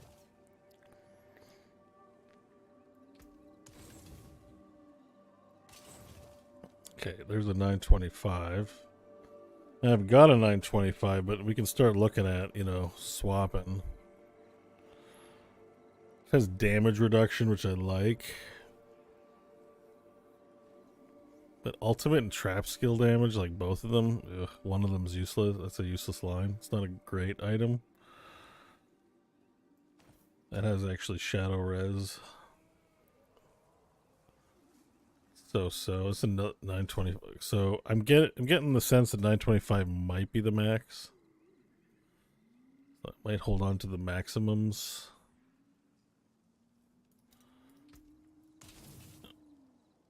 I can break that down. Cold res and total armor is nice to see. I might hold on to that. So an eye level upgrade actually is a really good bow. Has Vuln, Core, and Chilled, which are all relevant to me. I assume frozen also means chilled. Like if they're frozen, they're also chilled. So, but chilled, not everything necessarily makes it to frozen. So I think that's fine for the damage increase. But it's so very incremental. Like it's not a jump to 925 either, you know. I'd re-roll the ultimate skill damage. So I've got a free re-roll on there. And the vuln damage is more of a max roll, so I'd get more out of it than what's equipped. Yeah, I don't know. I might even go ahead and start that up now. We don't use crossbows.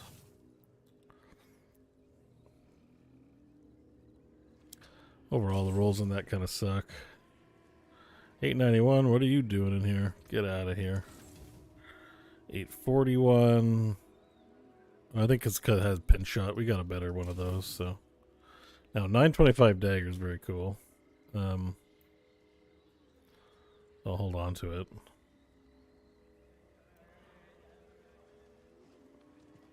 That one kind of blows. Not terrible. Trash. Trash. Oh, it's okay. So-so. I think we can do better, but nice rolls. Trash.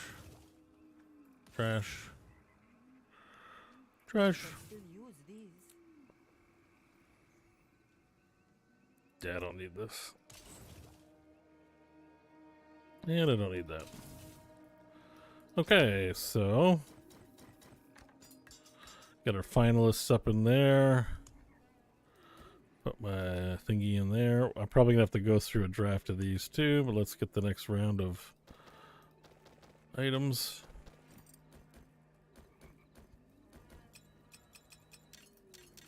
Sweet. I think we had a couple in here too. Yeah, alright.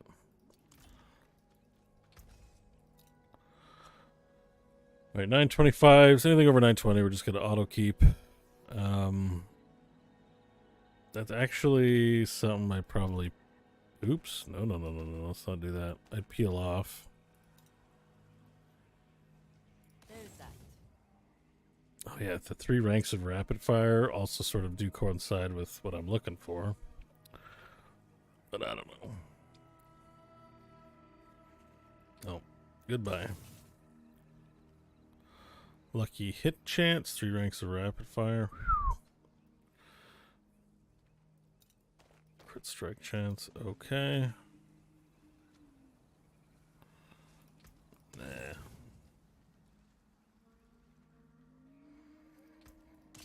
Too much text on that one. Okay, now we're up to pants. We got really good pants, and I'm gonna keep those pants. So we have at least 1 pair. Alright, boots. These are interesting boots, except they don't have resist, but they're over 920. Over 920, 910. Crap. Yeah, crap. Crap. Alright, those have... Oh, stop doing that. Let's have 3 reses, so that's nice. These also have 3 reses, but really low, so no. 845. Oh, that I'm peeling. Okay. Alright, we're moving on to rings. Anything over 920, we're keeping 913. Yeah, no, don't need it. It's like good shit, but you know, whatever.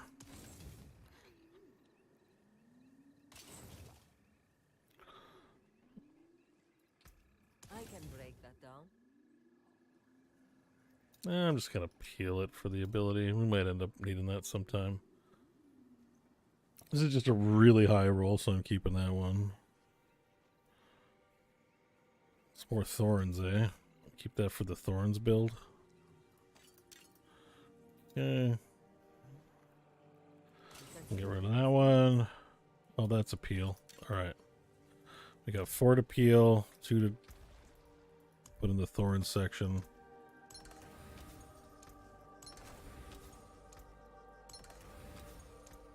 Don't be a stranger. Come back soon.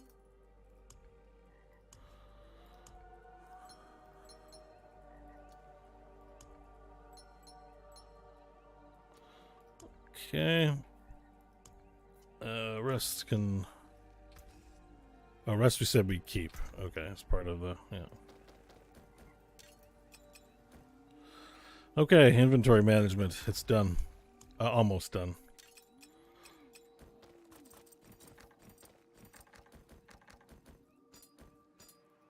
I've got a giant pile of uniques, and I don't think I need them all. We got a 909 here. An 843. I really want to wear one of these, actually. I could... I wanted a 25%. Cal the Nameless might actually work. It's like, it doesn't increase my lucky hit in a big way. It's like, I get 3%. It's so incremental. I wish it was higher, like, I wish I could, if it was like 25% boost. The extra ranks and imbuement skills, like, nice. But I want the armor increase. Yeah, it's just takes a shit all over my armor. Yeah, alright, we're gonna get rid of one. Alright, I got more than one razor plate dog. I got a couple of them. Which is the best one? 868. I'm flirting with the idea of doing a thorns build, but this has the biggest thorns, but not the highest eye level. But all that's on there is thorns and armor. So why wouldn't I take the highest thorn? Well, you know what? I just keep them in this tab anyways. And it's not really taking up a lot of space right now. Alright, I think I have... These are all... I have one eagle horn, so I'm going to keep a onesie. Or a singleton of my stuff. I got 3 sky hunters.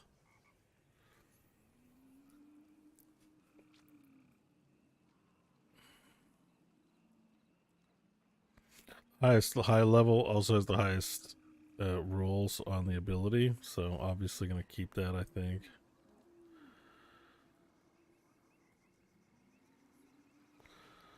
$100, 2 ranks. Didn't do so well on the rolls on that one, but I think I'm just keeping the highest. Fuck it. It's an easy decision to make. And I got 1 wind force, so I'll keep that there. I got 1 of Shara's blah blah blah. This condemnation's kind of... I still want to keep it at the max roll in case I lose my character and want to level up again. I got 1 Fist of Fate, 1 Grasp of Shadow, 1 Tybalt's Will. Wait a second. You gain 3-2 increased damage while unstoppable. And for 4 seconds after. If I'm perma unstoppable, then I perma have that damage increase. So Tybalt's Will, I really need to think about. Unfortunately, I can't re-roll.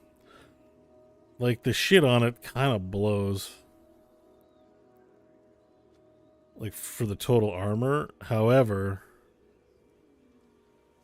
that damage increase is kind of really good. Alright, so I got 2 copies. I'm going to put that down here. I got 2 copies of Eyes in the Dark. Obviously, keeping the high level one. It's better. I have 5 Penitent Greaves. 9, 10, 10, 7, 7. The highest eye level ones have the worst rolls.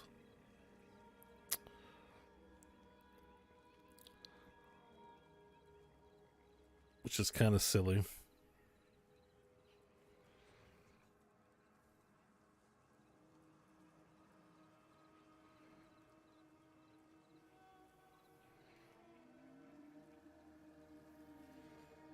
No, yeah, none of them are that spectacular, unfortunately.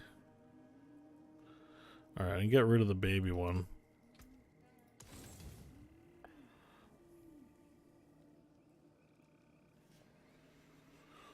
These are virtually the same. 14, 17, 22, 23. I feel like the slightly lower one has the better rolls. On average, yeah. Alright, buy 897. And I'll just keep the top one. 34 cold resist. I'll just keep the top one because it's the top one. Alright.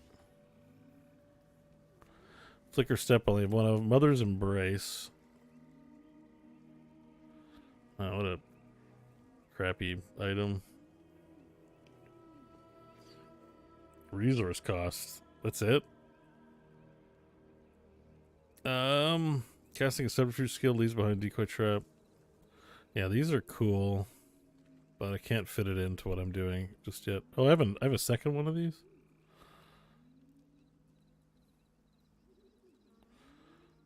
$20%. All right, it's even worse. Yeah, no. only have one word if I can. I think at one point I had like 100 of these. It's funny that I only have one. I must have gotten rid of a bunch. Okay, that's it. We've pruned. I'm going to be getting more uniques. I just wanted to prune the total inventory down. Okay. All right. Tybalt's Will. Oh, it's so gross. That looks worn. I can fix it. Rare to have something so fine. I need to see what the armor is still bad.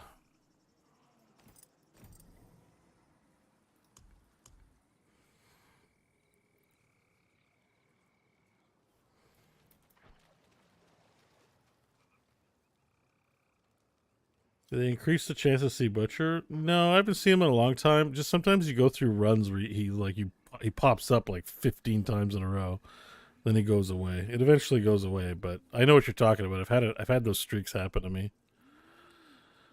I think like this barrier makes me comfortable, and I'm losing the barrier and plus 27% armor. You know what I mean? Scary shit. For like plus maximum resource. But it's such a big... I'm going to lose shadow res too. That's another issue.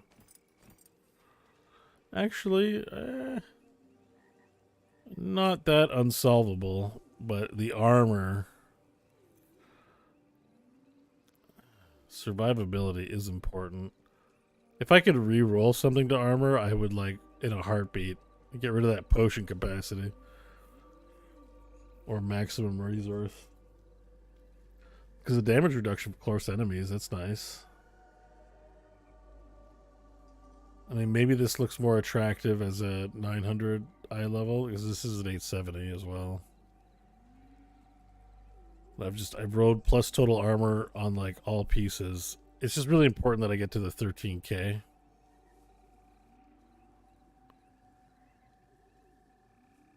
As I do. Oh no, it caught up. It is 30. Okay, why did it say the potion just wore off? That's why. Alright, this is a non-starter for now. It would be really good to make this work. I think this would be like... Would be very good as a damage boost. Maybe we'll get a better one. Alright, let's stick with our build that we know works. Our gear right now. So I need to do some Grimoire. I think I only have 2. Hey, Mills Live, how's it going? Dragon Liver, did they increase the chance to see the... Oh, you already read that. Sorry. I thought more chat happened than had. Magic Man's here. You guys really not wearing much. I can't do that here.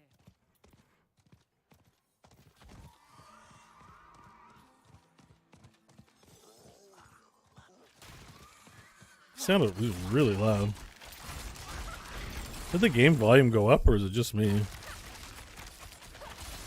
Maybe I've been sitting quietly in base for too long.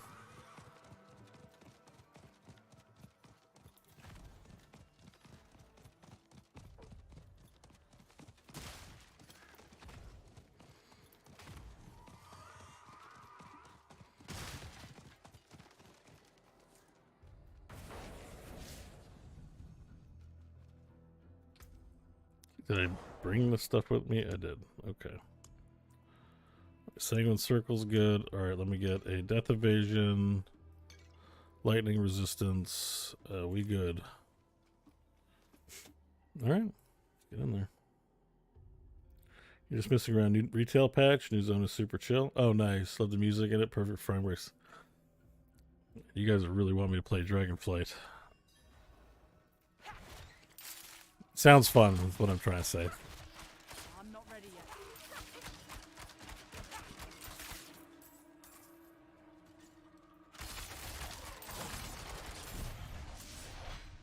I'm not ready yet.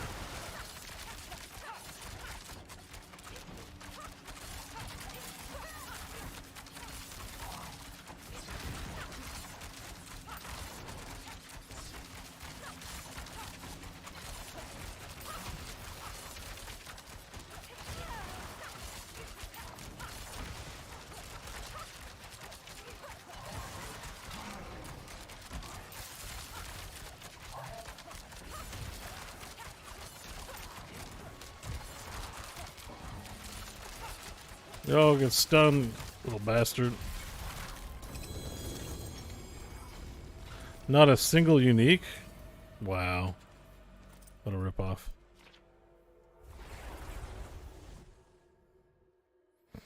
Any word on the street as you may come back for SOD and War Within?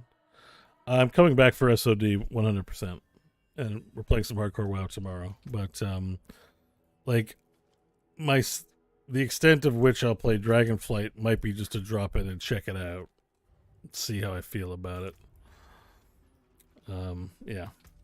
I'm not making any commitments on retail just because there's a lot to do in retail, you know, and I don't want it overwhelming my game schedule.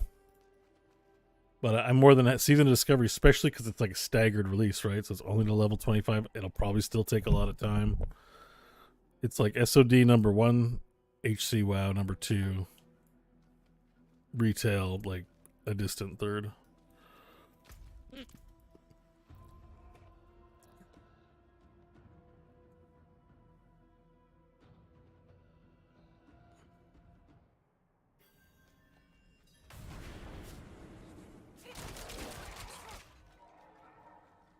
There's just too many games to play, and WoW, like, you know, WoW can take a lot of time. Take up a lot of time, you know?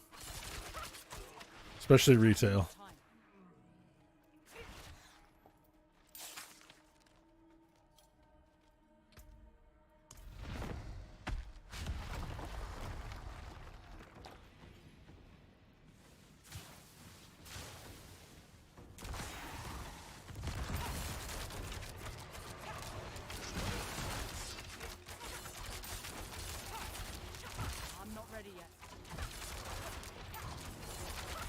See, I'm not having energy issues on this boss.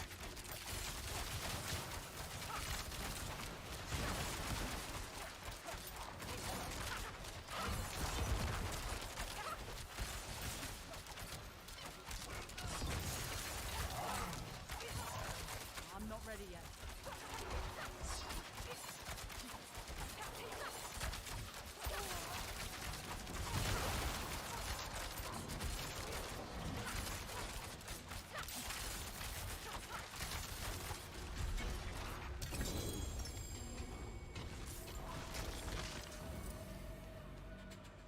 Alright, should have 4. Alright, we got enough for 2 Duriel runs.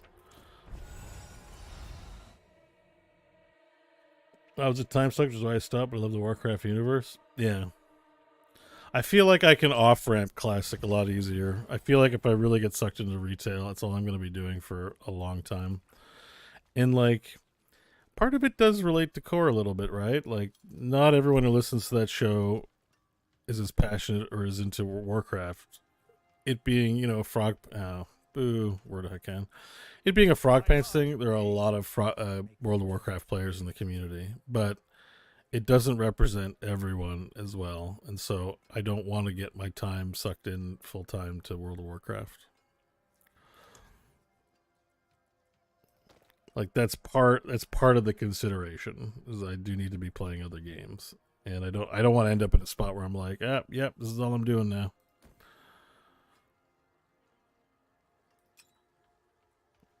I'm okay with doing that for a couple of weeks at a time, you know. That's fine.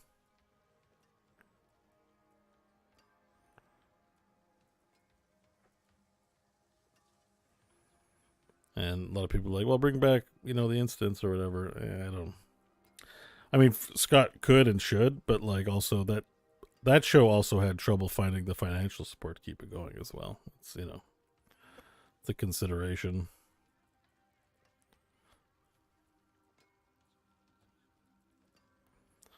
Let's see.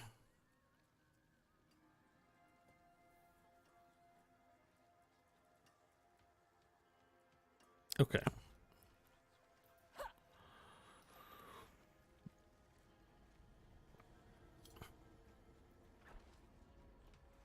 Are we buying or selling?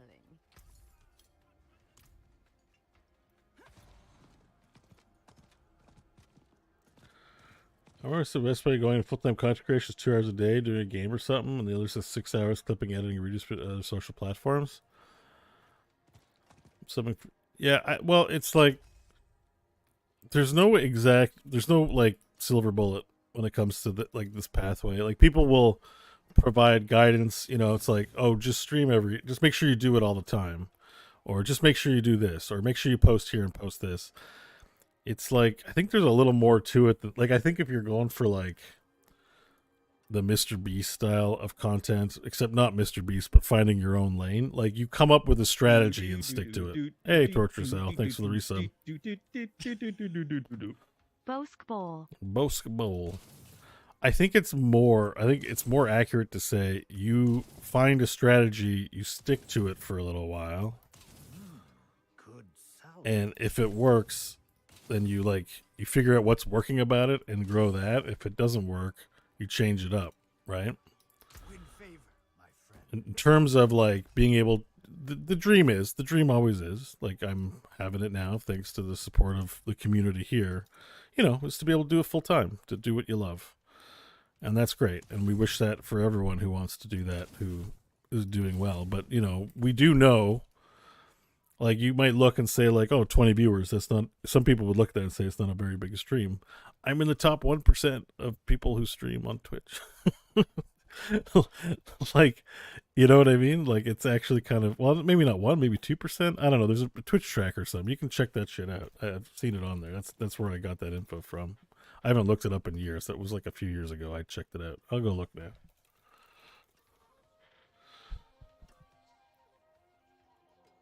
Oh, Schwartz. Here we go. Found exact match. Let's check the scoreboard. But yeah, it's like there's, for me the pathway's been 9 years. I've been at this 9 years. Oops, that's not the right thing. And I haven't really changed it up. I'm like top 77,000, which doesn't sound like a lot, but there's like 1 million people that stream on Twitch. 0% of all English viewers? What is that? Oh, this is just today's performance. They don't give out, I guess they don't give out your percentage rank anymore. I'm not seeing that here. Oh, here it is. Ranked top 1% of Twitch. Right, but there's a world where if you watch like 10K Andes, 10K, you watch the big boys, I guess, big boys and girls, and then you look at a stream of 23 and you go like, oh, that's not very big. But it's actually like, that's huge, right? Like, it's very cool. But like, I can't even make partner. Like, I have to hit, the only metric I'm missing to even be offered partner is an average of 75 viewers over a month on my channel. I don't have that. I'm not saying, I should have that or whatever. I'm just spitting facts at the moment, right? So, but I am in the top 1%. I am privileged. It's like, it's important for me to remind myself, because I think I'm a human being. I think those things like, oh, geez, how do I become a partner? Like, so I can get better deal on my revenue split. Just even for that alone. And so that when people give me money, I get more of it, and that makes people happy. Well, I got to have an average of 75 viewers in the channel. So it's a struggle, man. I've been doing it for 9 years. But, yeah, top 1%. All that to say, the point was, how do you become a streamer and get successful? I don't think there's a silver bullet.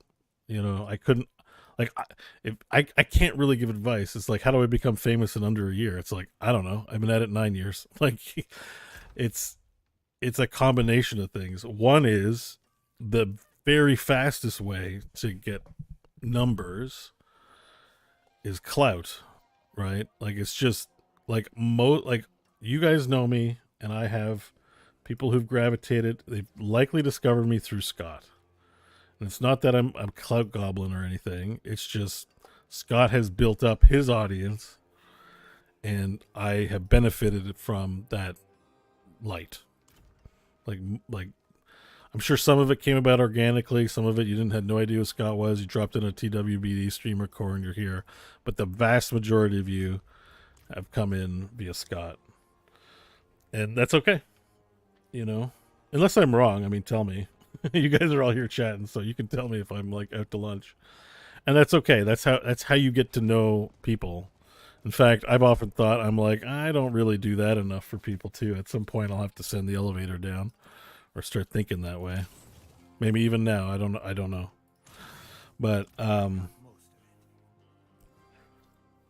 then, like, that other advice you talk about, where it's just post 2 hours every day on socials, like, maybe do that too. But that alone is not going to do it for you. Like, the biggest way to juice is to get co-signed, you know, for the most part. And then also have something that people want to watch. I think it's just, I can tell you from doing Good, Bad, or Bullshit for several years consistently, the views on that page, you know, they would discourage a lot of people. It's a good thing it didn't matter whether that show was successful or not. Right? Let's, you know, hang on, I'm going to bring up my GBB YouTube page, right? Like, not a lot going on here. 3 views, 9 views, 10 views. And that's fine. It's not, I'm not complaining to you, but you know, you can do things for a while and it not matter. So there's a little bit more to it than just posting regularly and just having good content. Like, that's easy to do. So I just think you need to get into it for the right reasons. And it's like, it's okay that this is all okay. You know, but my mentality has shifted a little bit because while doing this, I had a full-time job. So, you know, my bills were paid and all that stuff. It gets a little stressful when you are trying to make sure you maintain that as a business, which I'm figuring out now with you guys live. I'm literally doing it as we speak. By the way, like, thumbnail game, not too bad, right? Recreational. We got the Big Lebowski here for recreational drugs. That's me. That's us dressed up as the Big Lebowski. That's the collectible card game I made. That's just a meme I found, but whatever. I'm a good meme finder, I think. Man, remember when crypto was big? 6 years ago? Oh yeah, I like this picture. The taxi with, it's like a bear in the back of a taxi. Oh, there's me working at McDonald's, by the way. You can't see it probably very well, but that's me working at McDonald's. It's a real photo. Oh,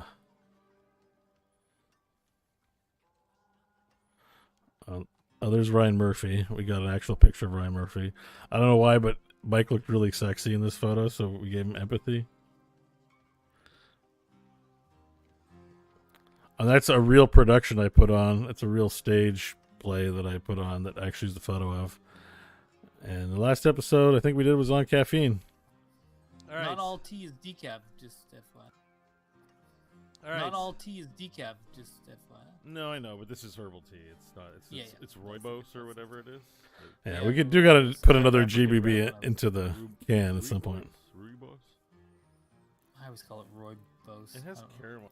Hello and welcome to the Good, Bad, or Bullshit podcast. Here we have 3 guys having an unrehearsed conversation and then providing you a quality coffee. All right, we're not going to watch. This got me. We're not watching. Anyways, that's Good, Bad, or Bullshit.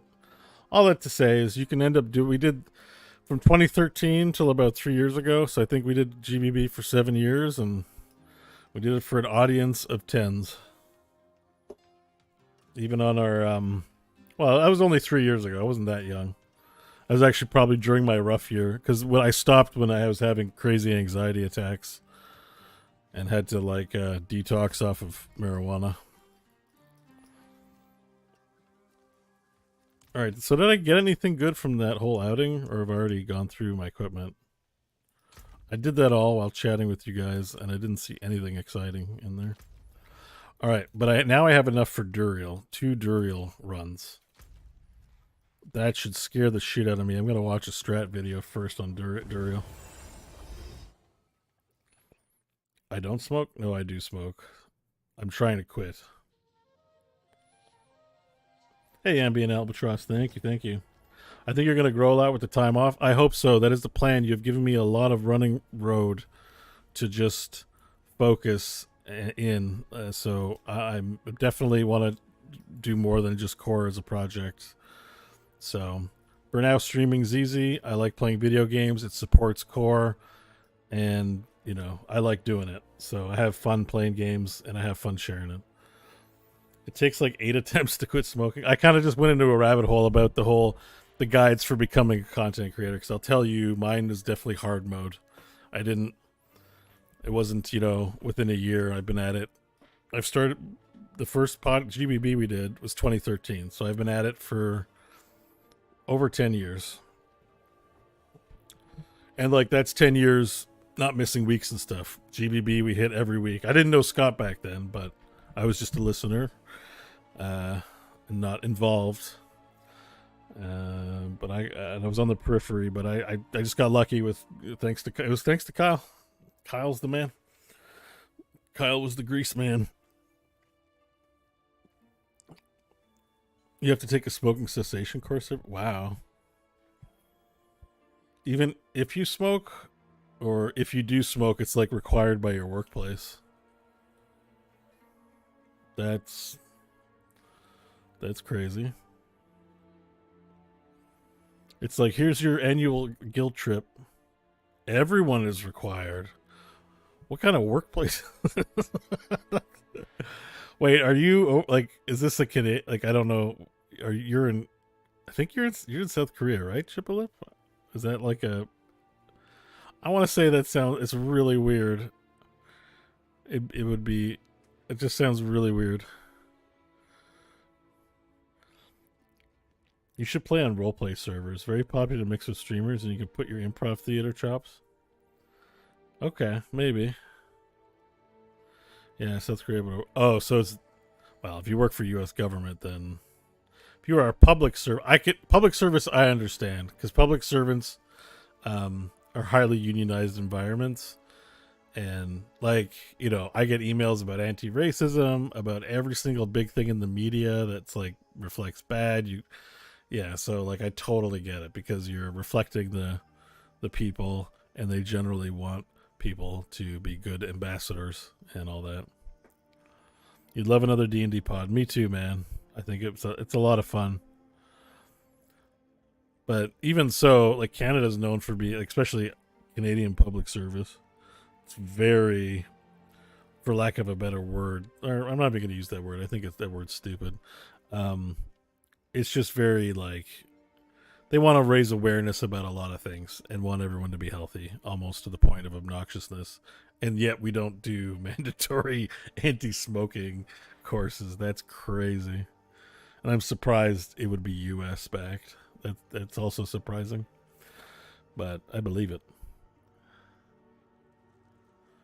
Once you finish a pack, tell yourself I'm not buying another one. I've said that 10,000 times. Is that an unlocked or purchased luck bow? It's battle pass. I don't know if it's on the paid battle pass or free. Boots are free. Pants were paid. Helmet paid. Oh, thanks for reminding me. My bow is looking wrong here. I need my paid bow, because it has sprinkly particle effects. Yeah. But yeah, no, this is the more ghetto version. That's the full paid set for the particle effects. That's just with the bow. I don't like the boots, though, so I never really wear the boots, but the boots also would probably be decent.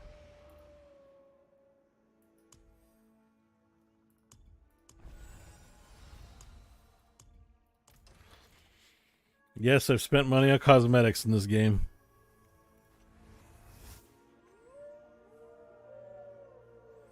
I like the wolf sounds. Alright, speaking of which, I'm going to do Duriel, but I'm going to go and get my SIG on, so that I'm calm and prepared to take on Duriel. And we're going to watch a strategy video, but I'll be right back. Alright, guys, give me a few minutes. I'm going to run top of the hour ad breaks as well. Let's do this. Alright, I'll be right back, guys. Get some water, too.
You better be here for the WoW stream.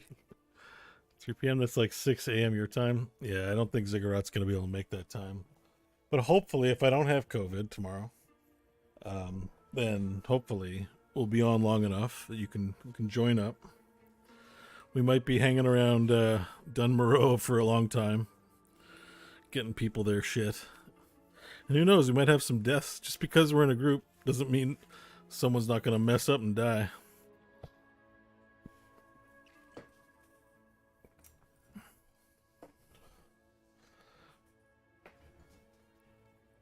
Okay. All right. I'm going to watch a strat video.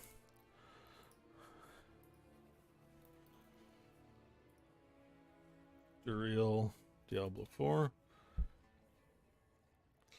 Anyone got a good one? The last one I watched didn't really have a very satisfying like numbers.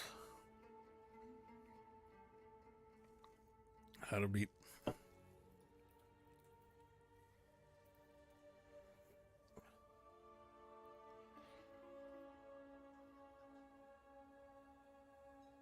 Diablo 4 Urban Day 4. Well, these are people's attempts. Alright, let's go to how to... Yeah, I just want an explanation of the mechanics. Played on Hardcore WoW World Tier 2? You can do Duriel on World Tier 2? So you want to beat Duriel and possibly farm Uber Uniques. Well, today I've got a guide for you. Alright. Before you get started, I'm gonna watch this you'll need to have 10 a decent key understanding of the Varshan 10 and key Grigori IE. fights, Just so you because see it, that's so how I'm you giving farm the credit. materials to challenge Duriel himself. So if you don't know anything about those, first go look at my Grigori, the Galvanic Saint, and the Echo of Varshan guide. Then come back here when you have 2 Shards of Agony and 2 Mucus Slick Eggs, because those are the materials to summon Duriel. Once you've gathered the materials, I suggest you go to the Alchemist and craft a potent elixir of poison resistance. Duriel does significant amounts of poison damage and hits quite hard, being a level 100 boss. After you do that, head over to the Gaping Crevasse south of Gayakul. This is where you'll find Duriel after fighting past a few very disposable minions. Should I put poison And resist as a on quick my reminder, if you thing? find this video helpful and want to see more guides, reviews, and much more, do be Not sure to poison get subscribed, resist, leave a like while you're down there. dot resistance. And for now, let's get into the Duriel fight. Or actually, wait a minute. Let's get into how the fight starts, because you don't begin by battling Duriel himself.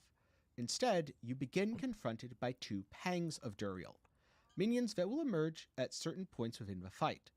They fire out a nova of poisonous projectiles, which can be extremely dangerous if ignored, so whenever they appear during the fight, do be sure to confront them immediately and try to burn them down.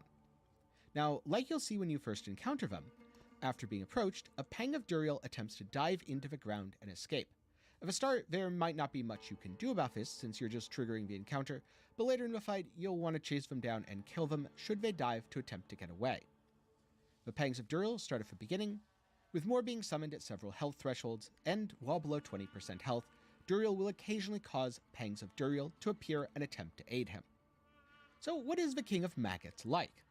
Well, first off, his attacks inflict poison on hit, and while his melee attacks are fairly difficult to avoid, if you followed the instructions early in the video and grabbed yourself some max poison res, this shouldn't do a significant or dangerous amount of damage.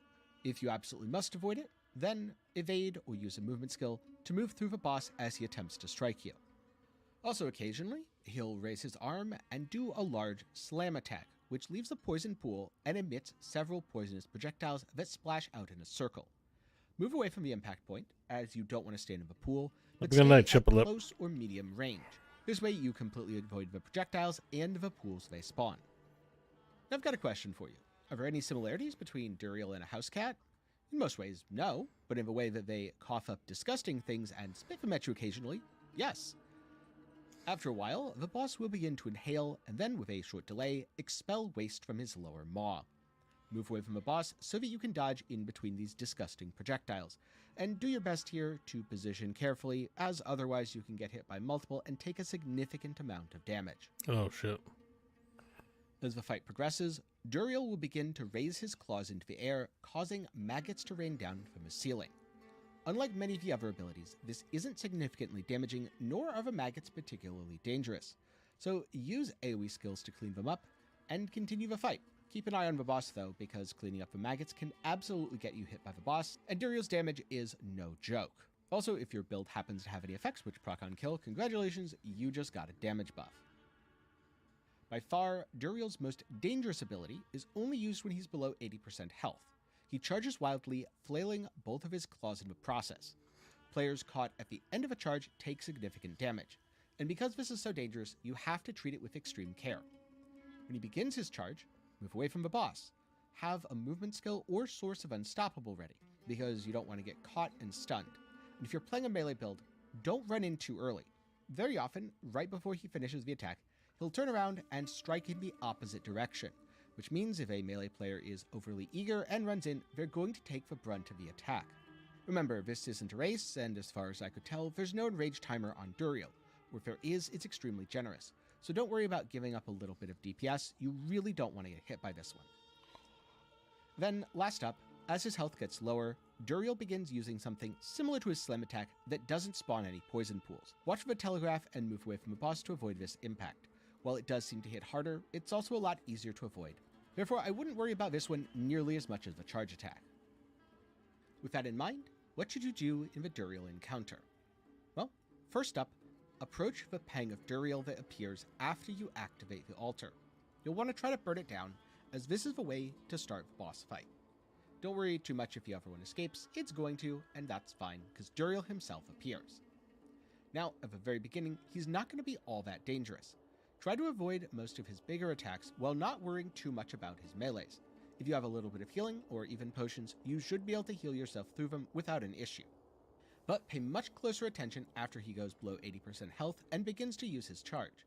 Like I said, if there's anything on the fight that you don't want to get hit by, it is in fact his charge. He'll also occasionally start summoning adds, don't worry, you can AoE him down, that's not a big deal. At some point in the fight, it's quite likely that he'll dive underground. This is when the Pangs of Duriel appear, and these are the adds that you need to burn down as a priority. While one projectile from a Pang of Duriel doesn't hit all that hard, it's easy for the fight to snowball out of control if you leave them up without doing anything. Now, if your build is extremely tanky, you may be able to use a poison resistance flask to tank one or multiple of these mechanics, but in general, because he hits a lot harder than the other bosses that I've covered, not quite as hard as Uber Lilith, but we're getting there, I would recommend trying to avoid things rather than tank them unless you're really confident in your build. The last 20% of a fight does get a little hectic, but don't worry, if you've made it this far, I'm sure you'll be fine. Focus on everything you learned, keep burning those Pangs of Duriel down, and then cross your fingers, hoping for an Uber unique drop.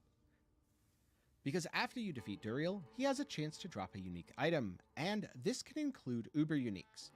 So, if you want to farm any of these items, I suggest going to Uber Duriel and potentially sharing runs with a group of friends. If 4 players end up farming all the materials for Duriel, doing all the bosses together, you can kind of think this as 4 times the unique drops. Another very interesting facet about Duriel is his drops are guaranteed to be item power 925. Oh, nice. So they can be a very reliable source of high item power weapons, or gear if it's otherwise going to be best in slot. If you're looking to really grind and get the most out of game, farming Duriel early in the season is definitely a good idea. But remember, it can pose a significant challenge, so you'll want a well put together group of friends. And if you ever want to reference a cheat sheet of all the loot dropped by Duriel, I'll link to an article over at MaxwellGG that's going to be kept up to date. And so with that, congratulations, you've made it to the end of my Duriel guide. And if you've been following along, then you've also probably seen my guides for all the other bosses. Now, if you came across Duriel, but don't know how to get his materials, I'm a little worried. I want to see what his you'll armor need to fight is on this character. and Grigore the Galvanic Saint. Links to both of those, along with links to the Beast in Ice and Lord Zir, will be both up in the card and down in the comments below. Be sure to check them out after this video. Of course, good luck on getting your Uber uniques. Hopefully you not only get the one you want, but you get it in a reasonable number of kills. Though no guarantee, the drop rate isn't that high because it is, after all, an Uber item. But with that, I'm curious, what other endgame activities do you want to see in Diablo 4? Would you like to see more boss fights? Pretty good video. Maybe Give it more a like. open world zones, such as Helltide? Or do you think the Nightmare Dungeon experience should go up to 150 and provide... Okay. Let's give this a try. We're gonna have to grab some potions here.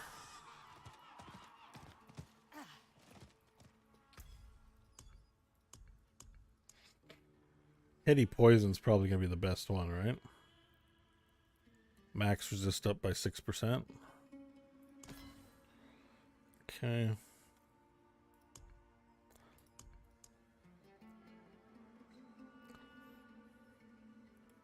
Might as well take some sort of benefit.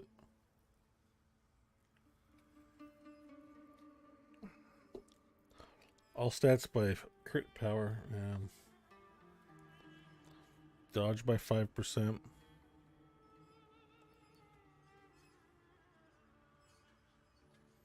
This gives me like 1% more resistance.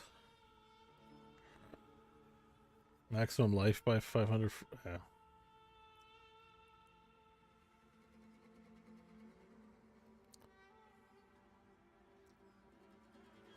Now, let me read this one.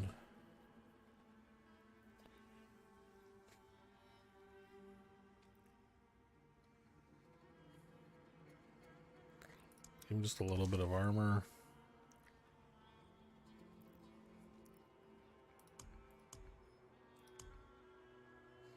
Okay. It's potent poison. Is there somehow something better about this? Max is +5. Eddie, max is +6. A plus 30%, eh? Jeez. If only you could benefit from all that extra resistance. Let me do a reroll pass, see if there's anything interesting on there. Oh,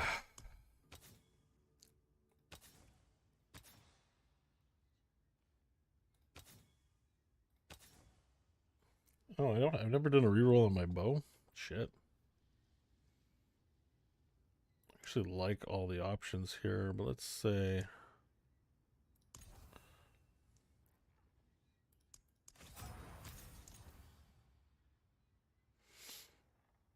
I don't think you can get to chill on the boss, right?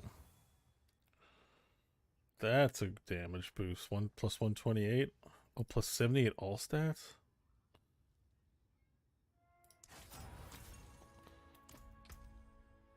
Might actually throw me over the line. Yeah. Oh, man. So close. Not that I really need it, but...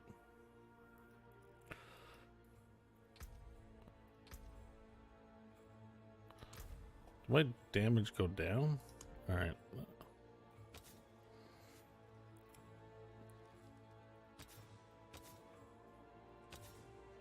All that extra lucky hit chance. Oh, I'm at 57 with the extra lucky hit. I wonder if that extra 20% wouldn't actually be like really good on the helm. Something to look at later. Maybe I need to rethink my thoughts on the cowl of the whatever. But let's go get some gems.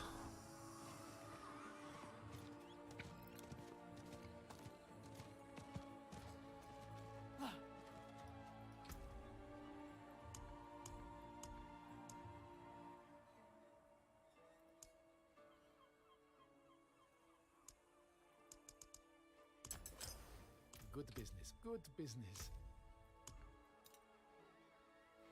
What do I have for health? 10k.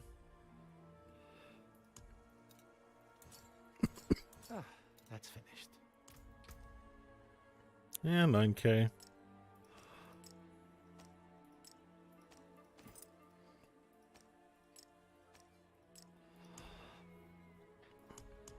Okay.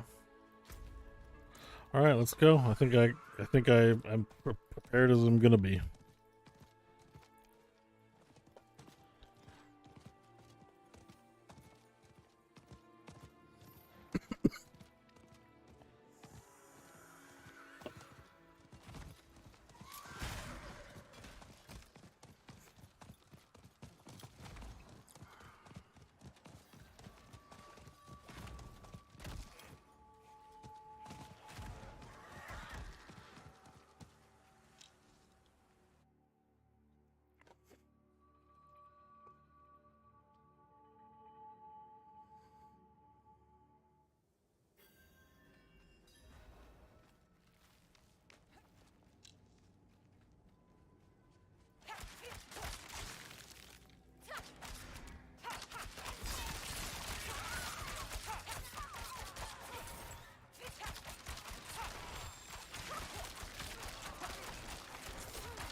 Alright, here we are. Let's potion up.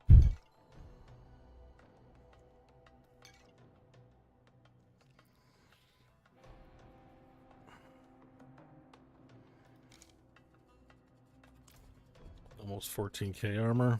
Alright, and... Okay, I'm on the right keyboard. There we go.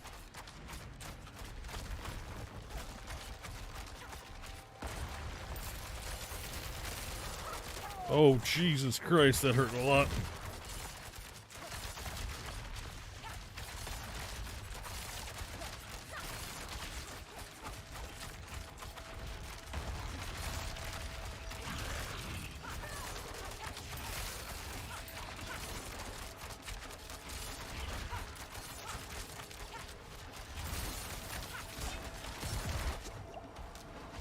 That is painful.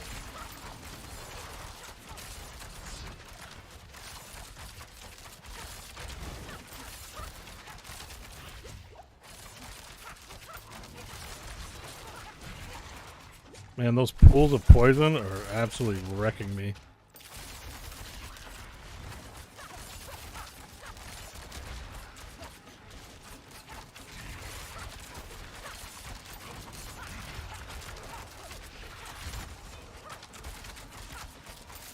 I'm down to 4 potions.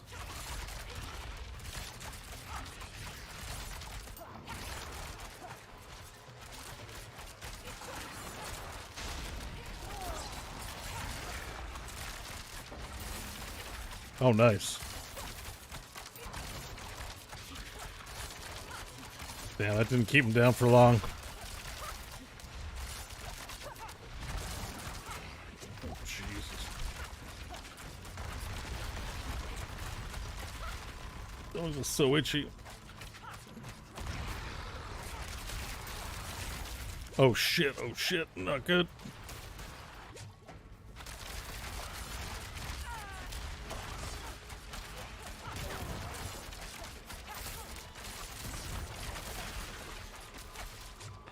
Yo.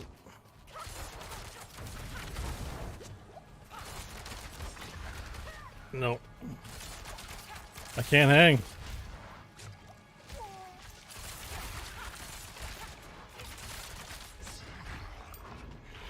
Like I'm not taking that much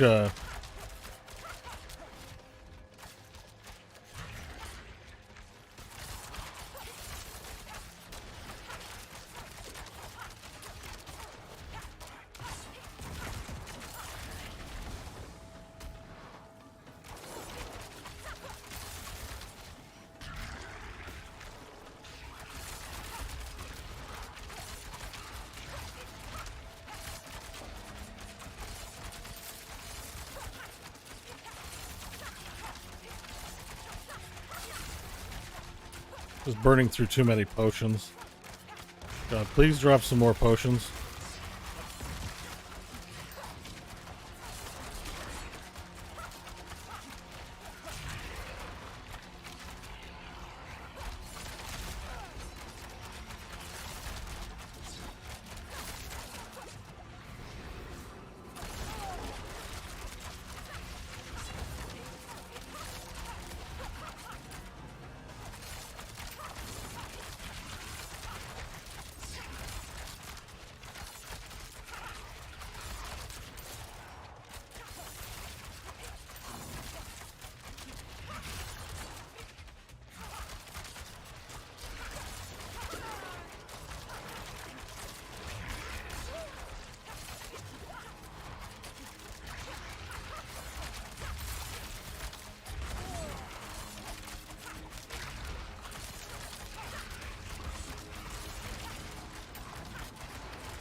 Oh shit. Don't stop attacking. Why would I stop attacking?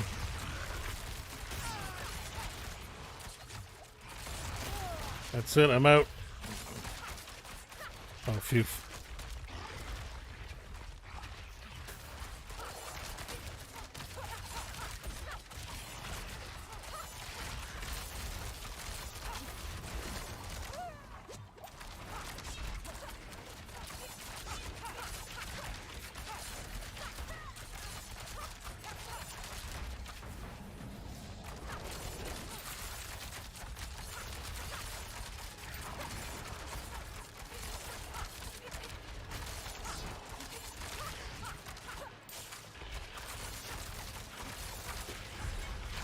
Got him. That was not easy.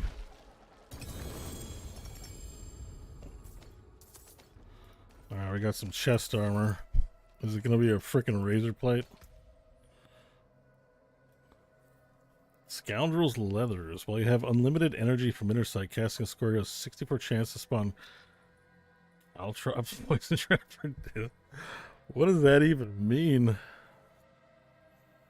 You have unlimited energy from inner sight. Casting a core skill has a 64% chance to spawn Caltrops poison.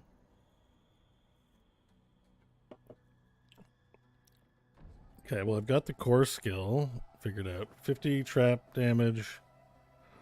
Seems like it's for a trap build. Everything here is like trap, trap, trap. Inner sight. I'm no. Attack marked enemies to fill up your inner sight gauge. When it's full, gain unlimited energy for 4 seconds.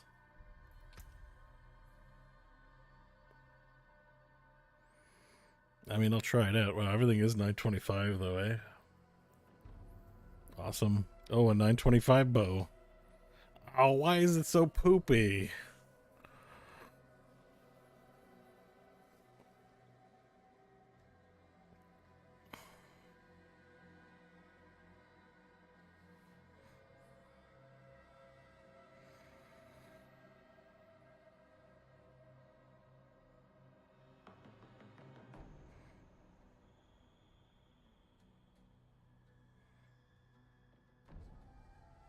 I don't know about these things.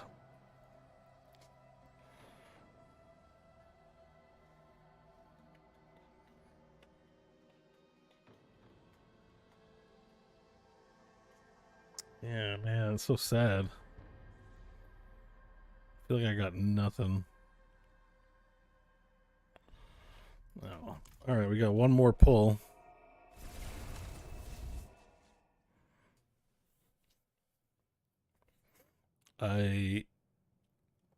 The damage was quite high. I had 13k armor there, and still the damage output was quite impressive.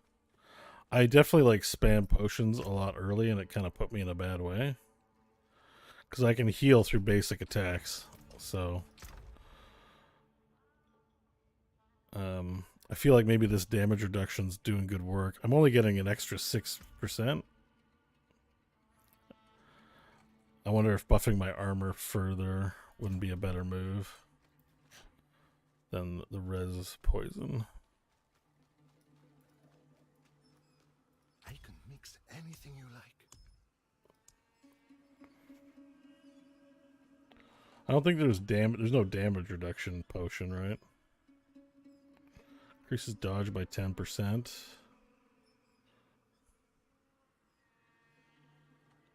Attack speed 20%. Evade.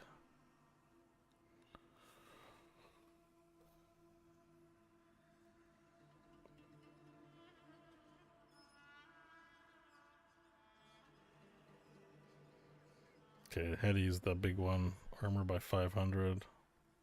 I thought there was one where you can get armor plus 900.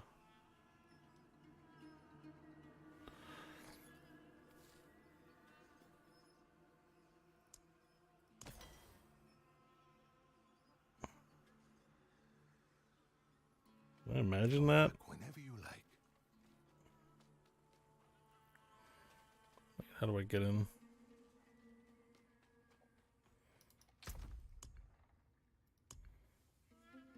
Yeah, I guess you can't make... Oh, it's just called Iron Skin.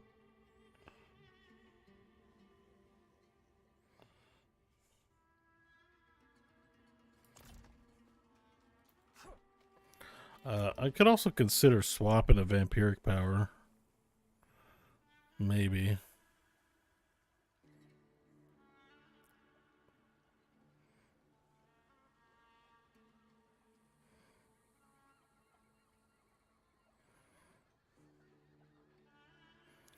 Swap out Ravenous for damage reduction.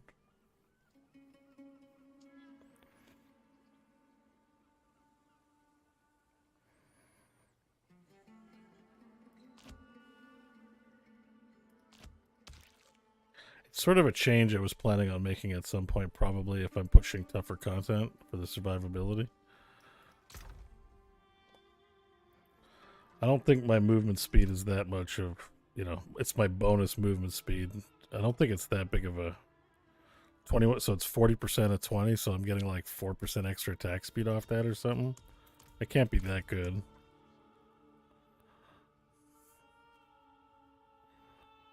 What's Ravenous, right?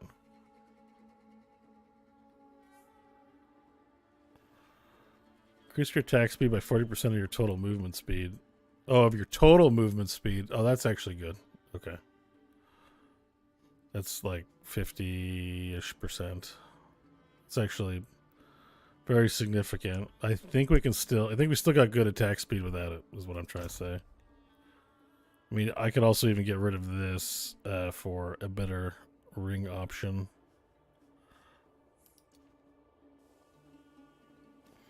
Alright, but I think that's fine for now. I think it'll be okay. We're just going to do armor instead. We're going to buff our armor up. If I do that, how much armor do I get?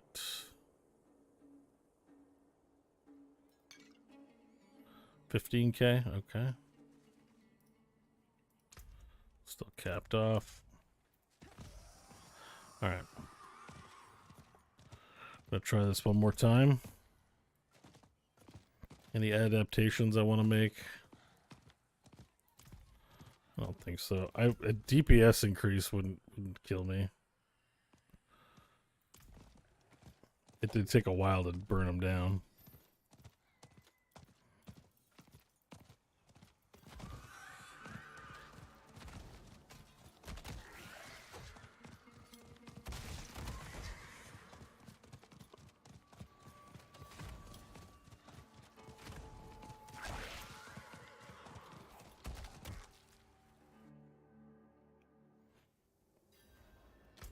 Okay.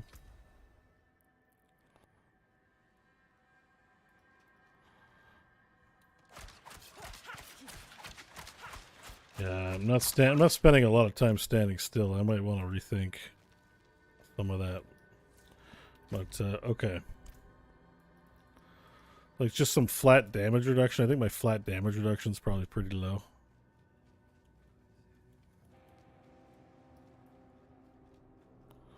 Oh, losing that 6% might suck a lot.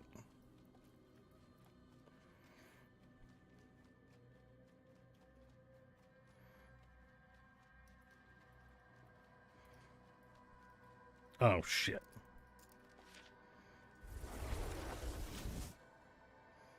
I didn't reset the dungeon.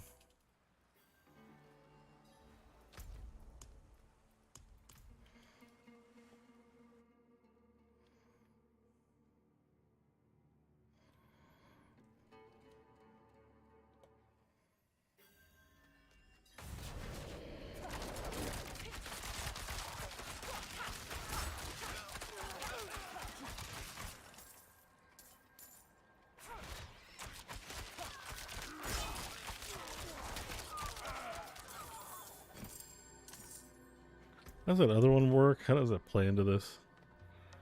Oh, I gotta clean up my thing. Okay,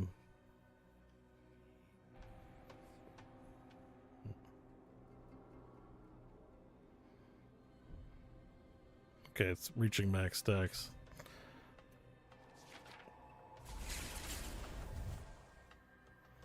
My vampiric powers are a little messed up right now. Ooh, I wonder if I'm like over. Oh no, I can get rid of some thumbs. Okay.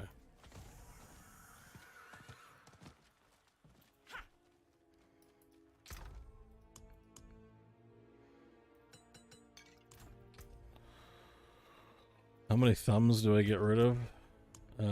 4. I've mixed them all up, kind of. It's kind of unfortunate. Oh.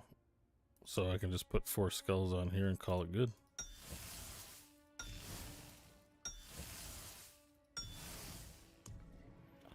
Yeah, sweet. Alright.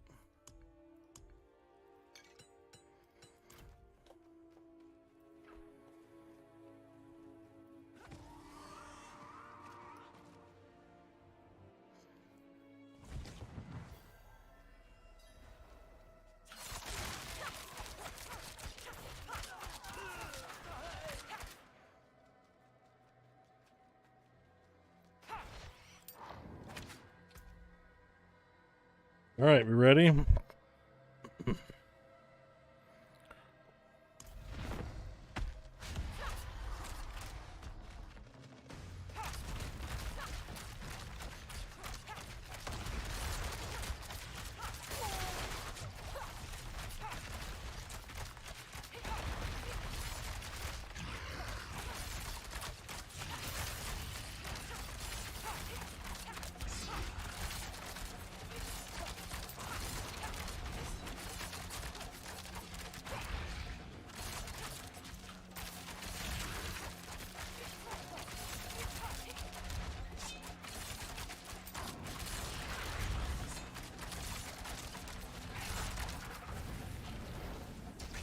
Ow, ow, ow, ow, ow.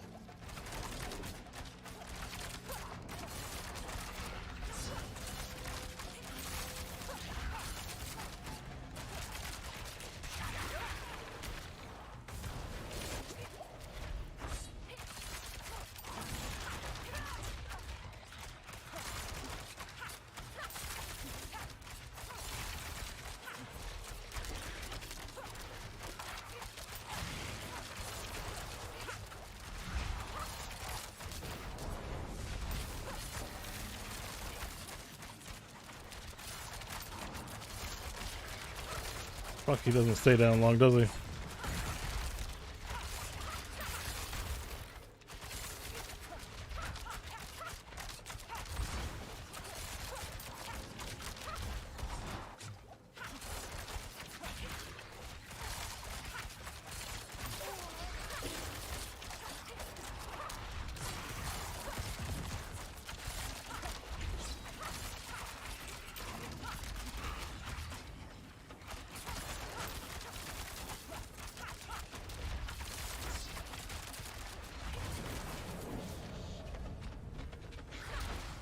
Ow. Ow.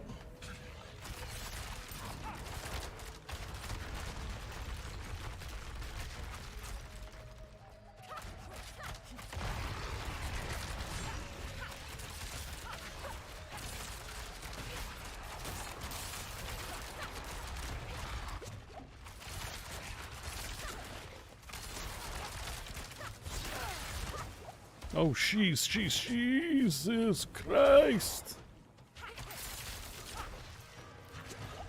Okay, I'm just like taking it in the chin real bad here.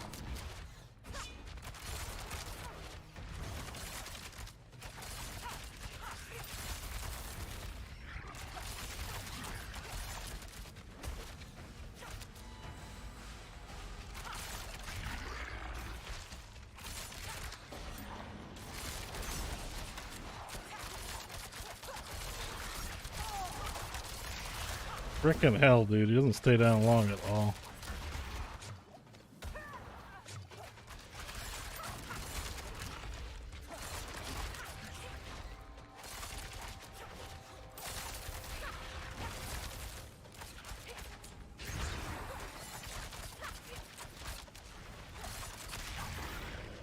Ow.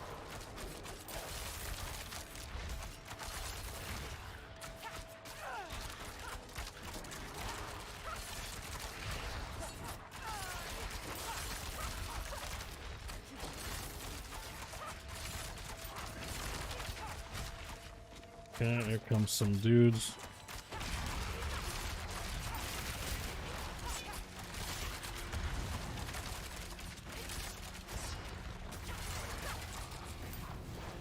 Yo.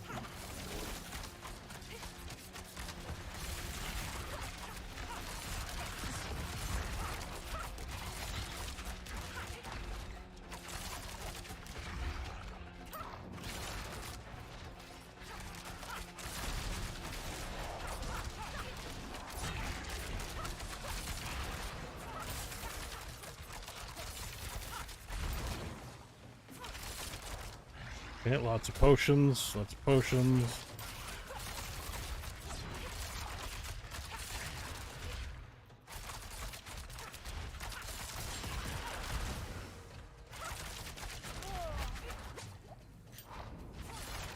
Damn it, I missed them. Ooh, stop it. Stop it.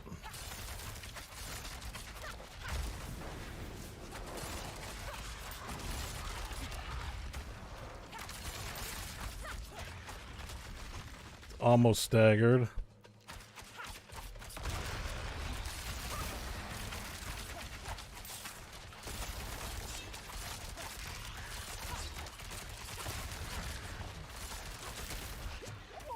Oh my god, oh my god, oh my god. Too many pangs of Duriel.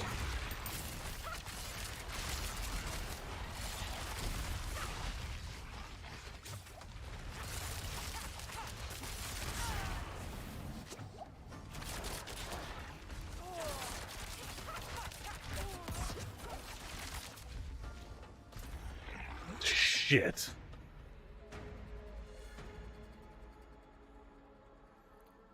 I saw 0 and no health. Did I kill him? Did he go? He wasn't going down, right? During that period? Crap.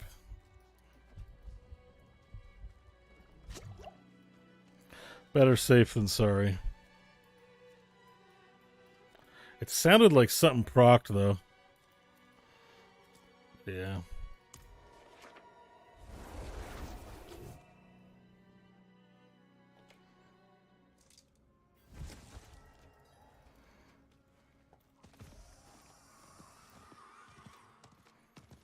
So I left the pangs up. It was the pangs really just like getting...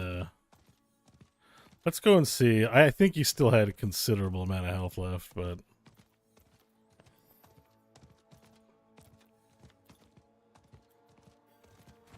I didn't actually proc the death evasion, but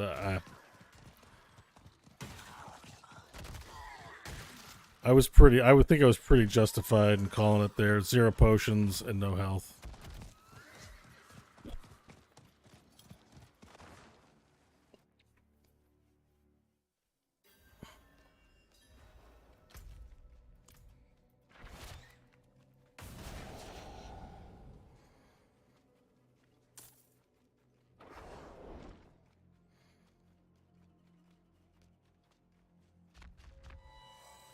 Oh, shit.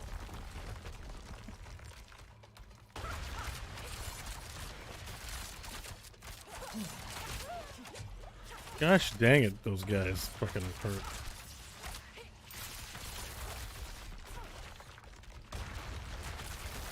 I think the major problem is they erupt in new locations. I didn't realize I get to try again for my resource. I'm definitely missing an elixir.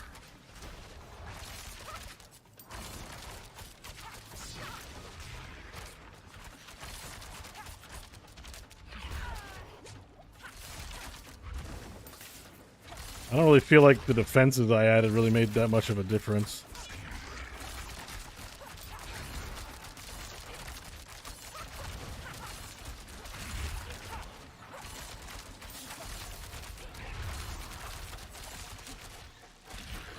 What I need is a DPS increase. Oh my god, it's okay. That was an experiment to see if standing and fighting would produce good results. It did not.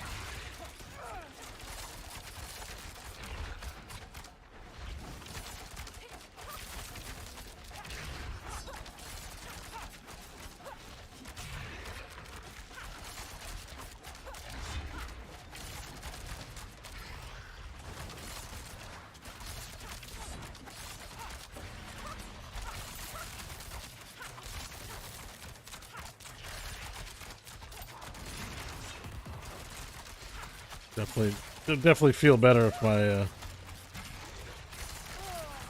DPS was higher too, which means like maybe go leveling. I think after if I level some of my glyphs higher, I might be able to output some better damage. Oh my gosh.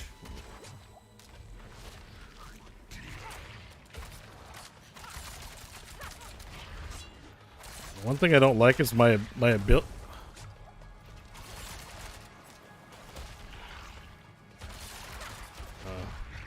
Yeah, no, I'm out.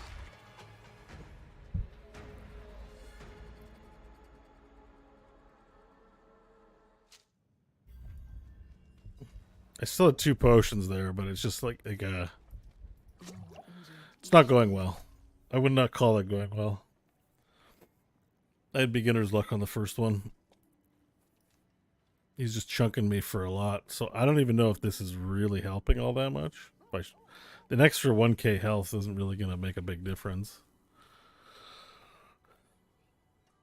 Maybe I just need a better. Not really feeling that damage reduction either. Like, this was really kind of anti.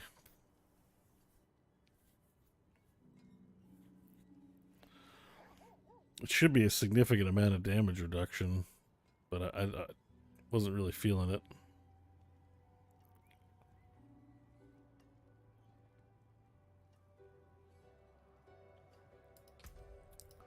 What's the biggest way I could immediately boost? I can upgrade my bow now. I have the big bow.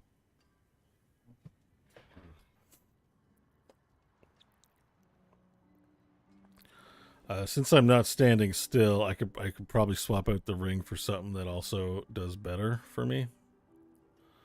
That's two options right there.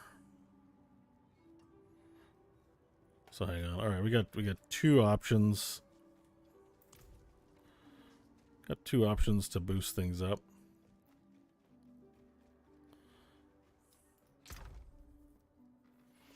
Let's see if we get anything else too here. So I'm only using it. Well, 920 is pretty high.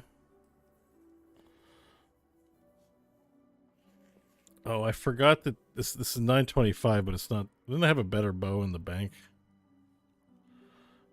Well, how much am I really going to get out of that?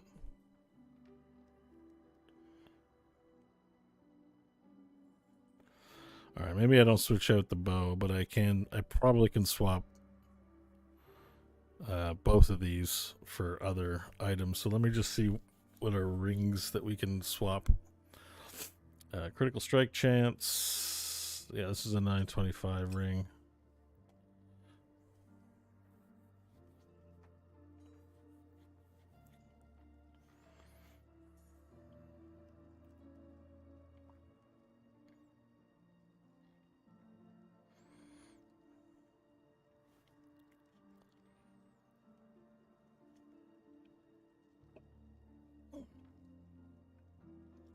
Burns has a 24% chance to deal damage to all. Okay, so I don't know about these affixes, but I think those are the two rings. Let's see what we got here for aspects.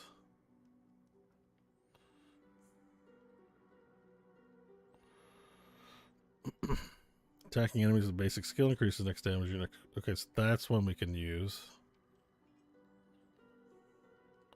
That's a 10xer right there. Okay, good.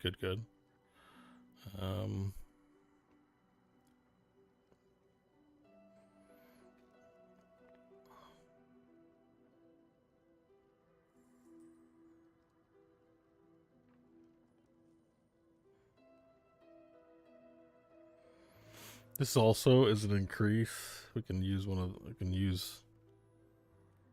I mean, it cycles through, but we got cold and shadow damage. We can also stack this armor on. We can pop that on something. Do I need to move freely through enemies? I mean, that might mess me up because I am moving freely through the enemies. But it may be. This barrier is only once every 30 seconds. I'm going to have like 2 barriers over the fight. So maybe, and I do get damage reduction from the dark shadows, but like they're peeling off probably so fast. But I think I will, for 4 seconds, when you deal any form of damage.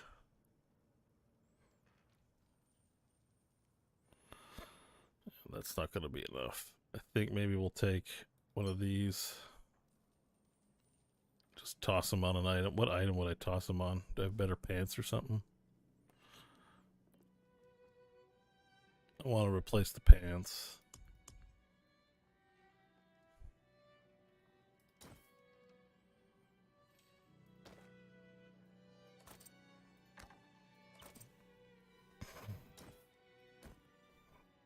837, gross.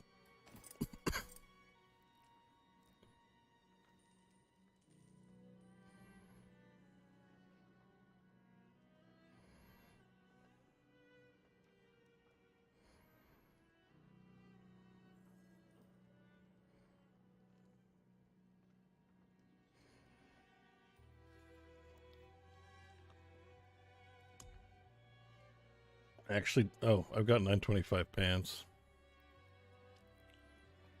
It's gonna ruin everything swapping out to pants. So I think I might just overwrite. I might just overwrite this with from the barrier. I think that's fine.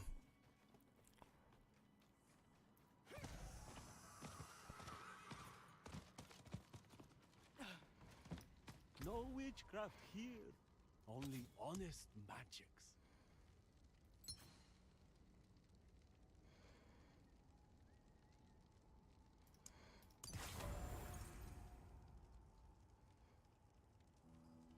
Why did I get a new one?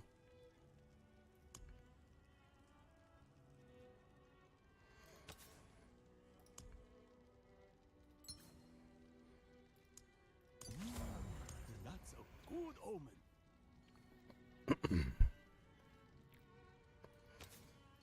Buy max roll.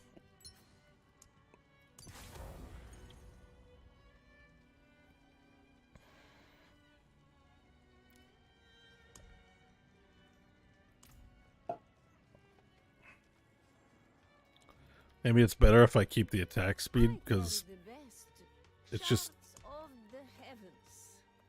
I might have gimped myself from switching from that vampiric power to the other one. It's possible. I definitely felt like a lower attack speed, you know. It kind of sucked.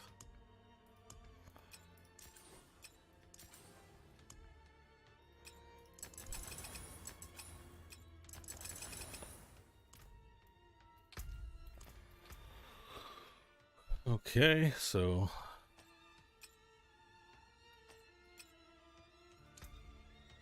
I have a cold res gap.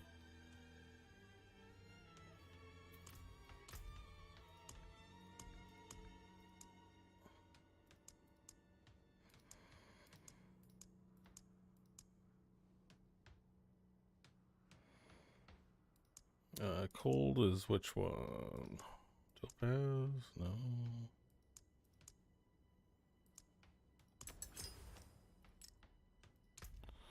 Easy way to plug that one up. And then let's grab a bit more armor.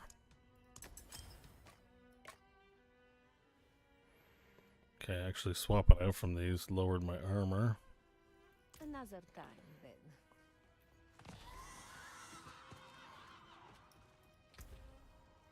We got 15k armor.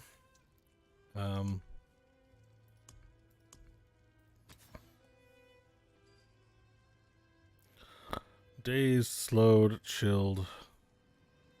I actually inflict all of these effects.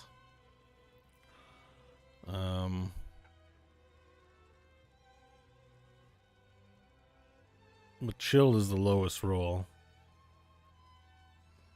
Kinda.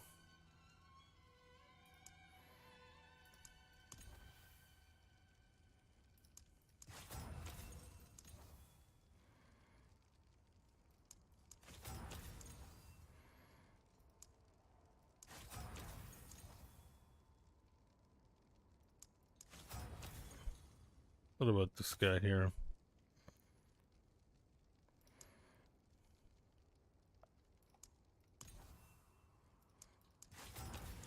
So I'm hoping for like a defensive something, but I don't think I'm gonna get it. Well, that's good. Alright, I'm low on resources, so I gotta kind of stop there. Alright, 15k. I mean, he's at level, so I think I don't benefit from the more armor, but... that being the case, and that really sucks. So then I should go for the 6%. I think that's true. I should just be going for damage increases. I feel like my damage went down.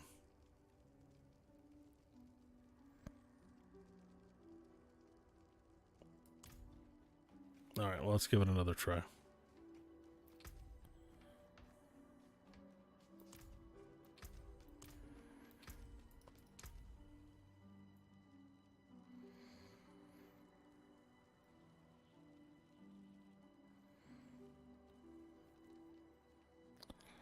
I mean, control and parry effects are not a thing.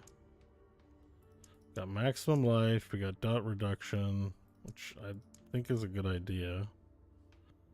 Well, thorns is not helpful here. No.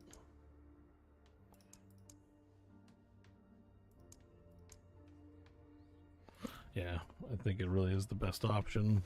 That or life. I'm up to 10k life now, which is different from before. Just one more K of life. Okay. Let me drop that to here.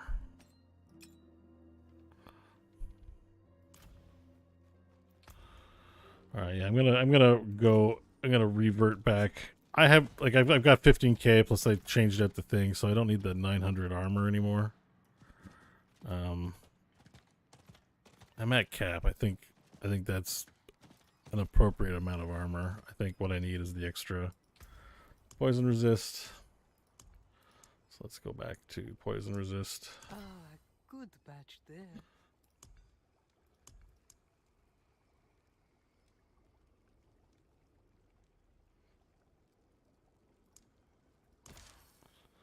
Okay.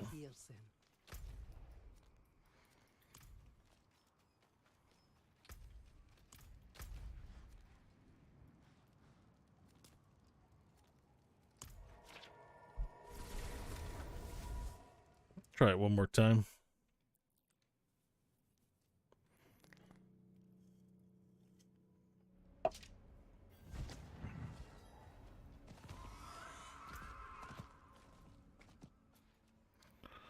Right. Attacking his basics.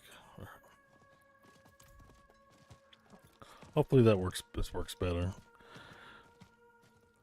It's a pretty long and grueling. I think even with this, it's still going to be a long and grueling fight. Oh, I forgot. I thought maybe we could also look at some skill tree mod adjustments. If I'm not benefiting a lot from something. This stuff I might not be benefiting that much from, you know?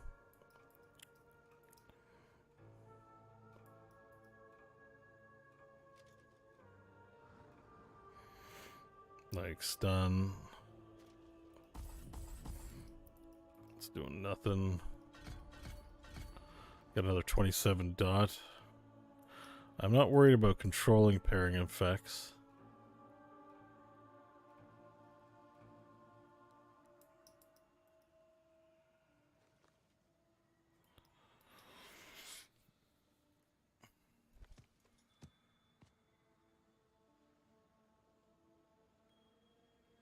Almost like don't need that much. Put more of the weight on the chill. But the rank is only the chill amount. Oh. That would increase the rate at which that stuff...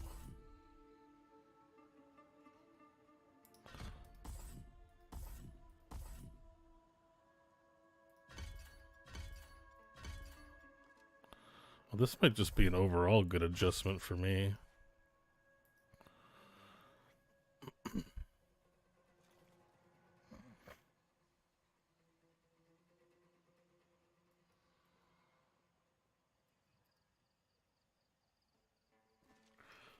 Right?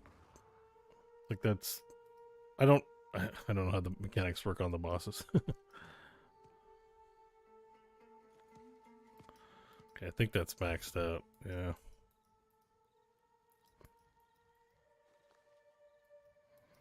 Right, but that actually should help even more, so that's good. Any other defensive? I don't see armor. Damage reduction.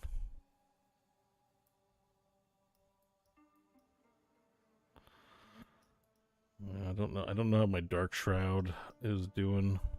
Okay, that's it.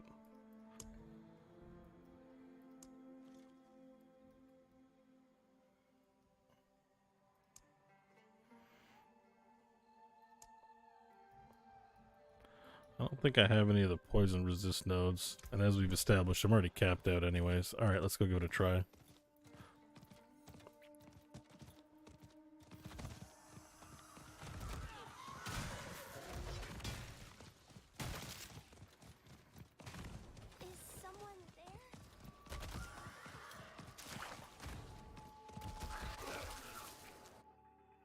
We got an extra 27 dot damage reduction, so hopefully that's like Path of the Maggot. Fantastic. All right, let's drink our juice now.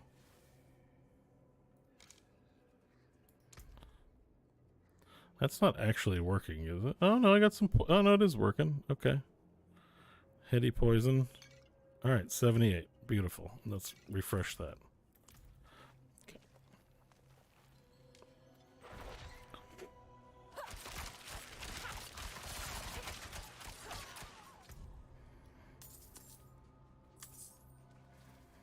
I'm back down to 13k baseline. That kind of sucks.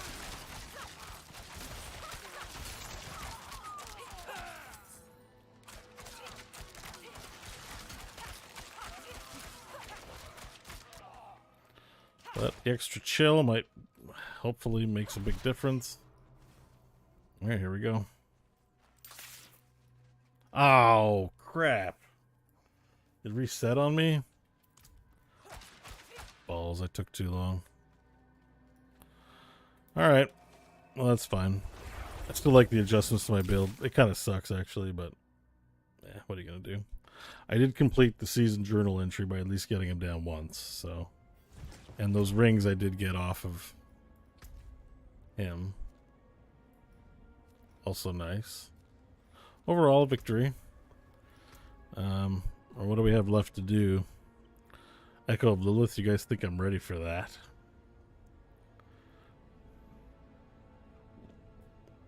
Oh, I gotta defeat him twice. Ah. Alright, well, I still got a mountain to climb, I guess. Another way to increase damage is to get my glyphs up. So I guess that's what I'm doing now. Is that Nightmare Dungeon I started still available? No. Is that Uber Lilith? Yeah, I have Uber Lilith's on the list too. The rest of it's like pretty rough stuff. Alright, let me see what 45 is. I think I'm over leveled for 45. We'll try out the new rings anyways, see if I like it better.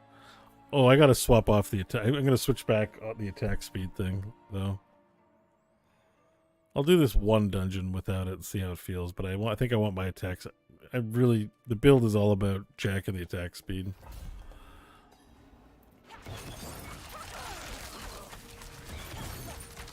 Everything's 99. Okay, 99. So 46 is that level for me. So I probably want to do a 50.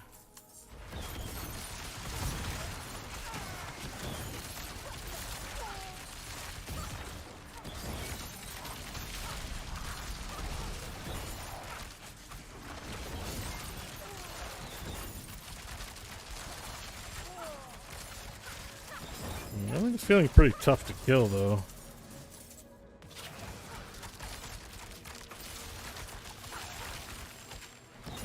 Probably need to refix my skill tree. I went through all that work for nothing.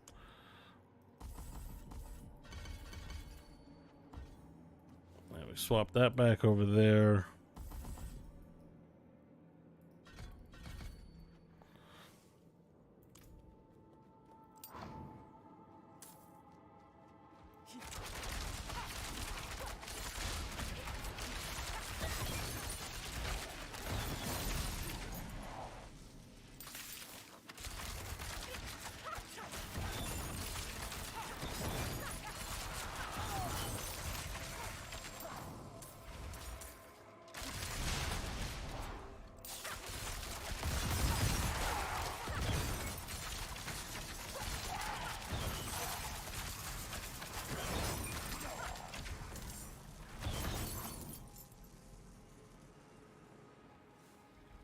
Have I collected all the animus? I'm already at a teleporter.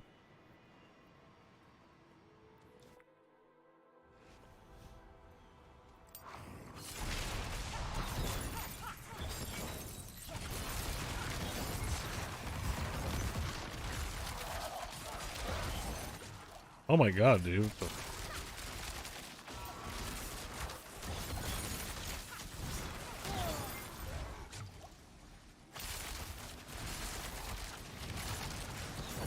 I guess everything... Well, these are level 99s. I don't know why I'm having a hard time.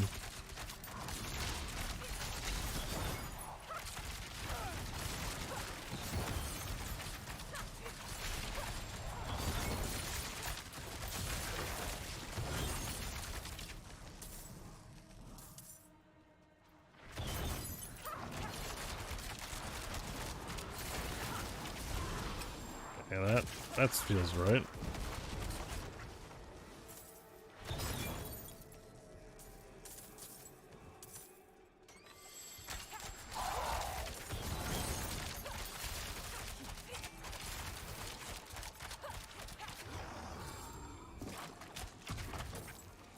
I think I definitely need that attack speed boost again.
More penitent greaves.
And those health guys, I just don't seem to be able to kill very fast.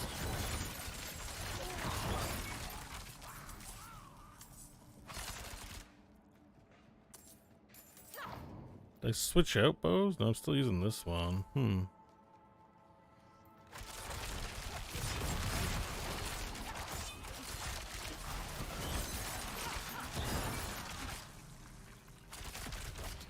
feel like I fucked my build somehow.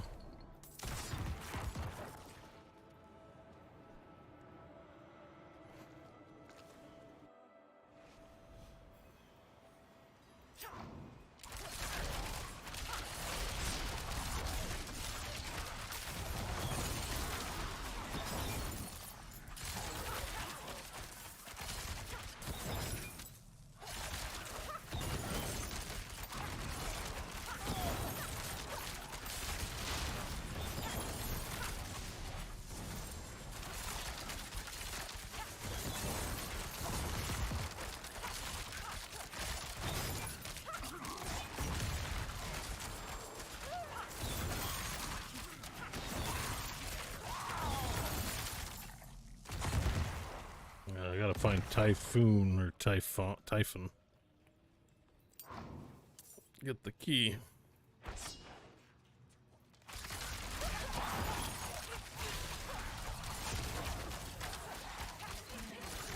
Yeah, I'm feeling the loss of attack speed. I think that's what it is.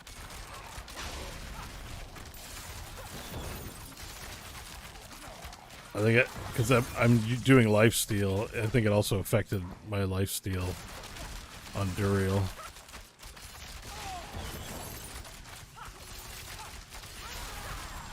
So the good news is I have a lot of the eggs still.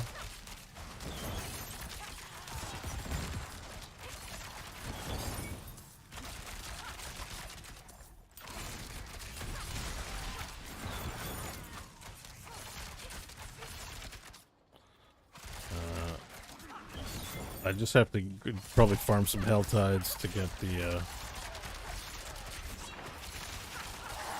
the living steel I need. Fight Gregoire a bunch more times. Oh, is it who I'm looking for here? There he is.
I think part of the problem is that one thing I put on was non-physical damage, which is kind of ruining shit.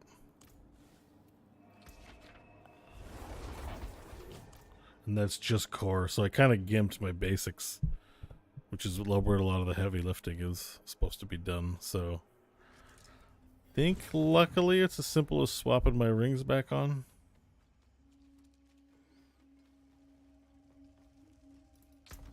Didn't overwrite them. Yeah.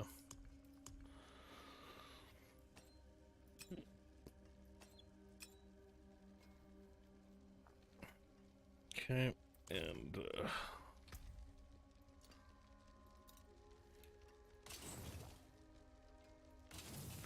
in my panicking, I made too many adjustments that didn't yield fruit.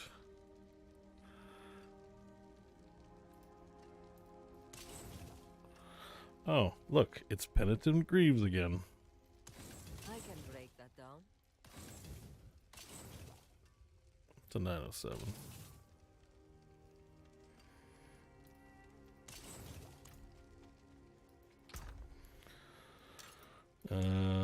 So I wanted to swap this out for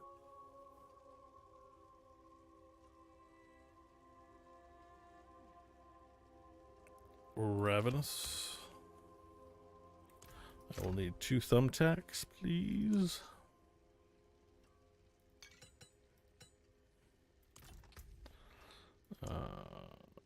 Can lose 2 skulls and gain 2 thumbtacks.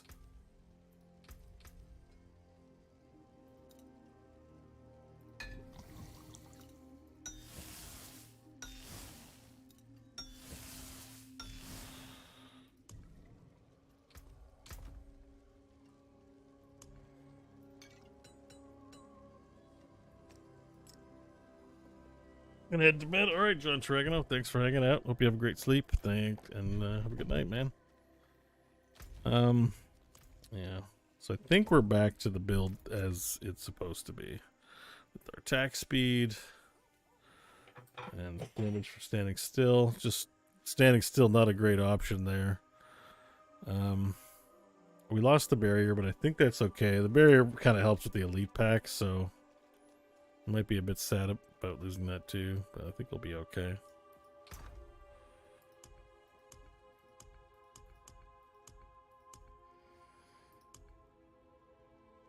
I think mostly I don't need the dots anymore, so I'm gonna fix my armor.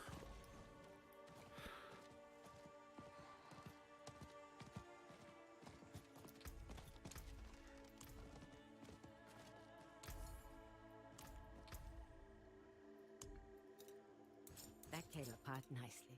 Good business. Good business. Gosh dang it.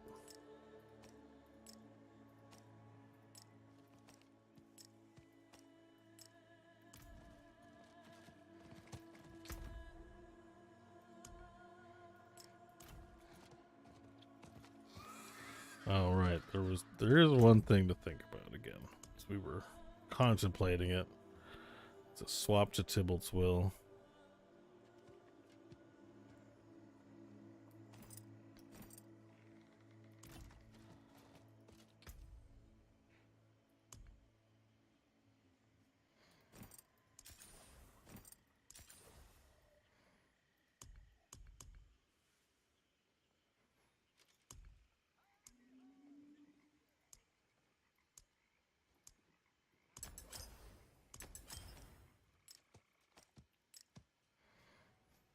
Okay, so that gives us a shadow res deficiency.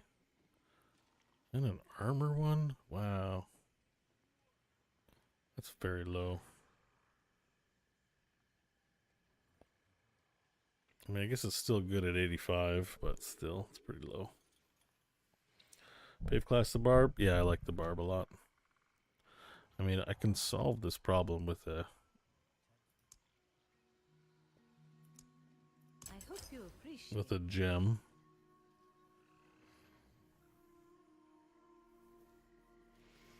Well, let's try it out.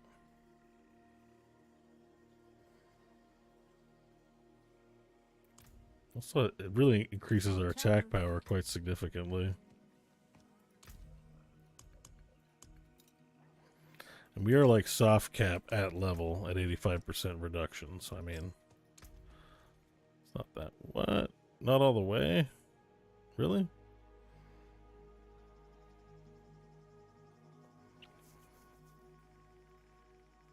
Where was our shadow resistance coming from? It was in the pants. And we're 3% short.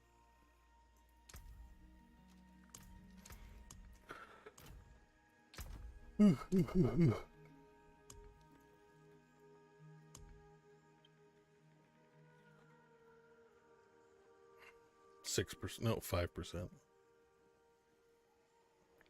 Oh, because I took the damn wrong. Well, I took the damn wrong gem out. Okay, figured out my mistake.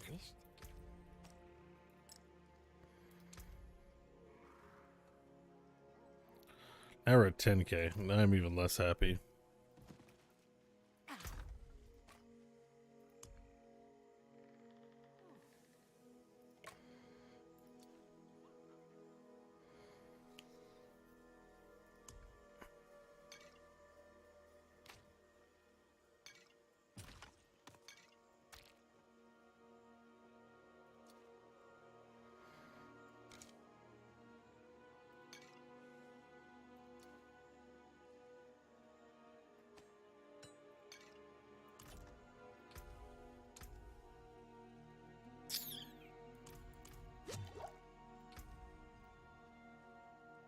I guess with all those extra potions, you could combine it with something that triggers on potion.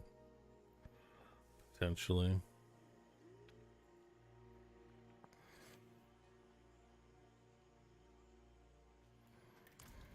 Got a health side active? No.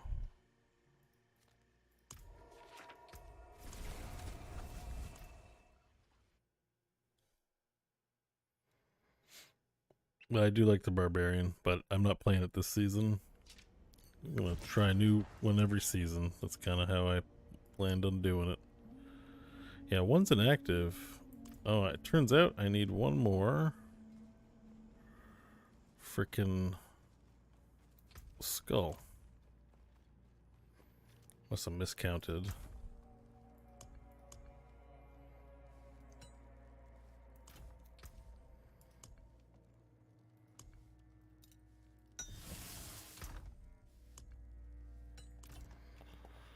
Okay, should be fully online now. I mean, another option would be to restart my. Is there too much Paragon. dong talk? Hey, is Roar back? 1895.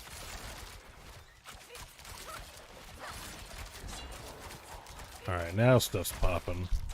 What level are these guys at? 100 should be, right? Yeah.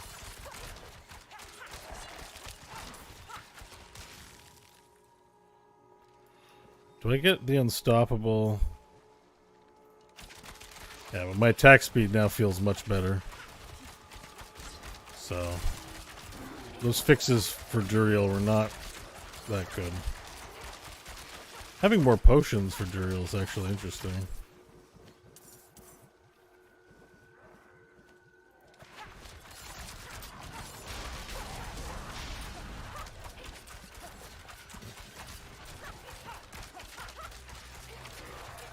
And everything's popping now, DPS wise, how I like it.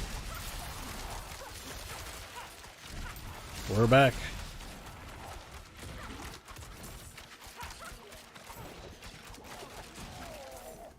I gotta stand in some stuff, see how much damage I take.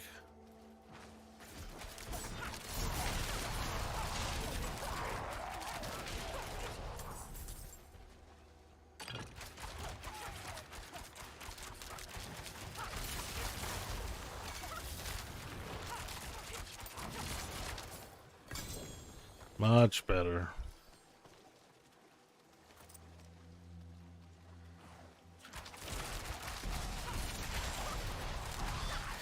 Yeah, the attack speed was the issue.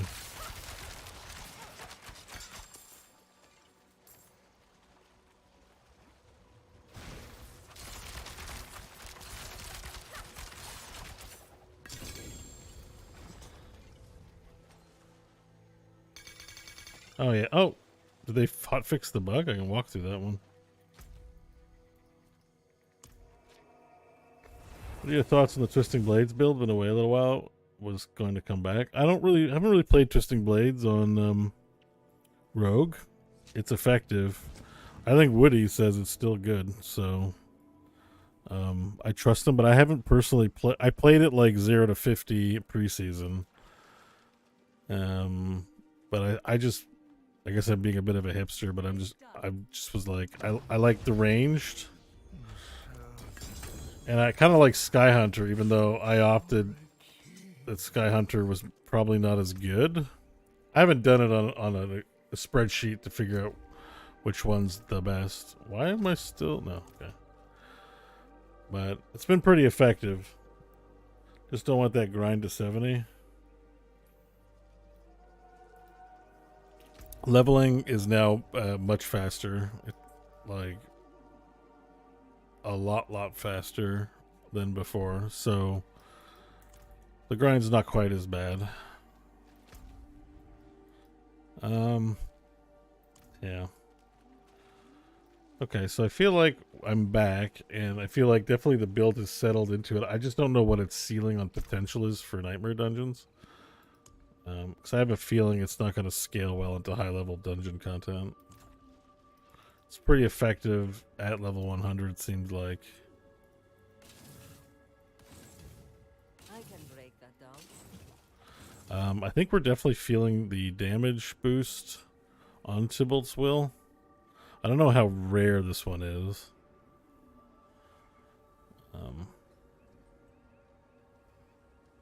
But, oh, I've lost the armor too, eh? I mean, it's kind of a shit item.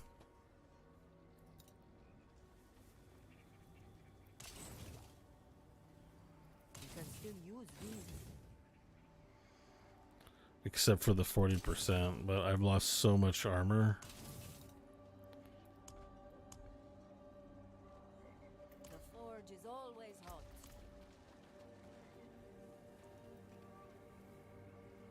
Alright, let's try another one.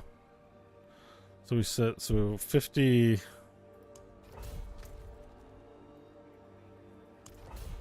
we might get rocked at 50. We're gonna test it out. So the thing is, like, at level, I'm at armor cap, so putting more armor doesn't make sense for anything at level. Oh shit, Stormbane's right. I'm probably out of here. But anything higher level, you do need more armor for, so you do benefit, but the UI doesn't really explain that to you. That wasn't so bad. 104 at least.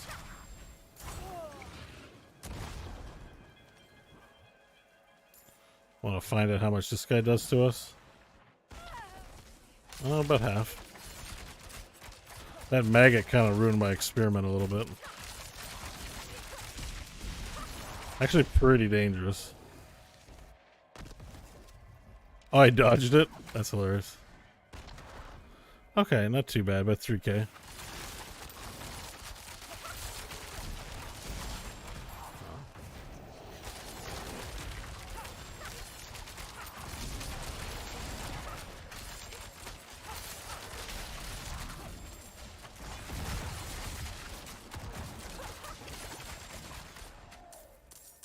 Well, 104 feels comfortable.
That's right, come to daddy. Don't make me fight under the dumb rock.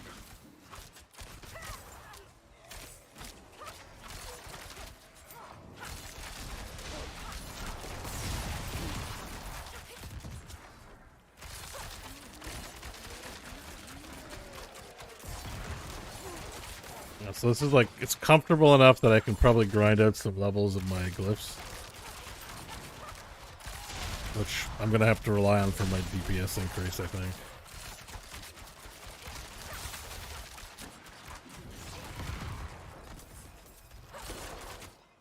I hate the rock so much, though.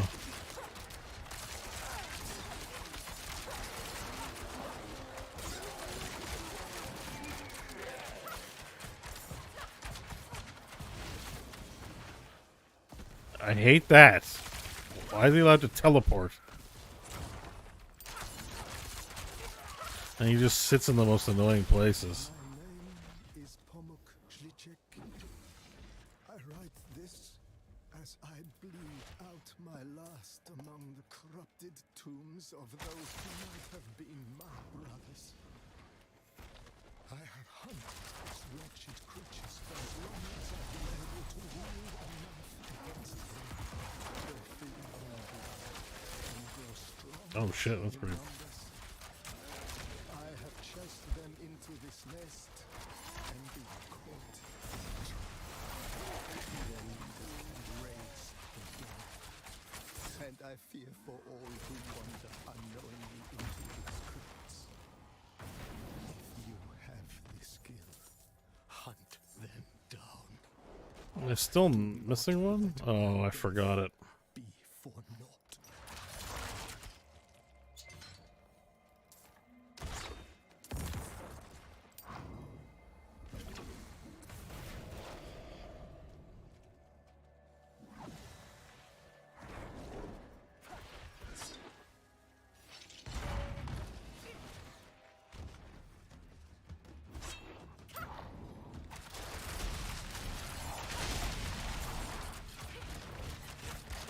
Oh shit.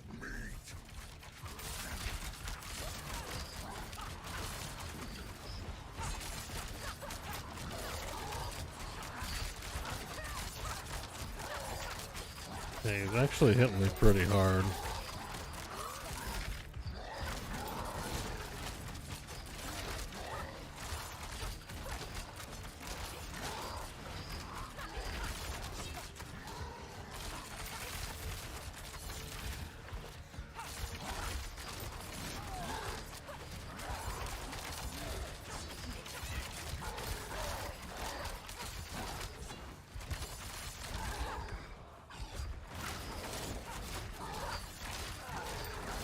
Yeah, I'm not putting the hurt on him in any big way at all. I think he might even be healing off me.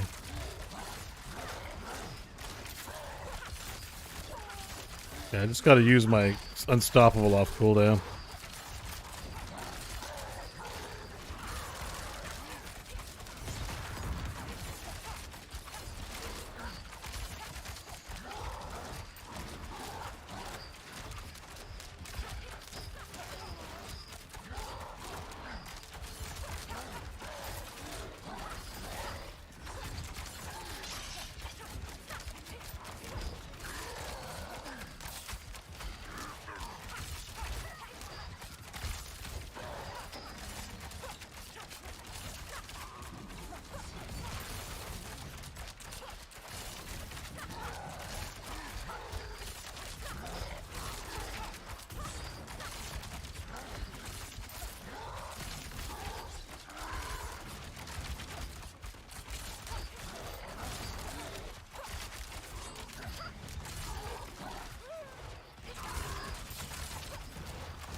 Okay, part of it is I have to be more disciplined about my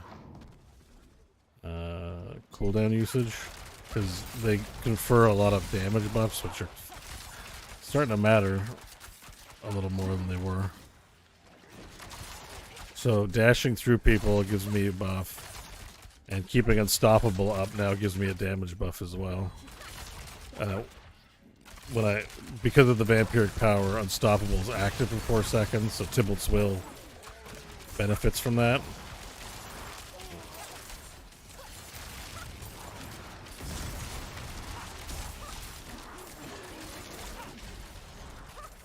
Oh my gosh.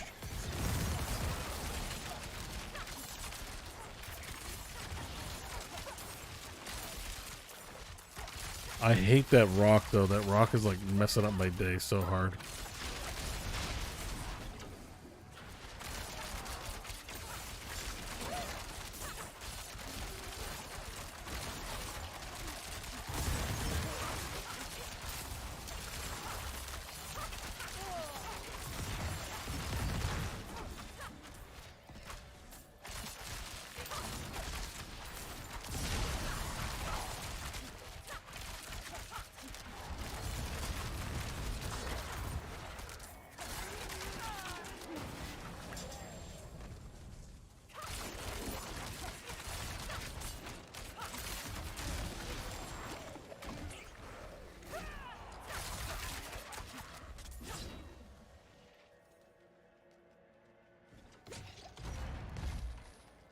Almost over. The nightmare is almost over.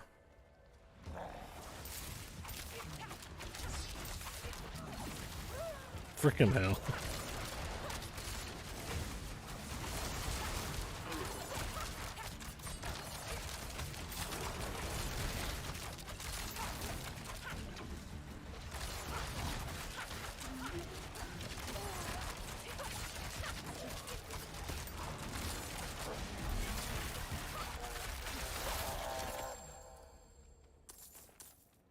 I got some favor.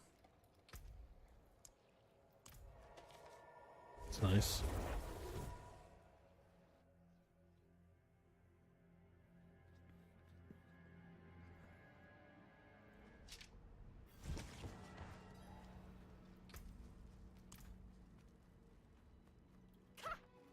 Need something forged?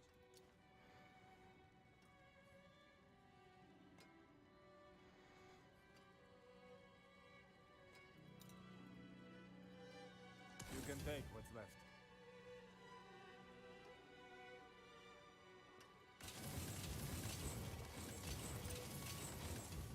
So that actually leaves me with that question too about the cowl. Is the cowl worth it? Gain 20% increased lucky hit chance against crowd controlled enemies.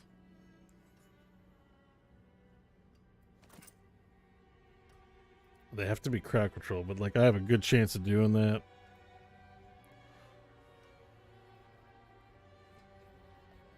We're just gonna lose the armor. Like I'm gonna go down in armor even more. So I don't know. I don't know, man.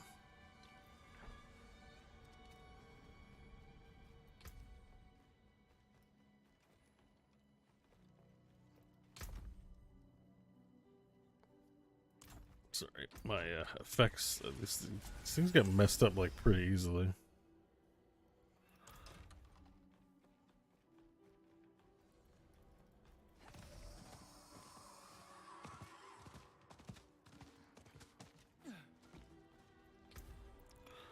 Okay.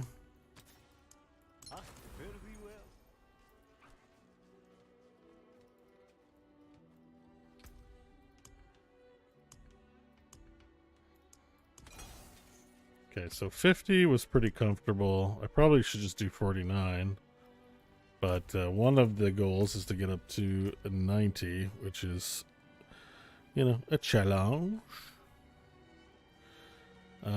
Without Hell Tides up. Basically, I'd be doing Nightmare Dungeons. If Hell Tides are up, I do Hell Tides to farm some resource to go fight Gregoire so I can go have stuff for Duriel. Would be basically my routine at this point. And then maybe hitting that, then try to farm that a little bit, get maybe some upgrades, items, get everything to 925, and then take on Uber Lilith. And that's the run. Okay, but I think for now, we're now 2 a.m. I think I'm going to call it there, even though a part of me is very tempted to start another game. I'm pretty tired. It's 2 a.m. for me, so I think that's going to be it. Great little stream, guys. At least I think we did 6 hours today. I started earlier than that. I think I started streaming at 7 o'clock, maybe. 8, 9, 10, 11, 12, 1, 2. That's 6 hours. Yeah, okay. Anyways, that's it for me today. Tomorrow, 3 p.m. Eastern, we're playing Hardcore WoW. We're going to figure out how that all works. With the exception, if I come down with COVID, or my mom gets worse, or just needs care, or should just spend time with her, or something like that. Not that that's a good idea when someone has COVID, but good chance. I'll be on at least to say hello, get coordinated, stuff like that, and update you. Because I don't want to fail to live up to that commitment, so it should be fine. I don't expect it. It's just if I'm run over. If so far, I don't think I'd have it. I'll test myself tomorrow. So yeah, we'll see you guys tomorrow. Thanks again to Zor Black for the follow, Torturous Owl for 4 months of Prime sub, the Pac-Man 2049 for 6 months, Zixa for cheering 200 bits today. Appreciate it. Thank you so much. Couple of bits has subbed with the Prime sub. I appreciate that as well. Poe 2387 followed. Couple of bits followed. Martykins subbed with the Prime. Welcome to the channel, my friend. And that's in between here and now. I think Martin Brown 2000 followed. If you're in there, thank you. It was great chatting with everybody. Hey, Dragon Liver 9. I like the name Dragon Liver. It's funny. Thanks Ziggurat, Baylel, all you guys. Too many to name today. We have I think now that I have these longer streams, I can't go through and thank and acknowledge everyone that chatted. I think I'm gonna stop doing that as a policy. But if someone says goodnight, low level owl, goodnight, I'll say goodnight to them. So thanks so much, Dragon Liver, Ziggurat, Night, The Path. We'll see you tomorrow, 3 o'clock, 12 hours. Won't be that long. All right, take it easy. Yeah, GG everyone. Maybe we'll be done with Diablo 4, I think, pretty soon, depending on how long this farming goes on and how much interest I have in getting the last little bits out. So, yep, have a great night, Terror Skull. See you soon. And with that,